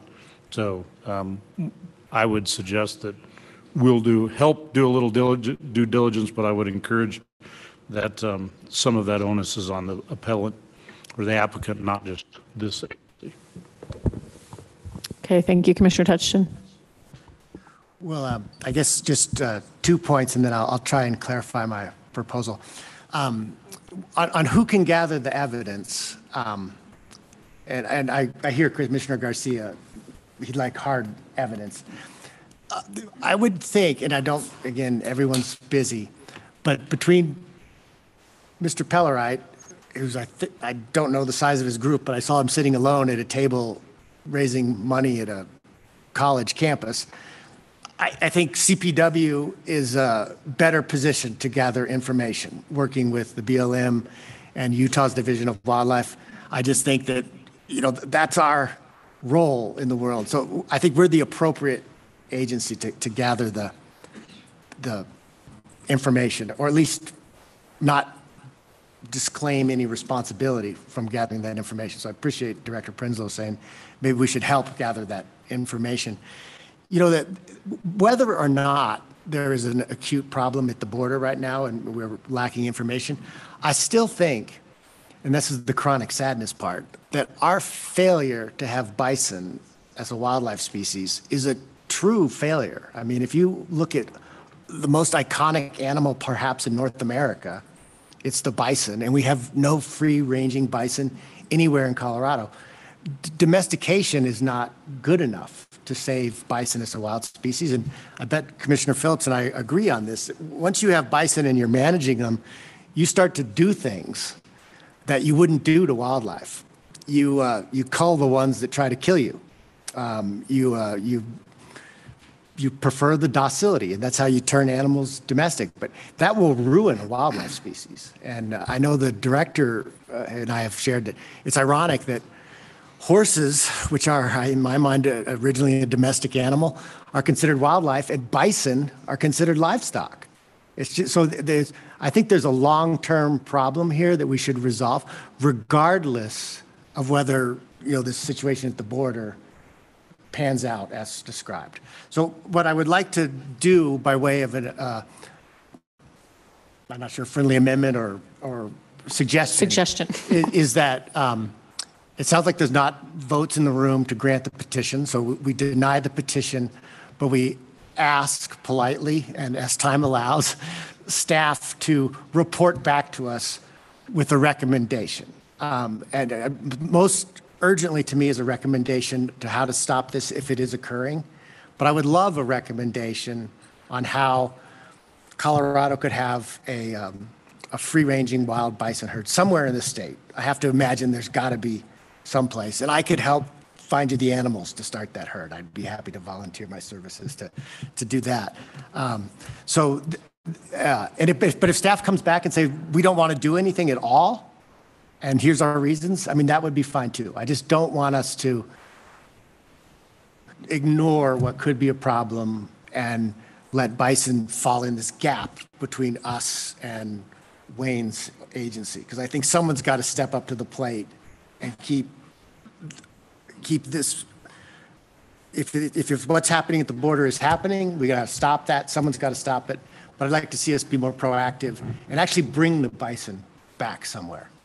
So and that's to clarify, I'd like to, we can vote to deny the petition, but I'd like to also have us vote, if I get a second, to have staff come back to us with a recommendation on those two fronts.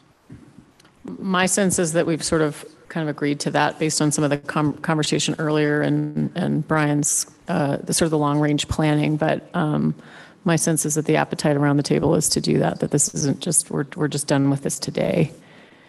Getting a lot of nods. Okay, I'm going to go Commissioner May, Commissioner Adams, and then we're going to go with public comment because we have scheduled it and we want to make sure to be sensitive to our public commenter. Commissioner May. Thank you, Madam Chair. My concern with this whole topic is a lack of information. If things come back to us and we do have some hard data and we find out that some of this has happened, I think then we can begin to formulate our opinions and maybe some policy. But for right now, I think the most important thing is that we've requested the information. The light has been shown on this that I obviously wasn't aware of it until this came up. So the light's been shown on it. Let's research it.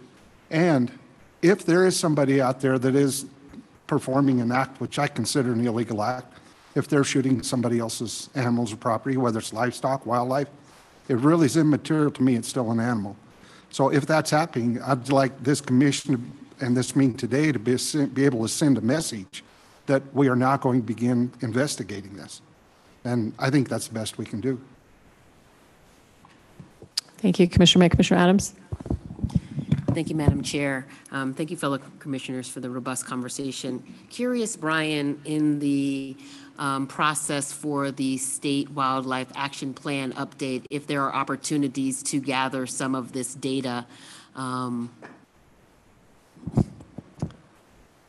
Thanks for the question, Commissioner Adams. Can you help me with some clarification on which exact data you're talking about, animals that have been, killed in Colorado? Is that specifically?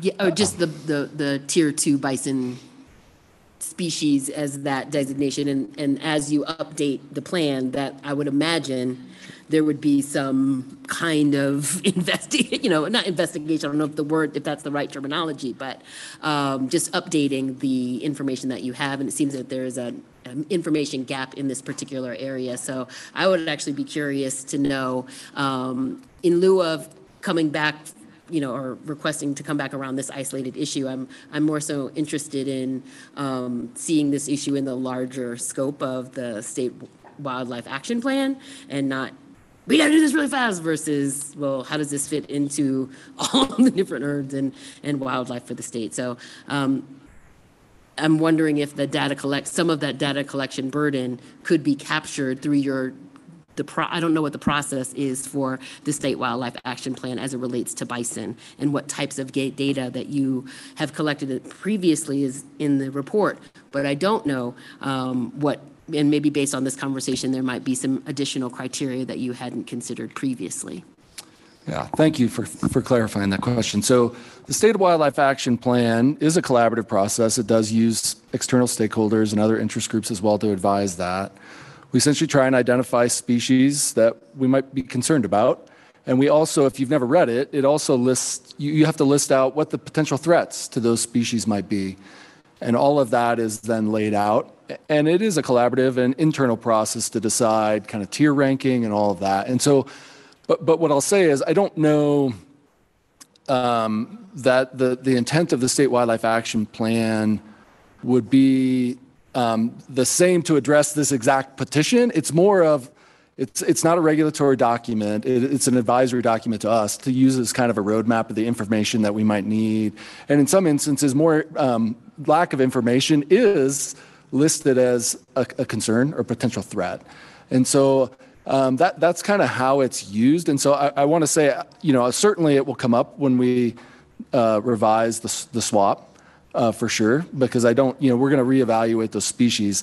I'm just not so sure that would be the correct vehicle to address the petition that Mr. Pellerite has put before us. Does that make sense? Yes, it does. Thank you so much. Thanks.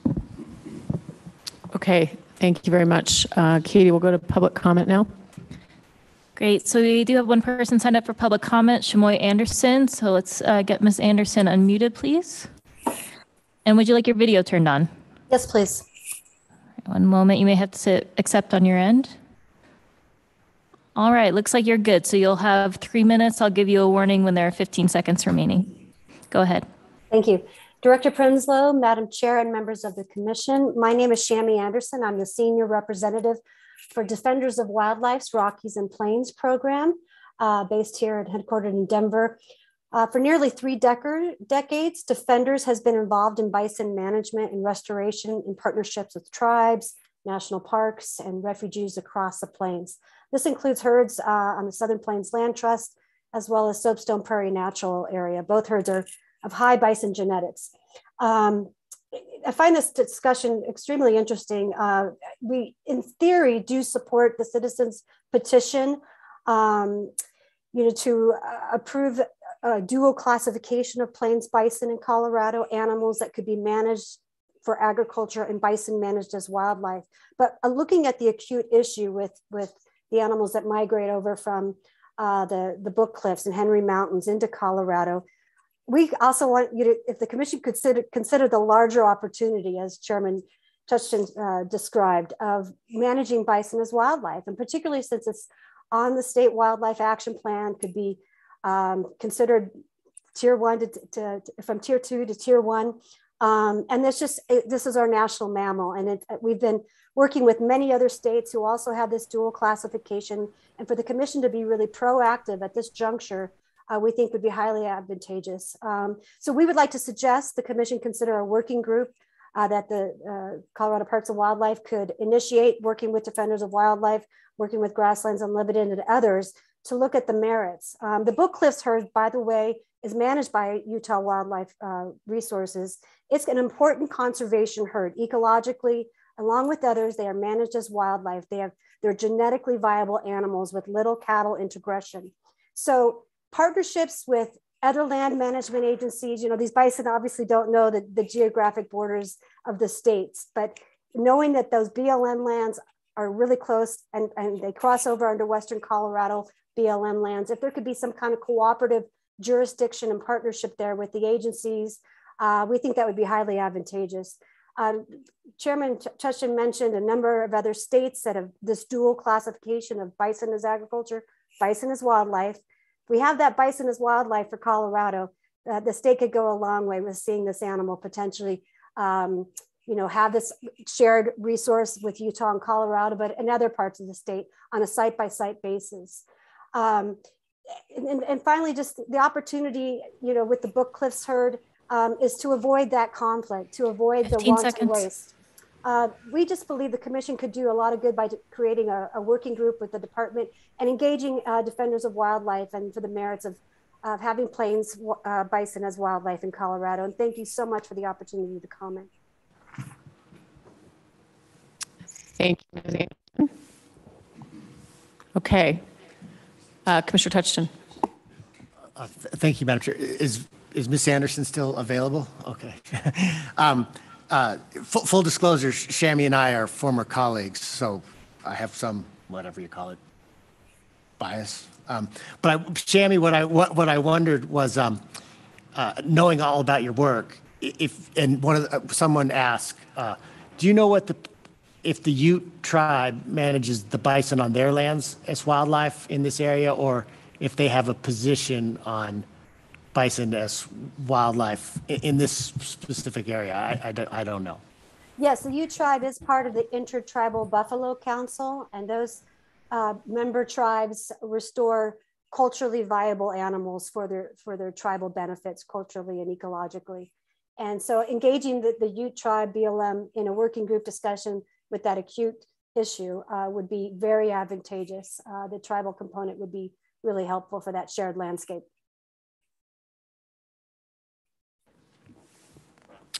Okay. Thank you for being with us today. So we do have a motion on the table in a second. I think Commissioner Schaefer. I'm pinch hitting. Without a light. Sorry, I'm pinch hitting for Commissioner Haskett, who doesn't work at all. Sorry, do holler if you need my attention. Could we have the motion restated? Yes, we can. Is that what you needed, Commissioner Haskett? Okay, Commissioner Garcia, would you please restate your motion? With the help of esteemed counsel, maybe. I would move to adopt the director's written recommendation to deny the petition. And we had a second from Commissioner Phillips. Okay, is that clear to everyone? Commissioner Vardy, was that a question? Do you have a question? Okay. I think, Commissioner Bailey? There's no, yeah, it's more of an understanding that we will continue to look into the issue. It's not part of the motion. It's separate. Yes. Okay, so I think we will do a roll call vote on this one, Laura. Adams? Yes. Bailey? Yes. Bleka is absent. Garcia? Yes. Haskett? Yes. May? Yes. Phillips? Yes. Schaefer? Yes. Touchton? Yes, provided I get to make a motion afterwards. Vardy? Chair Hauser? Yes. Motion carries. And thank you to our petitioner, Mr. Pellerite, for making application. Commissioner Touchton. Thank you, Madam Chair.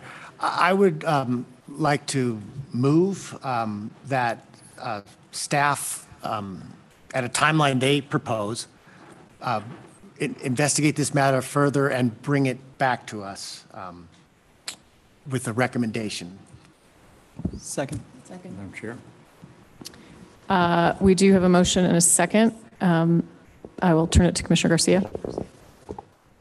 Maybe I've been around too long, but I did not think the commission was in the business of directing staff. And that's what the purpose of this motion is.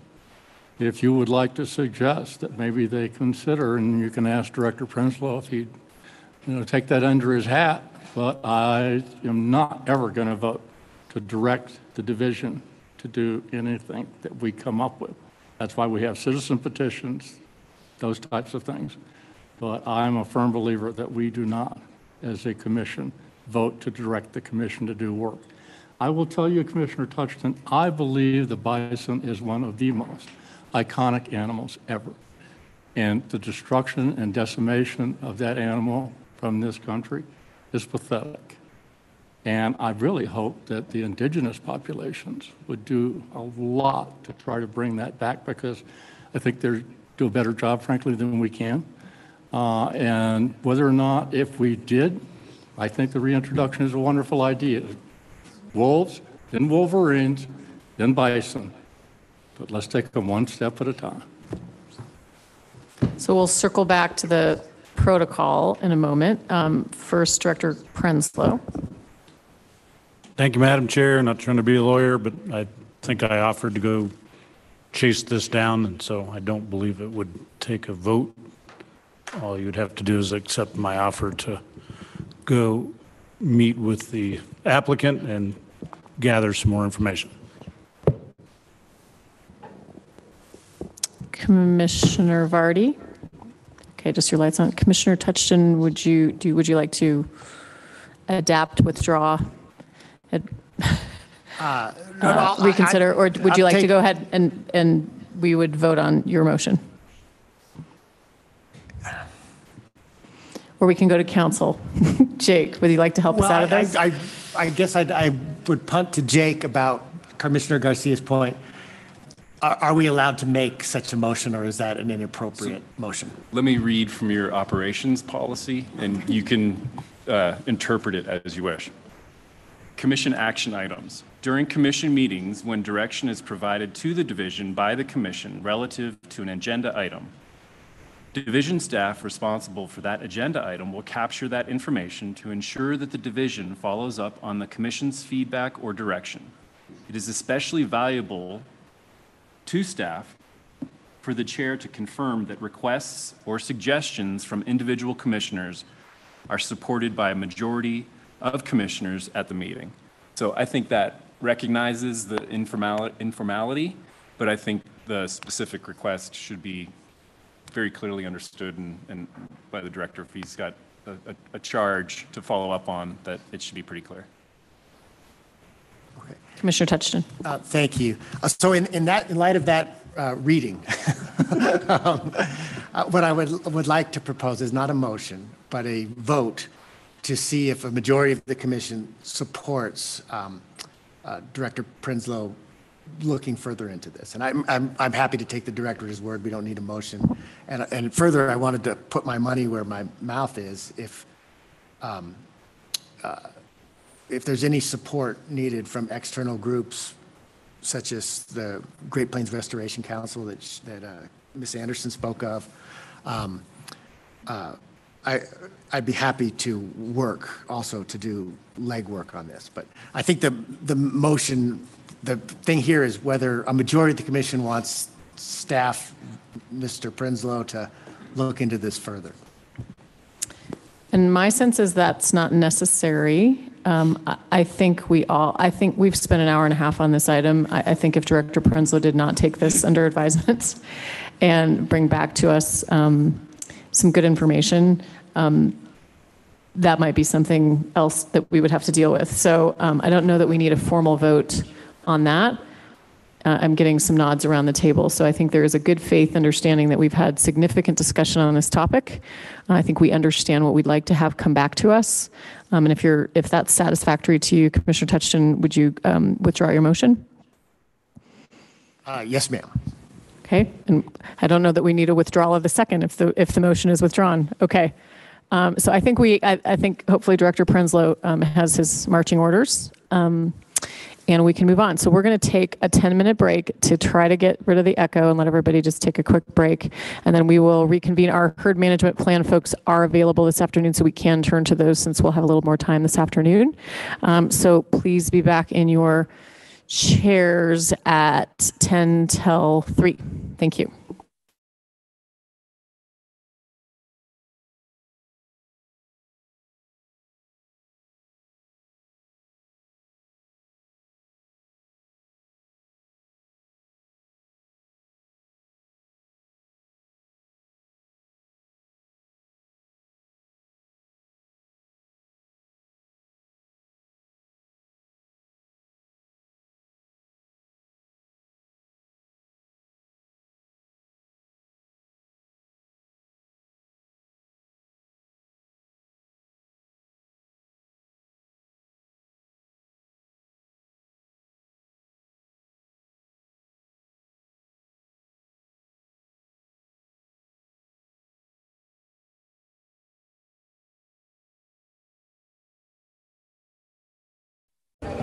Check Okay, 1 2. Can you hear it?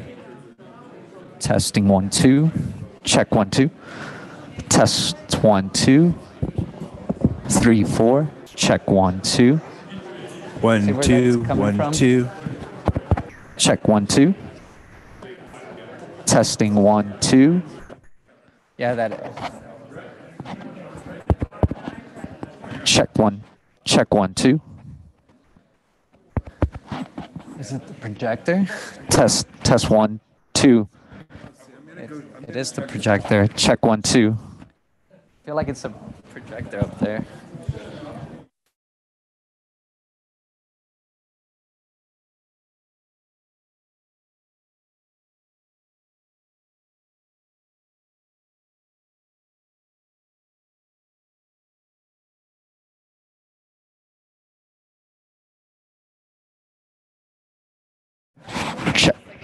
Check 1 2. It's the test 1 2. You hear?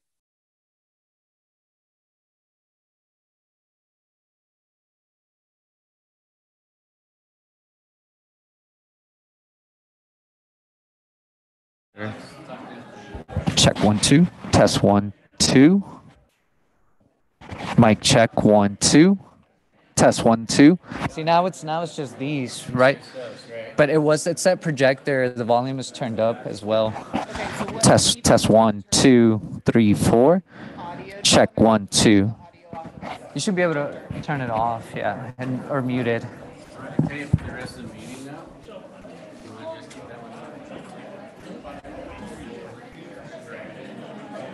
Yeah, and it explains so much because we were pointing this area, but when we got here, we couldn't hear it because it's right there. Okay. Is there a remote for that projector here at all?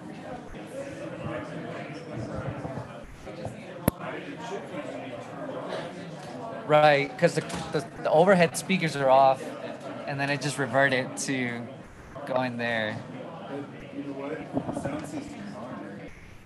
What's that? Yeah, but the amplifier isn't for the speakers. If you see it, it's turned off completely. But the projector has its own speakers inside. But no, that still gets the audio. The HDMI audio going to there. And so the projector speakers have the projector. So that's yeah. See, now we turned off the projector and the echo is gone. So we need to tell Rasik, sorry. Either that or if you have the remote for the projector, I can just hit mute on it.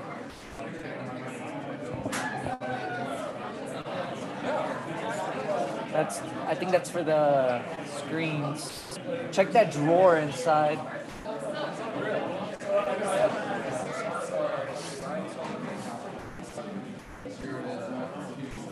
Yeah, you'll see like a Epson.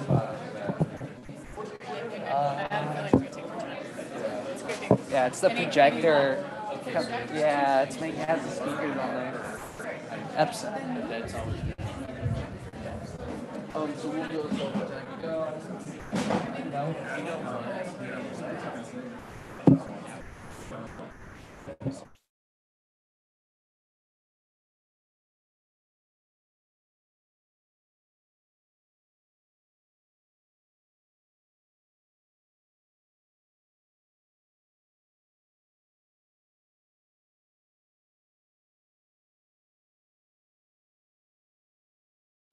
Check, check, check, check.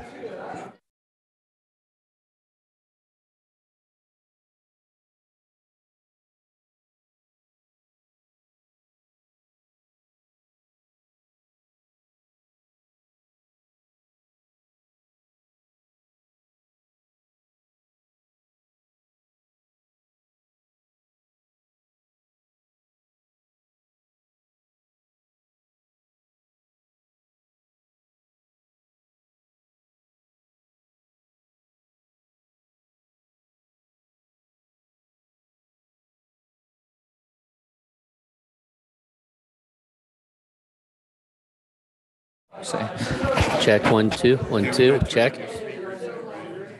Oh yeah, let's try.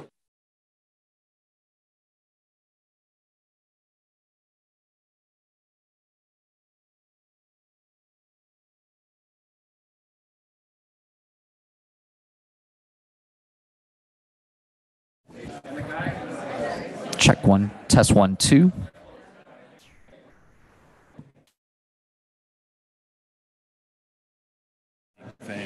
Testing, testing. Hello, testing, testing. Any echo? No? Yeah.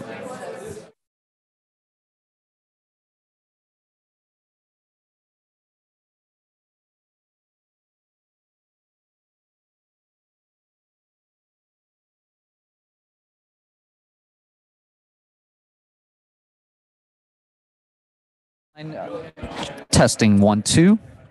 Check 1 2. Check 1. Testing 1 2. 3 4 5 6. Check 1 2.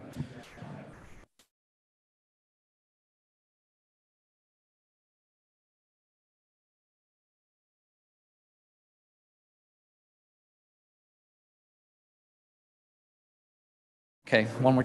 Check 1 2. Testing.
Check 1 2.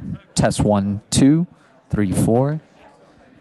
Testing 1 2. Check 1 2. Microphone. Check, check, check. Thank you. Yep.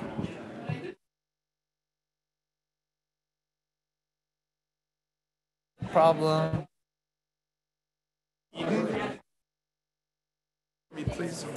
Trying my microphone. This is me trying my microphone. Yeah. But Still? we're not We're hearing good? you. Not hearing me? Nothing? I can hear myself too. I'll probably get these. Check, check. I shut off the. I muted that. Again? I did mute that now, yes, Okay. because everybody's talking. It's Yeah. still I was- going.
Check 1 2. Test 1 2. Test 1 2.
Okay, thank you everyone for being so flexible today. With the weather, Mother Nature and all that, we have some opportunities to move some things around. So we will, our herd management plan folks are available this afternoon, so we will pull those into to this afternoon's agenda. We're trying to move dinner up a little bit, so if we want to go straight from here to there without driving on the treacherous roads, you can certainly have that option. And then we are going to try to pull the consent agenda item, Commissioner Adams, up to today as well, the parks naming item. She's not listening. Okay, so we'll do that as well if we have time, and then that will give us a lot of flexibility for tomorrow, because I think we'll probably want a little bit more time tomorrow. So Commissioner Adams, we will probably try to add the naming item on this afternoon before we finish if we have time. Okay? All right. And I just got word that we can start at 6. So start dinner at 6. So if you want to just go, depending on when we finish up here, you can either stop by the hotel and go there, or you can go straight there if you'd like to have an adult beverage, which I think I heard something from Director Prenslow that he offered earlier. Did I hear that? No. Okay, so we are back in session and we are on item 24.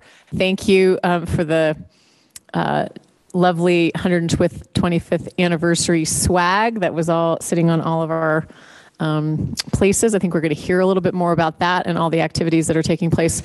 Hopefully you all have been getting invitations for the events that are happening in your region. But Michelle is going to overview it with us and tell us all the things that we have to look forward to over the next year. So it's all yours. Thank you, Madam Chair, Commissioners, Director Prenslow, and Director Gibbs. It's an honor to be here today to talk to you about the 125th anniversary of Parks and Wildlife, and I'm super excited. So we'll just get started in, there we go, there's our logo that everyone will see. So we're gonna start out with a little history lesson, and don't worry, there's not a test later, so don't worry. It's important to note that while we are celebrating the anniversary of our agency, the natural resources of Colorado have been important to the people living here for thousands of years, long before our agency was established. We are here to celebrate the people that were here before us, the land, and the natural resources of Colorado. So, yeah. You're not sharing your screen. Oh, that was Kirk's job.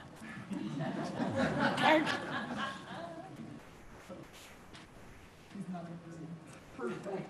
Okay. Not throwing you under the bus. So you're doing this one here? Yeah. Do I have to do it on each one? I know I should have had Kirk right here.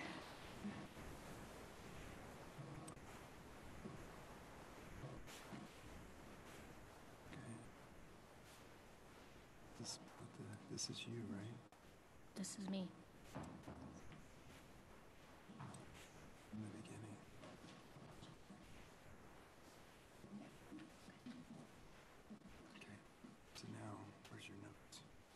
I don't know, it's okay if I don't have my notes.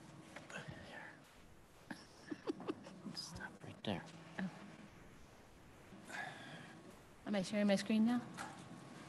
Yes. You're good. Oh, okay, all right. I guess I'm sharing my screen now. Okay, so just some dates to put out there. 1861, the first wildlife laws passed. It's unlawful to take a trout by a seine, net, basket, or trap. In 1897, the agency is born, the Department of Forestry, Game and Fish. And I think what's been really exciting through this whole process is that we're celebrating our successes and our stories. So learning about all these different times and what happened has been really exciting. So first licenses, the first hunting license was in 1903. I think it's kind of cool to see the old pictures of the stuff. And what we really want to do is also celebrate our successes. So there's a lot of wildlife management successes through our agency. In 1910, there was an estimated 500 to 1,000 elk that remain in Colorado. And now our elk population is over 280,000. So that's something that we really want to celebrate is all our success stories. So we have the bighorn sheep. Oops. All right, so we got the bighorn sheep. Then we go back into the recreation management takes off. The first state parks board was created in 1937. And then we have the first state recreation area, Cherry Creek State Park, and then our first state park, which was Lathrop in 1962.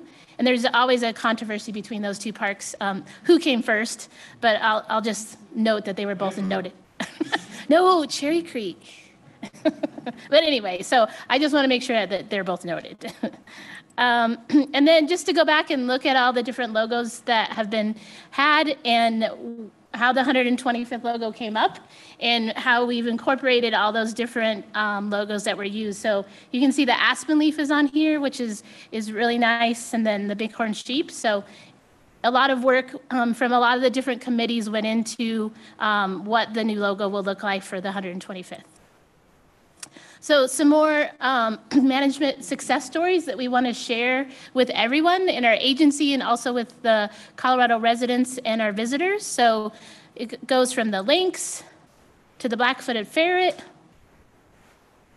to the greenback cutthroat trout. So all these stories we're going to be telling through stories that were written by staff, partners that'll be on our blogs, Facebook, and newsletters. So we really want to celebrate all those successes. And then Colorado Parks and Wildlife Now. Currently manage over 43 state parks, over 300 state wildlife areas, and 19 fish hatcheries. And I think what's a lot of times at Barr Lake, people don't even know about the fish hatcheries and that you can visit them. So I really think the 125th celebration is going to give people the opportunity to learn more what Parks and Wildlife does. So we manage over 900 species of wildlife, including mammals, fish, birds, reptiles, and amphibians. We conduct research, wildlife management, protect habitat, and natural resources. And then, of course, the Fisher's Peak was opened in the fall of 2020, and then Sweetwater will open up as the 43rd state park this year. We have outstanding hunting and fishing opportunities. We have bunches and lots of great educational programs and resources. And then this is kind of where the celebration begins. So there's a lot of things that are happening. So in this picture, this up here, the pictures of the selfie frame, and I have a little frame if you guys want to take one later. But these were from a group that comes out to Barr Lake. It's the Black to Nature Book Club that's organized through the Denver Public Schools. They come out for a variety of programs, and then they also get free books to take home. And then with the patches, in your little bags, there was a patch, a commemorative patch. And this last week, we started giving those out. So over in the left-hand corner was at the Park Ranger in-service. We were giving them out to staff, and they were super excited. And then I went to the call center last week, which I'd never been. So if you've never been to the call center, it's a very busy place, and they get lots of questions, and I'm always amazed on how they answer them all. But we gave a patch to them, and everyone was super excited. So some of the other things to get to celebrate, 125 stories. So those will go out in Colorado Outdoors blog, CPW newsletters, social media. So there'll be a lot of stories that'll be told. The education and interpretation team committee has been very busy. We're going to have a 125 things to do list, 125 years of CPW fact sheet, this history presentation.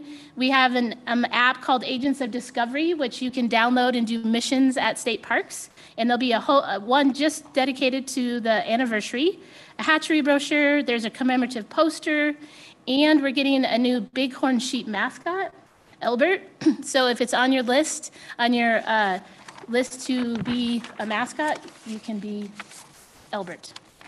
And he's not scary like the other one. We have our CPW patch, which will be worn on the left-hand side of uniformed employees, and every employee, whether you're full-time or a seasonal, will get a patch. And it was really important to all the committees and to the director that everybody be a part of the celebration. We also have our badges for officers, and those have been issued. The retail areas and offices and state parks will also be selling. So the bags and the shirts that you guys got, they'll be selling that. And we have a libation committee, which is, there was 18 partners that were chose to collaborate with us at their different breweries or distilleries. There's a coffee shop, and there's 18 of them. And throughout the year, they're going to be celebrating and having celebrations with their items at their stores, whether it's a special beer or so much money that they're going to be donating back to Colorado Parks and Wildlife. And it's been mentioned a couple times, the receptions. So there's one in each region, and then also the director's reception on June 3rd, which will be a lot nicer day. It won't be snowing. So you guys will be able to go to Colorado Craze, and then you'll end up at Bar Lake for a barbecue. So if anytime you guys have any questions or anything, just let me know. But I hope to see all of you guys at any of the receptions. And I'll leave in the back of the room some extra swag if you want to take any other ones, or I guess at your sizes. So if you want to exchange your t-shirt, you can do that as well. So. And that's all I got. Thank you so much for that. Request for baseball hats has been registered with the director. Commissioner Garcia. Thank you, Madam Chair. Wonderful work as always. Always great to see you. Thank you. Welcome back. Maybe we'll get something out at Bar Lake here someday soon. So okay. Come see you. Thank you. The 100 thing, I was interested in the 125 things to do. Mm-hmm. Have you done that yet? Have you got that put together? It's not out yet. They're almost done with it though. Okay. Because GOCO, their Generation Wild program, one of the things that they did that I thought was immensely successful was 100 things for kids to do outside. Mm-hmm. Before you're 10, it says, but really any age, right? And you answered my second one, which was, what can we as commissioners do to kind of promote this 125th? And if there's just some stuff, like you said, the swag, just the decals, any little stuff that we can give to kids or whatever, it'd be great. So, awesome. Thank you. You're welcome. Commissioner Bailey. Thank you, Chair Hauser. Thanks so much for sharing all the information. I'm really excited for everything that's upcoming. I appreciated the first slide on here and the acknowledgement of the sort of Indigenous role, the role that Indigenous tribes have been playing in managing Colorado's natural resources for a long time. I wanted to just ask you to expand if there's any sort of role that they'll play, any sort of consideration of recognizing that history as part of ongoing activities for the celebration. Just curious about including that, incorporating that piece. I think some of that is still being worked out, but I know that at Bar Lake, we put up a teepee a few years ago, and we have one volunteer named Lloyd Burton, and he was a professor at CU, and he worked with the Indian Affairs Department. And so he's actually working with us to enhance our programming. So that's one thing that we wanted to do as kind of a goal for some of our 125th anniversary events. So I know that that's being looked at. It's just not all worked out yet.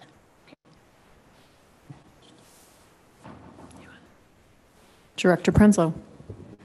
I just want to highlight Michelle. I really appreciated her taking this on. There's lots of committees, and Lauren Truitt had it for a while and more than carried it forward, but this really took some precision and high energy, which is the definition of Michelle Subert. So I really just want to shout out to her. It's a lift. It's a significant lift. We've got meetings like as she described all over the state.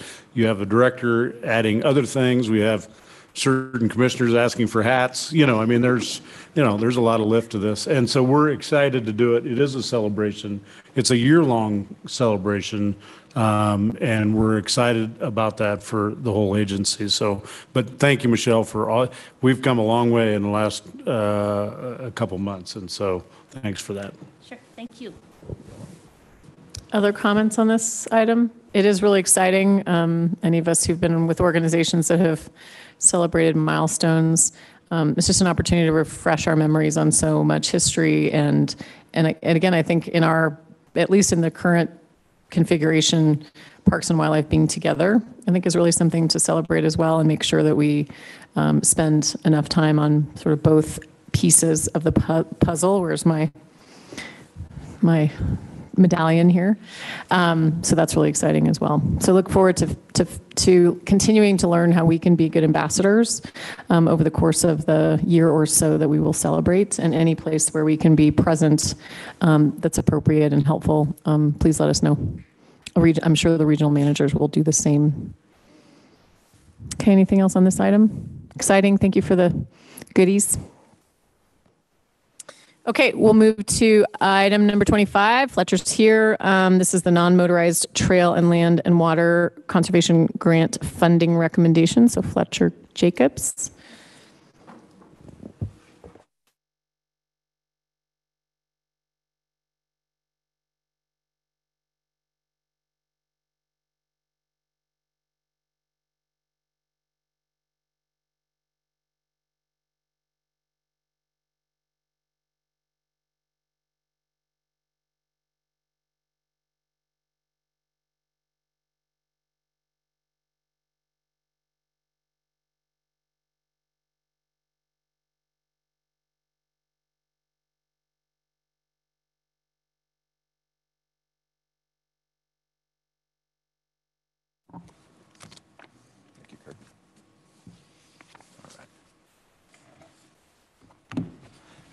Madam Chair, directors, members of the Commission, Council, good afternoon. My name is Fletcher Jacobs. I'm the State Trails Program Manager and the alternate State Liaison Officer for the Land and Water Conservation Fund Program.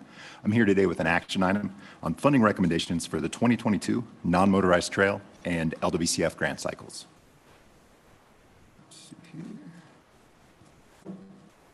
All right. This slide here shows the 2022 cycle. We offered up 4 different applications with 4 different subcommittees that we're bringing forward to you today. The top 3 on the slides, trail maintenance, construction, planning, and support, are all part of the non-motorized trails program. The non-motorized trail programs provides funding for construction, maintenance, and these planning support projects.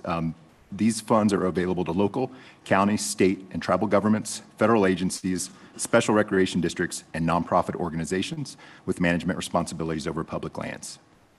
The grant program is a multi-agency partnership that includes our partners from Great Outdoors Colorado, as well as the Federal Recreational Trails Program.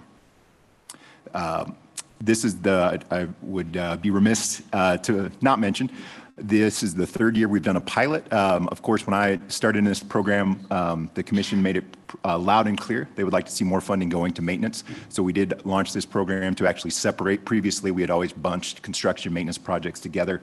The feedback we got was a little bit hard to separate those projects. So this is the 3rd year of us separating these out. And I have a slide here in a second kind of talking about the trends of as we get to the end of that 3rd year where we've seen those maintenance funds start to go. So that's the non-motorized. The 4th category there is the Land and Water Conservation Fund. This is the stateside grant program. This is a 50-50 matching grant program that is managed by the National Park Service. It's made available to each of the states through funding from Congress. Local, county, state, and tribal governments are eligible to apply and receive these LWCF stateside grants for outdoor recreation projects to improve the quality of life and the health and vitality of present and future generations. You'll notice there the amount of funding in the LWCF category we did increase this year, primarily to increase interest in that particular cycle. With the Great American Outdoors Act passing, we were able to see more funds go out. And I think it's really important to mention with LWCF funds, there are additional requirements that go into these projects. So in the trail maintenance category, an applicant can ask for $250,000, but they need to come with a 25% match, so $62,500 at minimum match. For the LWCF program, if you're going to ask for a $500,000 grant, you need to come up with $500,000 match. So obviously, there's kind of a pretty big barrier there. The other big issue with LWCF grants that sometimes applicants will put a pause on is anytime you use those LWCF funds on a project, you are agreeing to that project area, whether it's a park, whatever sort of outdoor recreation facility, is going to be put under a 6F boundary, which means in perpetuity, that area will be open for outdoor recreation. If you, for whatever reason, 50 years down the road, decide to change your mind, you're then on the hook to come up with the market value price of a new outdoor recreation facility. So that, perpetuity is a long time, so obviously something that entities take very seriously when they're agreeing for signing up for LWCF funds. So thus, we thought it was important to kind of increase the amount available to increase interest. An issue that always comes up when I speak in front of the commission, of course, is how, as the State Trails Program, we are working to balance conservation and recreation. So some members of the commission would have seen this slide before. This is our the way we evaluate and address these wildlife concerns. For each of these, both of these grant cycles, we ask applicants, the applications went live August 1st. We asked that no later than September 7th, they would send a detailed project description and map to the area wildlife project managers, giving our field staff an opportunity to have a conversation before the grants are due in early October. And so that way they can start to address those concerns. Sometimes more than just a heads up of, hey, this is coming, helpful to start some of those conversations. And then when we do receive those grants in October this year, the due date I believe is October 4th, we immediately send them out to our regional staff. And you can see the flow chart there. I know it's not showing up there, I guess on that one's a little bit clearer. So we start with our district wildlife manager, our area wildlife manager. They work with the regional trails coordinators, the deputy regional managers, their direct supervisors, and then of course with the regional managers. Each of the 4 regions send us a wildlife impact summary. That is part of Appendix E in your action item. When we receive those from each of the regions, we publish that on the website, so that way, of course, the public can see it. But most importantly, I guess, we then hand it off to our subcommittee of grant reviewers. So that way, they're able to take those accounts, those impacts into account when they're scoring. And then also, we send them to each of the applicants and say, this was the impact that your project will have. We ask them to then address it in front of the subcommittee in early January during a grant presentation. I'm excited to say this year's grants, we don't have any wildlife impacts that we were not able to work through prior to coming in front of you. With each of those that did have a concern, we were able to work through those and get to an agreement with the regional staff that everybody felt comfortable with. After those presentations I mentioned within the subcommittee, we then score those grants, work through the committee to make the funding recommendations, and then of course stand in front of you today, or I guess sit in front of you today, to make this funding request. Along the way in front of the subcommittees, we do take public comment written as well as in person or virtually, and then of course also in front of the committee as well. So we also take public input into account. So this slide, I guess, at the top, the easiest way to describe it is this was the ask for this year. So you can see it broken down by those 4 different categories. Total applications was 47, and then 17.5+ million in ask. Of course, that increase in LWCF certainly did draw additional interest. My next slide will show a little bit more detail on that. And then at the bottom, you see the source of funding. So this year, those top 2, GOCO and RTP, just under $2 million was available. Those were just for the non-motorized projects. And then that bottom, the LWCF, we had just over 5.34 million available. So I mentioned this earlier, but a bit of a trend line here. Apologize, it's a little bit small to see. I was trying to save slides here, but you can kind of see, I guess, the takeaway here on the slide on the left is the total. The blue bar represents 2020 or the before times, because those applications actually went out in 2019. You can see that year we received 26 applications. Last year we had a record of 52, and again this year 47. That still would be the most we'd ever received, at least in recorded the time that I have access to records on. And then the dollars are requested. You can see again 2020 prior to the pandemic, about a $4.3 million ask jumped up to $8 million, and then again a pretty large ask this year to over $17 million. So definitely a need out there from our land managers, nonprofit partners working in this field. This slide here, also part of your packet, just kind of shows a sense of where these asks are coming from. Obviously, you can imagine a lot of cluster along the Front Range, but certainly some mountain interest as well. And then you can see also had 2 projects from out on the plains, which I know some commissioners have asked about how we look at the geographical distribution of these funds and applications. So getting into this year's different categories, this is the construction category, keeping it pretty high level. You can see there we had, of the applications, we did have 1 withdrawal, and that was the Hanging Lake Restoration Project, which I know came up earlier, and there was reasons that they were worked with them on that application, and they decided to seek GOCO funding. We are recommending the top 4 projects there for full funding. You can see the scores there, that 4th column there, just very tight this year, very compelling projects. And we've already begun meeting with some of the applicants we weren't able to fund to hopefully get them in a place for next year to compete again. For the maintenance category, you can see there we are recommending 9 projects for funding. The one thing I would just highlight here is we did adjust the subcommittee made some changes to the recommended funding amount just based on some capacity for certain trail crew grants. We did have one concern with the multi-project, that grant number, the Wildlands Restoration Volunteer Grant number 40, there was some concerns with one portion of their project, so they withdrew some funding. But overall, for the most part, you can see this is 9 different projects for $975,000 recommendation. Then in the planning support, we're recommending 2 planning and no supports this year to move forward. So this is the non-motorized category, and again, just kind of a sense of the pie chart. The way we would do this would be if this were approved, it would be 49% of the available non-motorized money going to maintenance, which is in proportionality to how much ask came in through there. 46% would be construction, 5% would be planning support.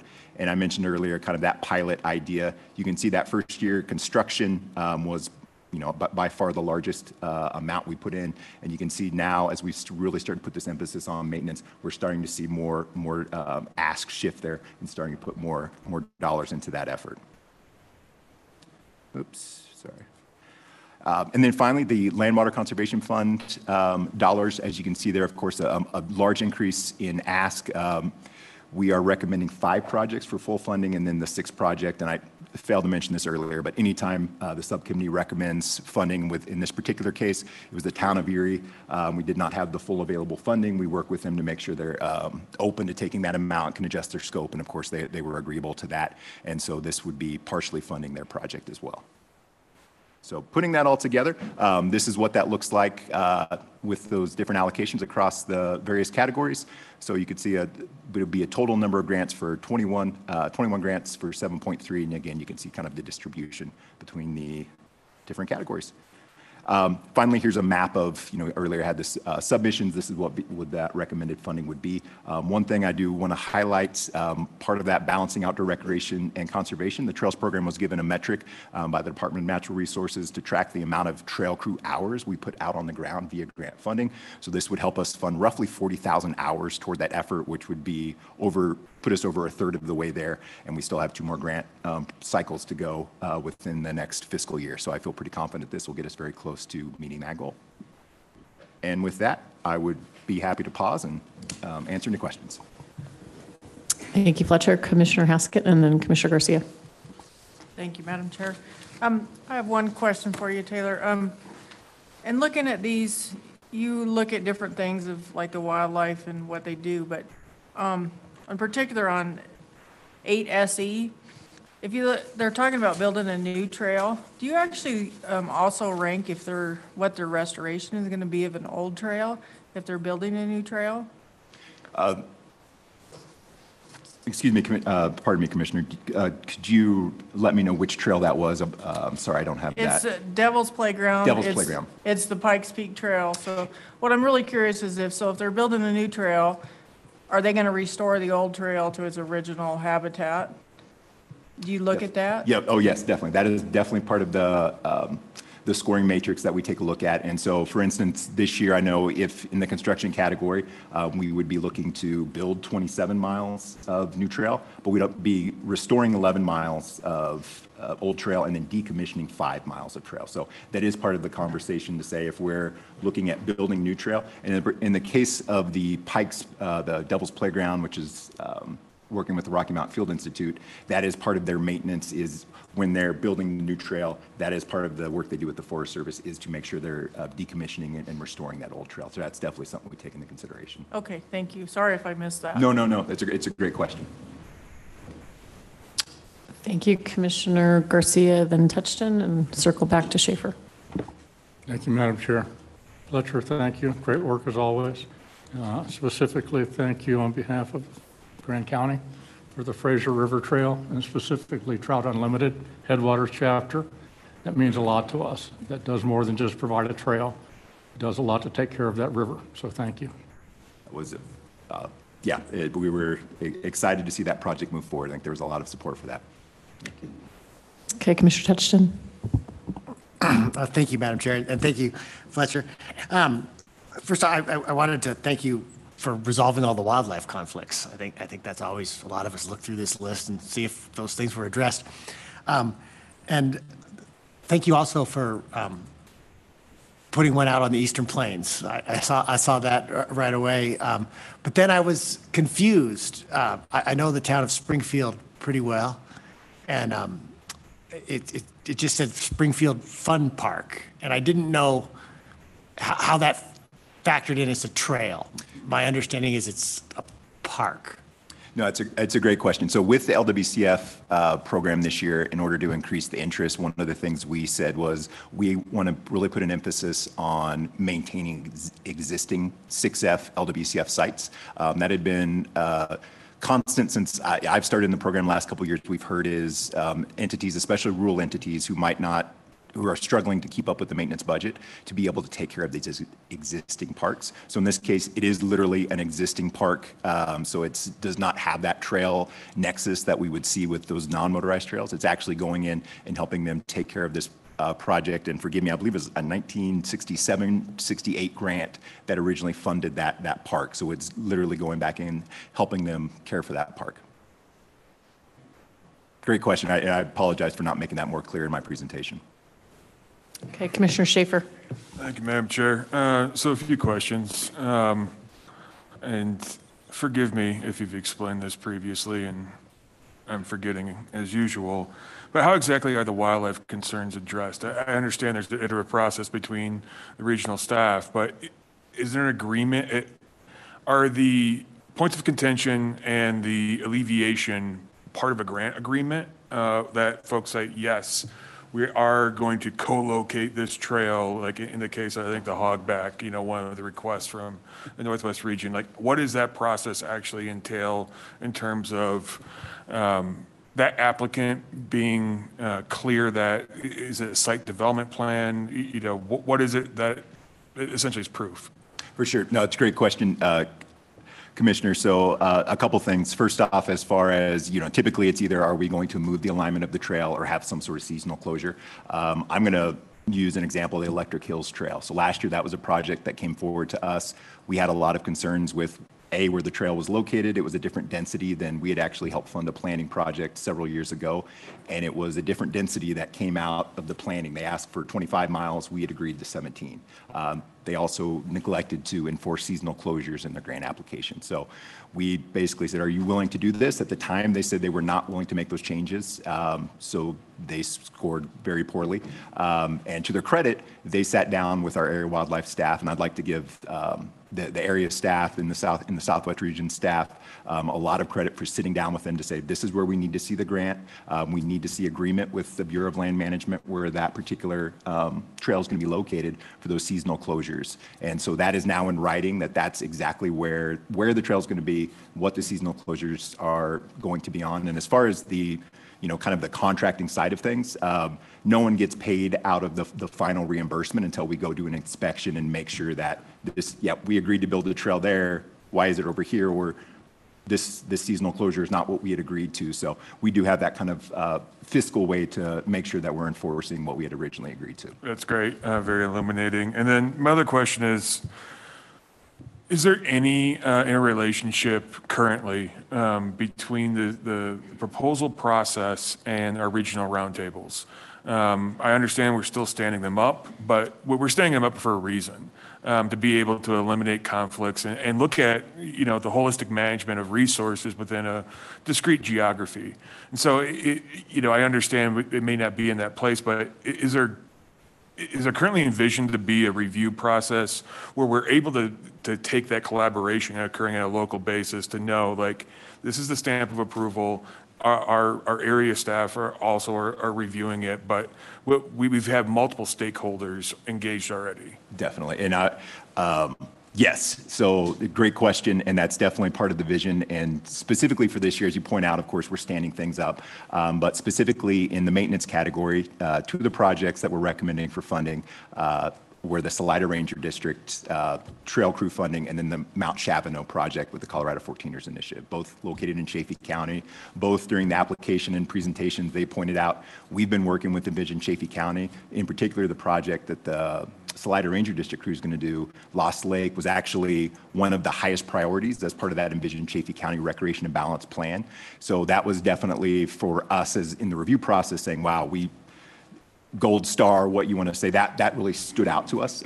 Additionally, although it's not technically a regional partnership, the Outside 285 master plan, so that's was a plan very much in the spirit of this same concept, that it was started off as an idea by a group of mountain bikers working with the Forest Service, and then we sat down with them to say, hey, we'll help fund this master plan, but we need to make sure sports persons, conservation groups, the wildlife interest are involved with this roundtable. They put together a master plan, and they actually have 2 grants as part of that Outside 285 process. We're having a trail crew being recommended for funding this year in the maintenance category. And then the planning grant, that Indian Creek, that's that same group basically pulling back together the Outside 285 group to say, hey, we didn't get this portion of the trail done. We want to make sure we sit down and do that.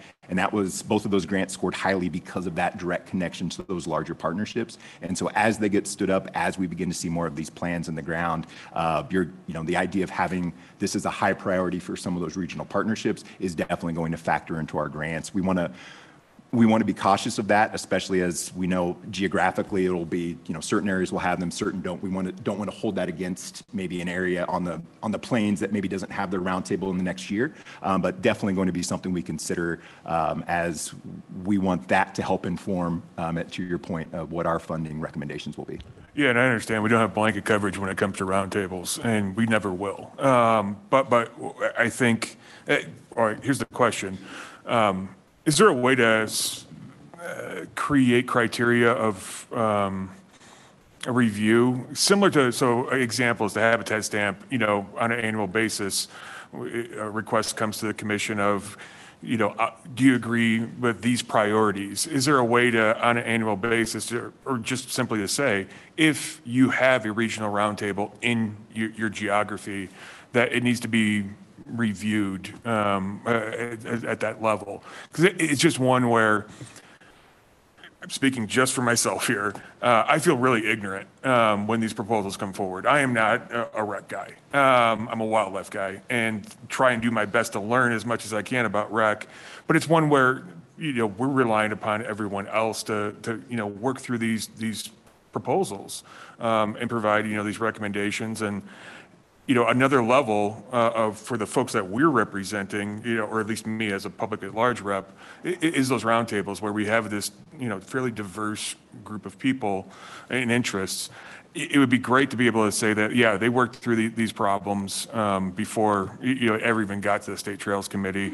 It's a suggestion. I have no idea if that's something that is even workable for you, but I do think if we're going to have these regional roundtables, we need to utilize that resource because it is a unique resource to be able to have that level of stakeholder collaboration occurring. So which way we can do that, that would be great. And I think as well as, I think I noticed at least one on there, groups that are hosting the regional roundtables that are putting together project proposals here, I can see that being somewhat problematic down the line, and that may be something that we want to address before it's a problem. No, thank you for the suggestion. Definitely something we can consider. I think it's a really good point. We want to make sure we're working in support of all the work the regional roundtables are doing. Okay, any other questions, comments on this item? This is an action item. Commissioner Garcia. I would move that we approve the grant recommendations. Second, Commissioner Phillips. Okay, we have a motion and a second on the table. Any additional questions, comments? Okay, I think we can do a voice vote on this because it was a stellar presentation. All in favor of the motion, please indicate by saying aye. Aye. Any opposed, same sign. Thank you, Fletcher. Congratulations, as always. Great work. Okay, so we can do this in a couple of different order. We can do this in different order. So Brian, since you're here, are you HMPing? Okay, so we'll turn to the herd management plans first, which are listed for tomorrow, and bring those up, and then we will do the naming item, and then we will go from there. Okay, so turn it over to you, Brian. Thank you, Madam Chair, Commissioners, Directors. Brian Dreyer, Terrestrial Section Manager again. I just wanted to briefly give an introduction to this. I think Dan's up. I see him on Zoom. Thank them for their flexibility of joining us today. And I just want to say two things is that, so we had a period in time where we had a vacancy in biologists in the Grand Junction office. And Dan Newbaum typically does more species conservation work, not hunted species.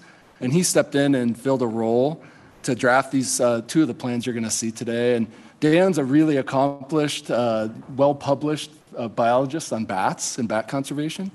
And for him to step into this role is huge, and I think they're really well done plans. I hope you enjoyed reading them, and I just want to commend him, and it just shows the depth of our lineup.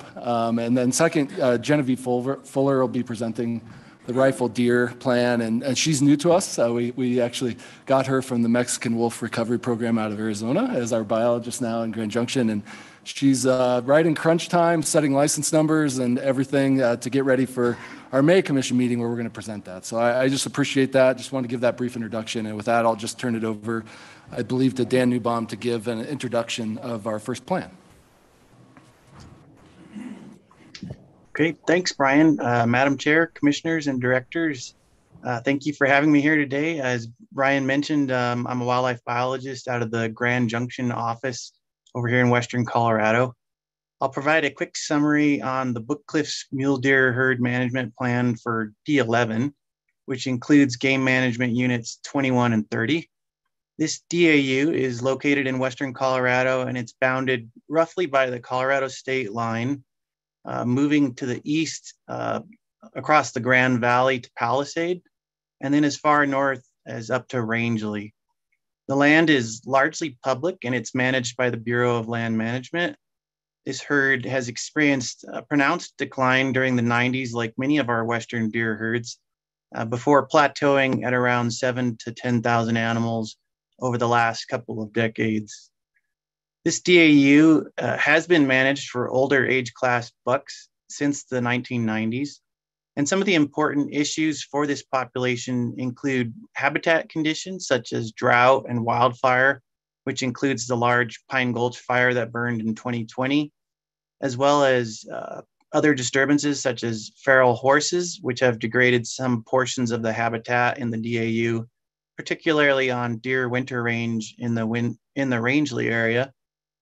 And then there's been some changes in human disturbance in the form of recreation activity, which has grown exponentially over the last decade, as well as energy development, which has had some notable periods of high intensity development, but is now a bit lower.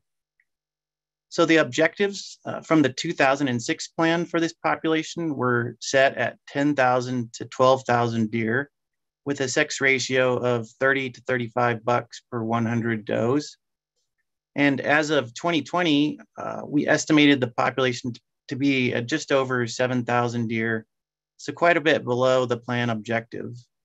The sex ratio was at 32 bucks per 100 does, which was within the objective for this plan.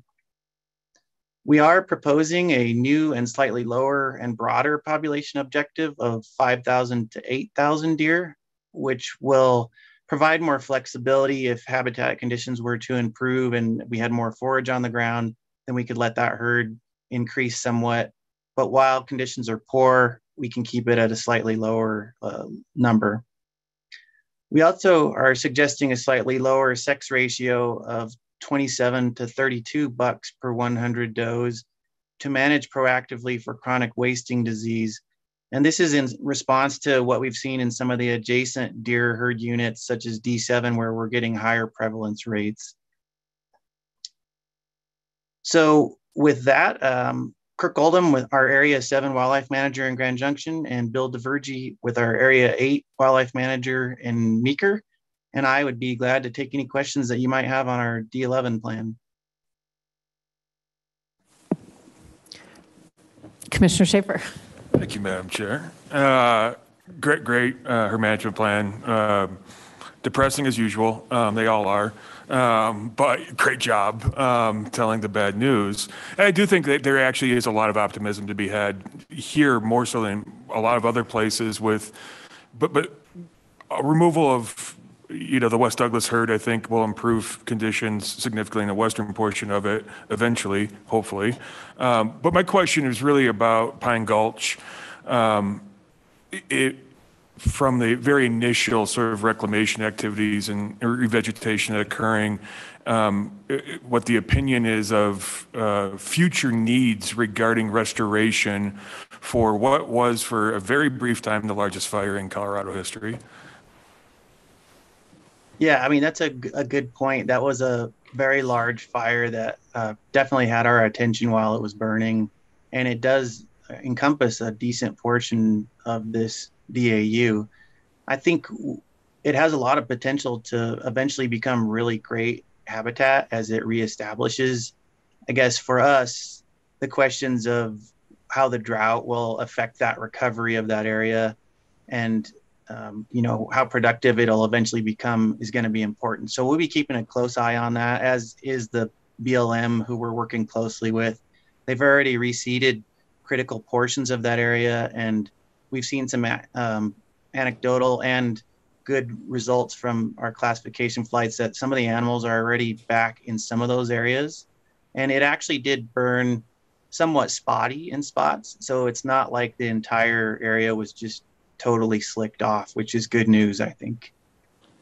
Thank you. And Madam Chair, if I could, one thing at a future meeting that would be great would be getting an update on the restoration work and all of the fires, frankly, of the last few years. It has a lot of bearing on not just these HMPs, but, a lot of the work of CPW. I think that was a gentle request, Director Prenslow. A gentle request. Okay, I do think we have a public comment on this item, if I'm not mistaken, which I believe has been cleared by Executive Director Gibbs. The backstory on this is that some of you may recall the blue slip protocols. Well, we've just come back and our muscle memory is not quite reactivated, so we didn't have the blue slips and hadn't gotten this cleared, but Dan is here and would like to make comment on this item, and it goes as it normally would, and you have 3 minutes. Thanks. Thank you, Madam Chair, Director Prenslow, Director Gibbs, and Commissioners. I'll make this short and sweet in the essence of time. I think it's a good time to recognize how the public pays attention to what's going on multiple levels, and with the conversation earlier about bison and how intricate this whole process is. When you look at the western part of the state, fires and drought and climate change and recreation and cattle and wild horses and deer and elk and so forth. I just want to maybe enhance the conversation from the public perspective to make sure that we're all paying attention to it's not a one species component of anything. It's a multifaceted approach. The management objectives, the models, the recreational opportunities, the landowner participation, the federal agency, the state agencies, and it's something worth mentioning that I don't think anybody in the audience today or even listening on today is against bison, but they're full for full scope wildlife management objectives. And if bison become part of a management objective, then so be it. But I think it broadens the conversation, and to Commissioner Garcia's point earlier about public comment, stakeholder engagement and so forth, there's a multifaceted approach that needs to be employed when we're talking about this, because these are complicated issues when you're talking about herd management plans, and specifically when you've got species that are going back and forth. And the deer and elk do as well, just as we have other species that are. So just to make the point that we are paying attention collectively and individually, and that we will continue to be part of that conversation on a broad scale. So thank you very much. Okay, thank you. Okay, next one up, Brian, do you want to introduce this? Or I'm sorry, same item? Sorry, I think we have one more public commenter. Is that right? Okay, come on up. Sorry, we're winging it a little bit today. Thank you. Go ahead. Thank you, Madam Chair. I'm Liz Rose. I work for the Theodore Roosevelt Conservation Partnership, and I just wanted to comment very briefly on this plan and a number of the others where we see declines in deer and elk populations. And as was articulated by Daniel, I think, if I can read that from here, there are compounding impacts to these species. So the more we see industrial development, recreational development, residential development, and drought, fires, I think that my thought went to Luke's point as well, or Commissioner Schaefer's point as well, that I'd love to hear some of the work or opportunities there are for restoration in these units. And I'd just respectfully ask that you keep these herds and some of these declines in mind as you make other decisions. Thank you. Thank you. Okay, on to the next one. Okay, we'll roll straight to the next one. Okay, I think that's me again. Well, thanks again for letting me hit you with a second plan here.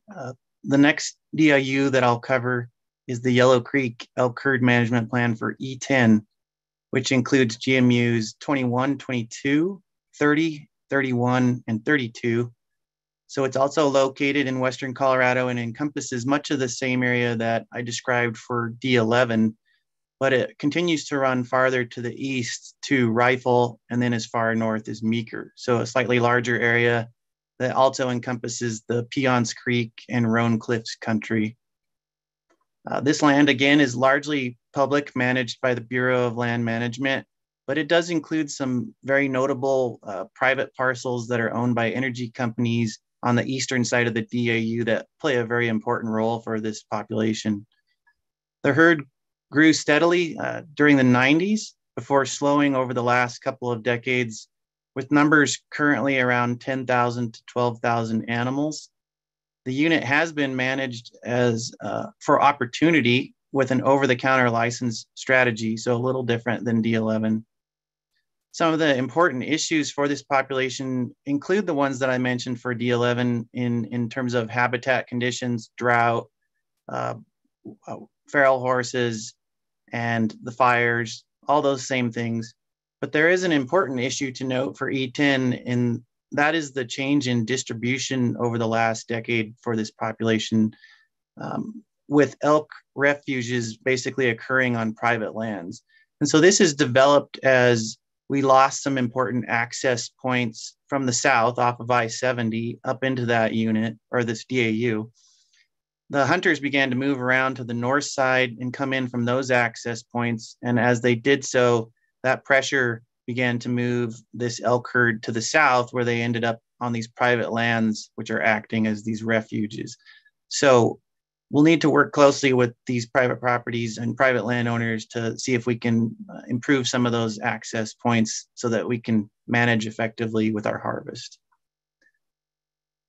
The objectives from the 06 plan for this population size were set at 7,000 to 9,000, but improvements in elk modeling that occurred in the subsequent years suggested that 10,000 to 12,000 elk was more likely to be occurring there. And so subsequently, we began to manage at that provisional level to try to be as accurate as we could. As of 2020, we estimated the population to be just over 12,000 elk and slightly above that plan objective. The sex ratio was at 25 bulls per 100 cows, So again, slightly above the objective. We are proposing a population objective of 8,500 to 10,500, which is slightly below the current population estimate. Again, that allows us some flexibility in terms of poor habitat conditions, and it may reduce competition with some of the other ungulates on the landscape, such as the D11 herd and other species that we've been talking about. So due to the over-the-counter strategy with this herd, the expected sex ratio objective is 18 to 25 bulls per 100 cows. And that's based on the data that we've collected over the last decade. And to achieve our objectives, again, working with those private landowners on the south side of this DAU will be really important to help us get harvest where we need it. And again, with that, Kirk Oldham, Bill DeVergy, or I would be glad to take any questions you might have. Okay, questions, comments on this plan? Commissioner Schaefer. Just wondering, this might be a question for someone else, but I'm assuming the access issues are primarily the energy companies on the south side and their private end holdings. Has there been any subsequent conversations regarding any sort of perpetual access agreements? I assume so, but it seems like that's a necessary investment from our side, both to provide opportunity as well as management. Yeah, those conversations have been ongoing. Sometimes they can get a little tricky as we have turnover of the landowners. Some are more open to those ideas than others, but the conversations are always ongoing. Kirk, do you have anything to add to that? Yeah, I could certainly add a little bit to that. Thank you, Madam Chair, Commissioners and Directors. Kirk Oldham, Area Wildlife Manager out at Grand Junction. And Commissioner, it primarily is, or much of it is, energy companies. And we have a very good local working relationship with the energy companies that we meet regularly to have conversations about outreach hunts, access, allowing hunters what kind of harvest we need to have. And so it's ongoing. Another part of that access is conversations with BLM and Garfield County in regards to some public road access. There will be this next year some increased access along County Road 200, which is on the southern part of GMU 32, which would allow significant access up into some BLM property. So Garfield County and the BLM are working with us and the private landowner as well that's affected by this on that kind of a plan. Thank you. Okay, any other comments on this management plan? Okay, so I think we're going to rifle next. Okay. Who's up for that? All right. Okay. Go ahead and introduce yourself for the public. Hello, Madam Chair, Commissioners, and Directors. My name is Jenny Fuller, and I'm the terrestrial wildlife biologist at Grand Junction. Very pleased to meet you all. I'm having a little trouble hearing you. I think others probably are as well. How is that? Is that better? Better. Thank you. Thank you for taking time at today's meeting to talk about the Rifle Creek Deer Management Plan. As a review, D42, or Game Management 33, is a small DAU just north of Rifle and Newcastle in Garfield County. About 75% of this DAU is public land.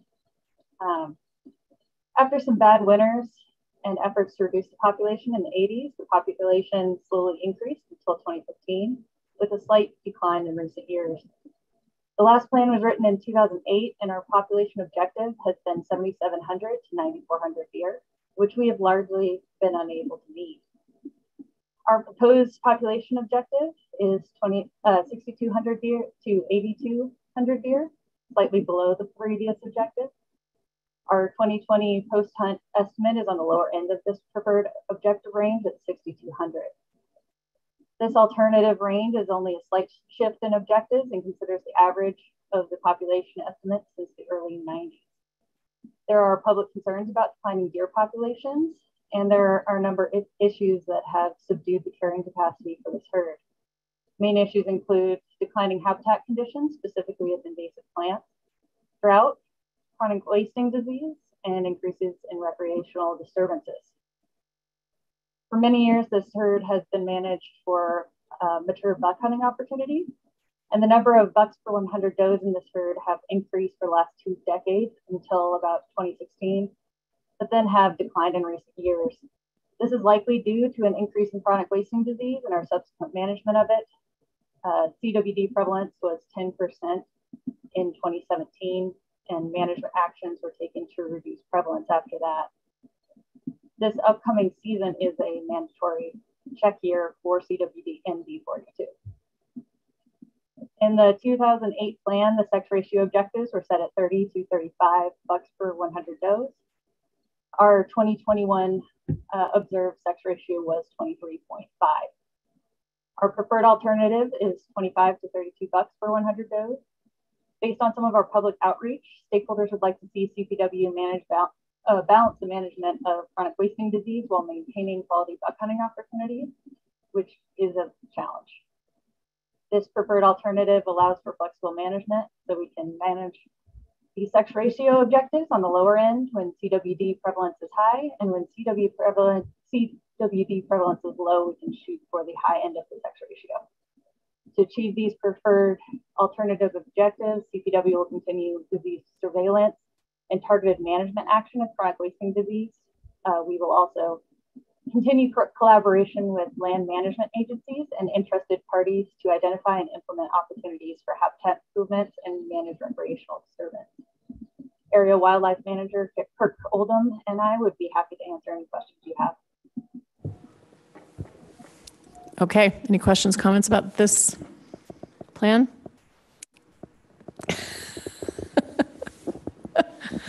None from Commissioner Schaefer. Others? Okay, pretty straightforward. Thank you very much. Okay, Brian, thank you. Thanks to all of our team for adjusting today as well. We've been fairly fluid on our agenda today, just given everything that's going on. So thank you so much for that. Okay, so I think we are going to cover the parks naming item now before we go to consent. There was a request to pull that off of the consent agenda by Commissioner Adams. So Jacob, you're going to take this, or Commissioner Adams, you want to tell us what you want to cover on this one? Commissioner Adams. Sure. Thank you, Madam Chair. First, I want to thank Jacob Bray for the exchanges that we've had prior to this meeting, just getting more clarity and clarification on the policy change that was needed, as well as those who were able to supply me with some general information around our current trail names and some of our features. And so, sorry, ran back from the bathroom. So I refer back to what I shared before. I don't remember when, but I talked about belonging, and belonging not being something that you tell somebody, but something that you experience. And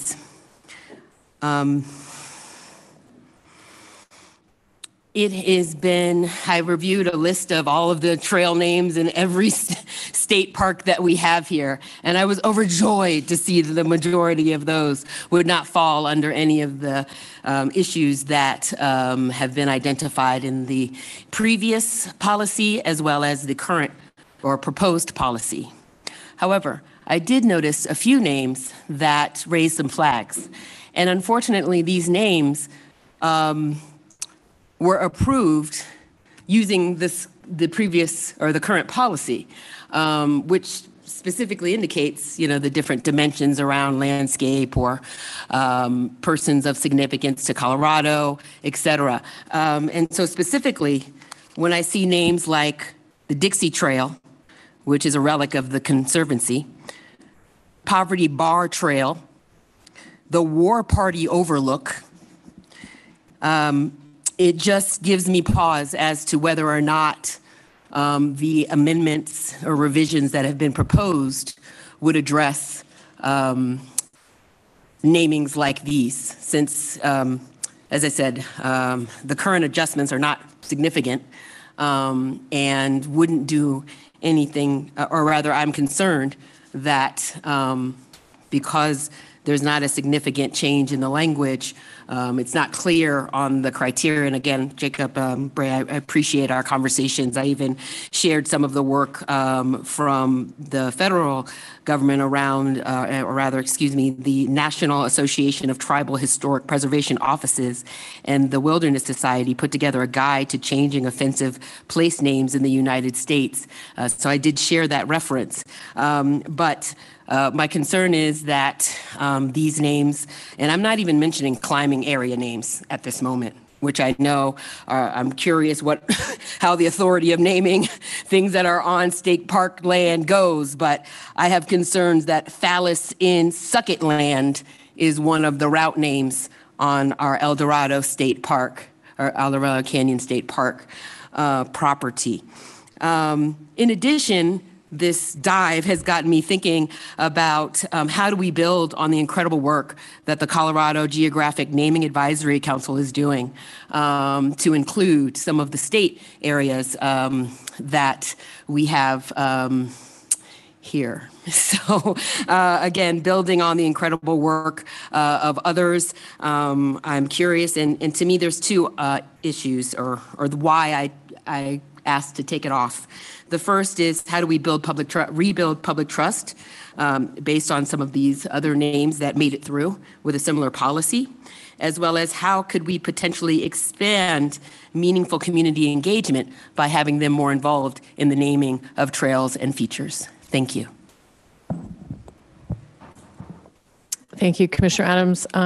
Jacob, are you prepared to either comment or respond? I'll also invite Director Prenslow to do the same. I can certainly take a stab at it. Thank you, Commissioner Adams. Madam Chair, Commissioners, Directors, I don't disagree with a lot of the things that Commissioner Adams said. I think there were several. I would say we're at a different point in society today than we were a ways in the past, and that I think that we should take a new approach to the naming. I want to reiterate that these are considerations for naming, and these considerations, they govern both property names and features, facilities, those things within parks, parks and wildlife areas. As you mentioned, trails and climbing routes, there's picnic areas, there's campgrounds, there's a lot of names within our properties. And I think we would be remiss if we don't do a review of those. And I think there's a lot of resources available now that were not necessarily there in the past that we can lean on. And I appreciate, Commissioner Adams, you sharing some of those resources with me. The Governor's Naming Board has been mentioned as well. That's why I proposed, in your packets, you saw the memo, I propose we do an administrative directive cleanup along with this policy. I would propose that we leave the policy a little bit more broad the way it is. We included some of those requests. And I think the directive is the place to hone in and say, we do want to revisit some of the naming of our properties. We do want to utilize some of these newer commissions, boards, and resources that maybe we hadn't utilized in the past. So not a disagreement in what should be done. I think just another way to do it. And I would invite Director Prenslow to provide any comment on that as well. Thank you, Jacob. Madam Chair, I would agree with your assessment, and I'll look to, I know Jacob has been the face of the naming policy, but we could look at a broader selection than just Jacob to work on a potential administrative directive and take a look at that.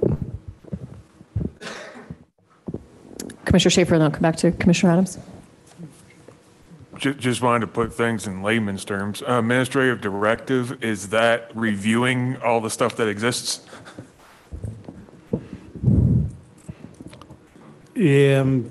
Probably, yes. I want to make sure I know the scope of what I'm agreeing to. I don't know either. So I'm just trying to But yeah, understand. I think so.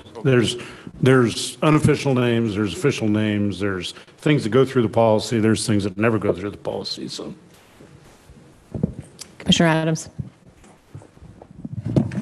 Thank you, Madam Chair, and I just wanted to thank Jacob Bray for the alternative around including the administrative directive to explore that, and I'm happy to serve on any kind of task force or team that comes together or is an outcome of that. Thank you. Okay, other comments on this? I won't speak on behalf of all the commissioners or the commission, but I certainly think you would have support to look deeply. I think some of this is sort of the process of looking at the very old policy, given that we had 2 new state parks come our way and that had not been dusted off in a very long time. So there was that piece of it, and I would say also to go much deeper into how we contemplate new place names in the future, to be as inclusive and thoughtful as we can about our history and our heritage. We have learned a lot, and we can do it differently. So look forward to what that looks like moving forward, Jacob and the team as well. Anyone else? Thank you for bringing that to us. So I believe it is an action item. Is that right? It's been pulled off consent, so therefore it is an action item. I think the discussion similar to the citizens petition, I would assume that our director and our team has good feedback to come back to us. So I will entertain a motion to approve the naming policy made by Commissioner Haskett. Is there a second? Commissioner Bailey? Any additional questions or comments on this item? Commissioner Adams? Oh, sorry. No. Okay. Okay. On this one, I think we'll do a roll call vote. So Laura, if you'll do a roll call vote, please. Adams? No. Bailey? Yes. Flecka is absent. Garcia? Yes. Haskett? Yes. May? Yes. Phillips? Yes. Schaefer? Yes. Touchton? Yes. Vardy? Yes. Chair Hauser? Yes. Motion carries. Okay. Thank you very much for that. I think we have completed our business today. Moving a few things around. Sorry, consent agenda. Yes, thank you. Sorry. So we have a consent agenda to approve with the balance of the items on it. And we pulled one other item off that we'll discuss tomorrow. Is there a motion to approve the consent agenda? Commissioner Haskett, Commissioner Phillips has seconded that. I think we can do a voice vote on this. All in favor, please indicate by saying aye. Aye. Any opposed, same sign. Okay. I think we are now complete with our business today. Just a couple little housekeeping things. I want to thank our IT team for, again, working through the new system and equipment. I think we've, the background, if that wasn't clear, was actually the projector and the screen up here. So nice job with the investigative work on that. It definitely got better through the course of the day. So thank you to our team. Thank you to the staff for putting everything together. As just to be reminded, we are celebrating Marvin McDaniel tonight at dinner. We have moved that to 6 o'clock. For those of you who'd like to come earlier, thank you for that. Would flag on your places. We have information from the Youth Corps. So just as you have time to review that, thanks to them.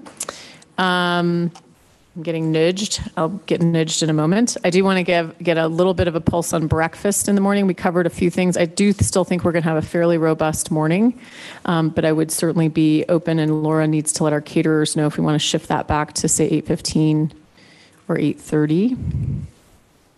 8:30 is what is being suggested. That is typically our normal time. Would everybody be okay with that? Especially those who commute in from Boulder. Okay, I'm getting a lot of thumbs up. So Laura, you got that for the caterers? 8:30. So we'll start breakfast at 7:30. Okay, does that sound okay? Okay, all the important stuff.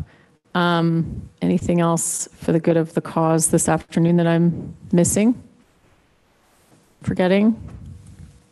Okay. Thank you, everybody, for a really great day, and we'll look forward to seeing you at dinner. We are adjourned.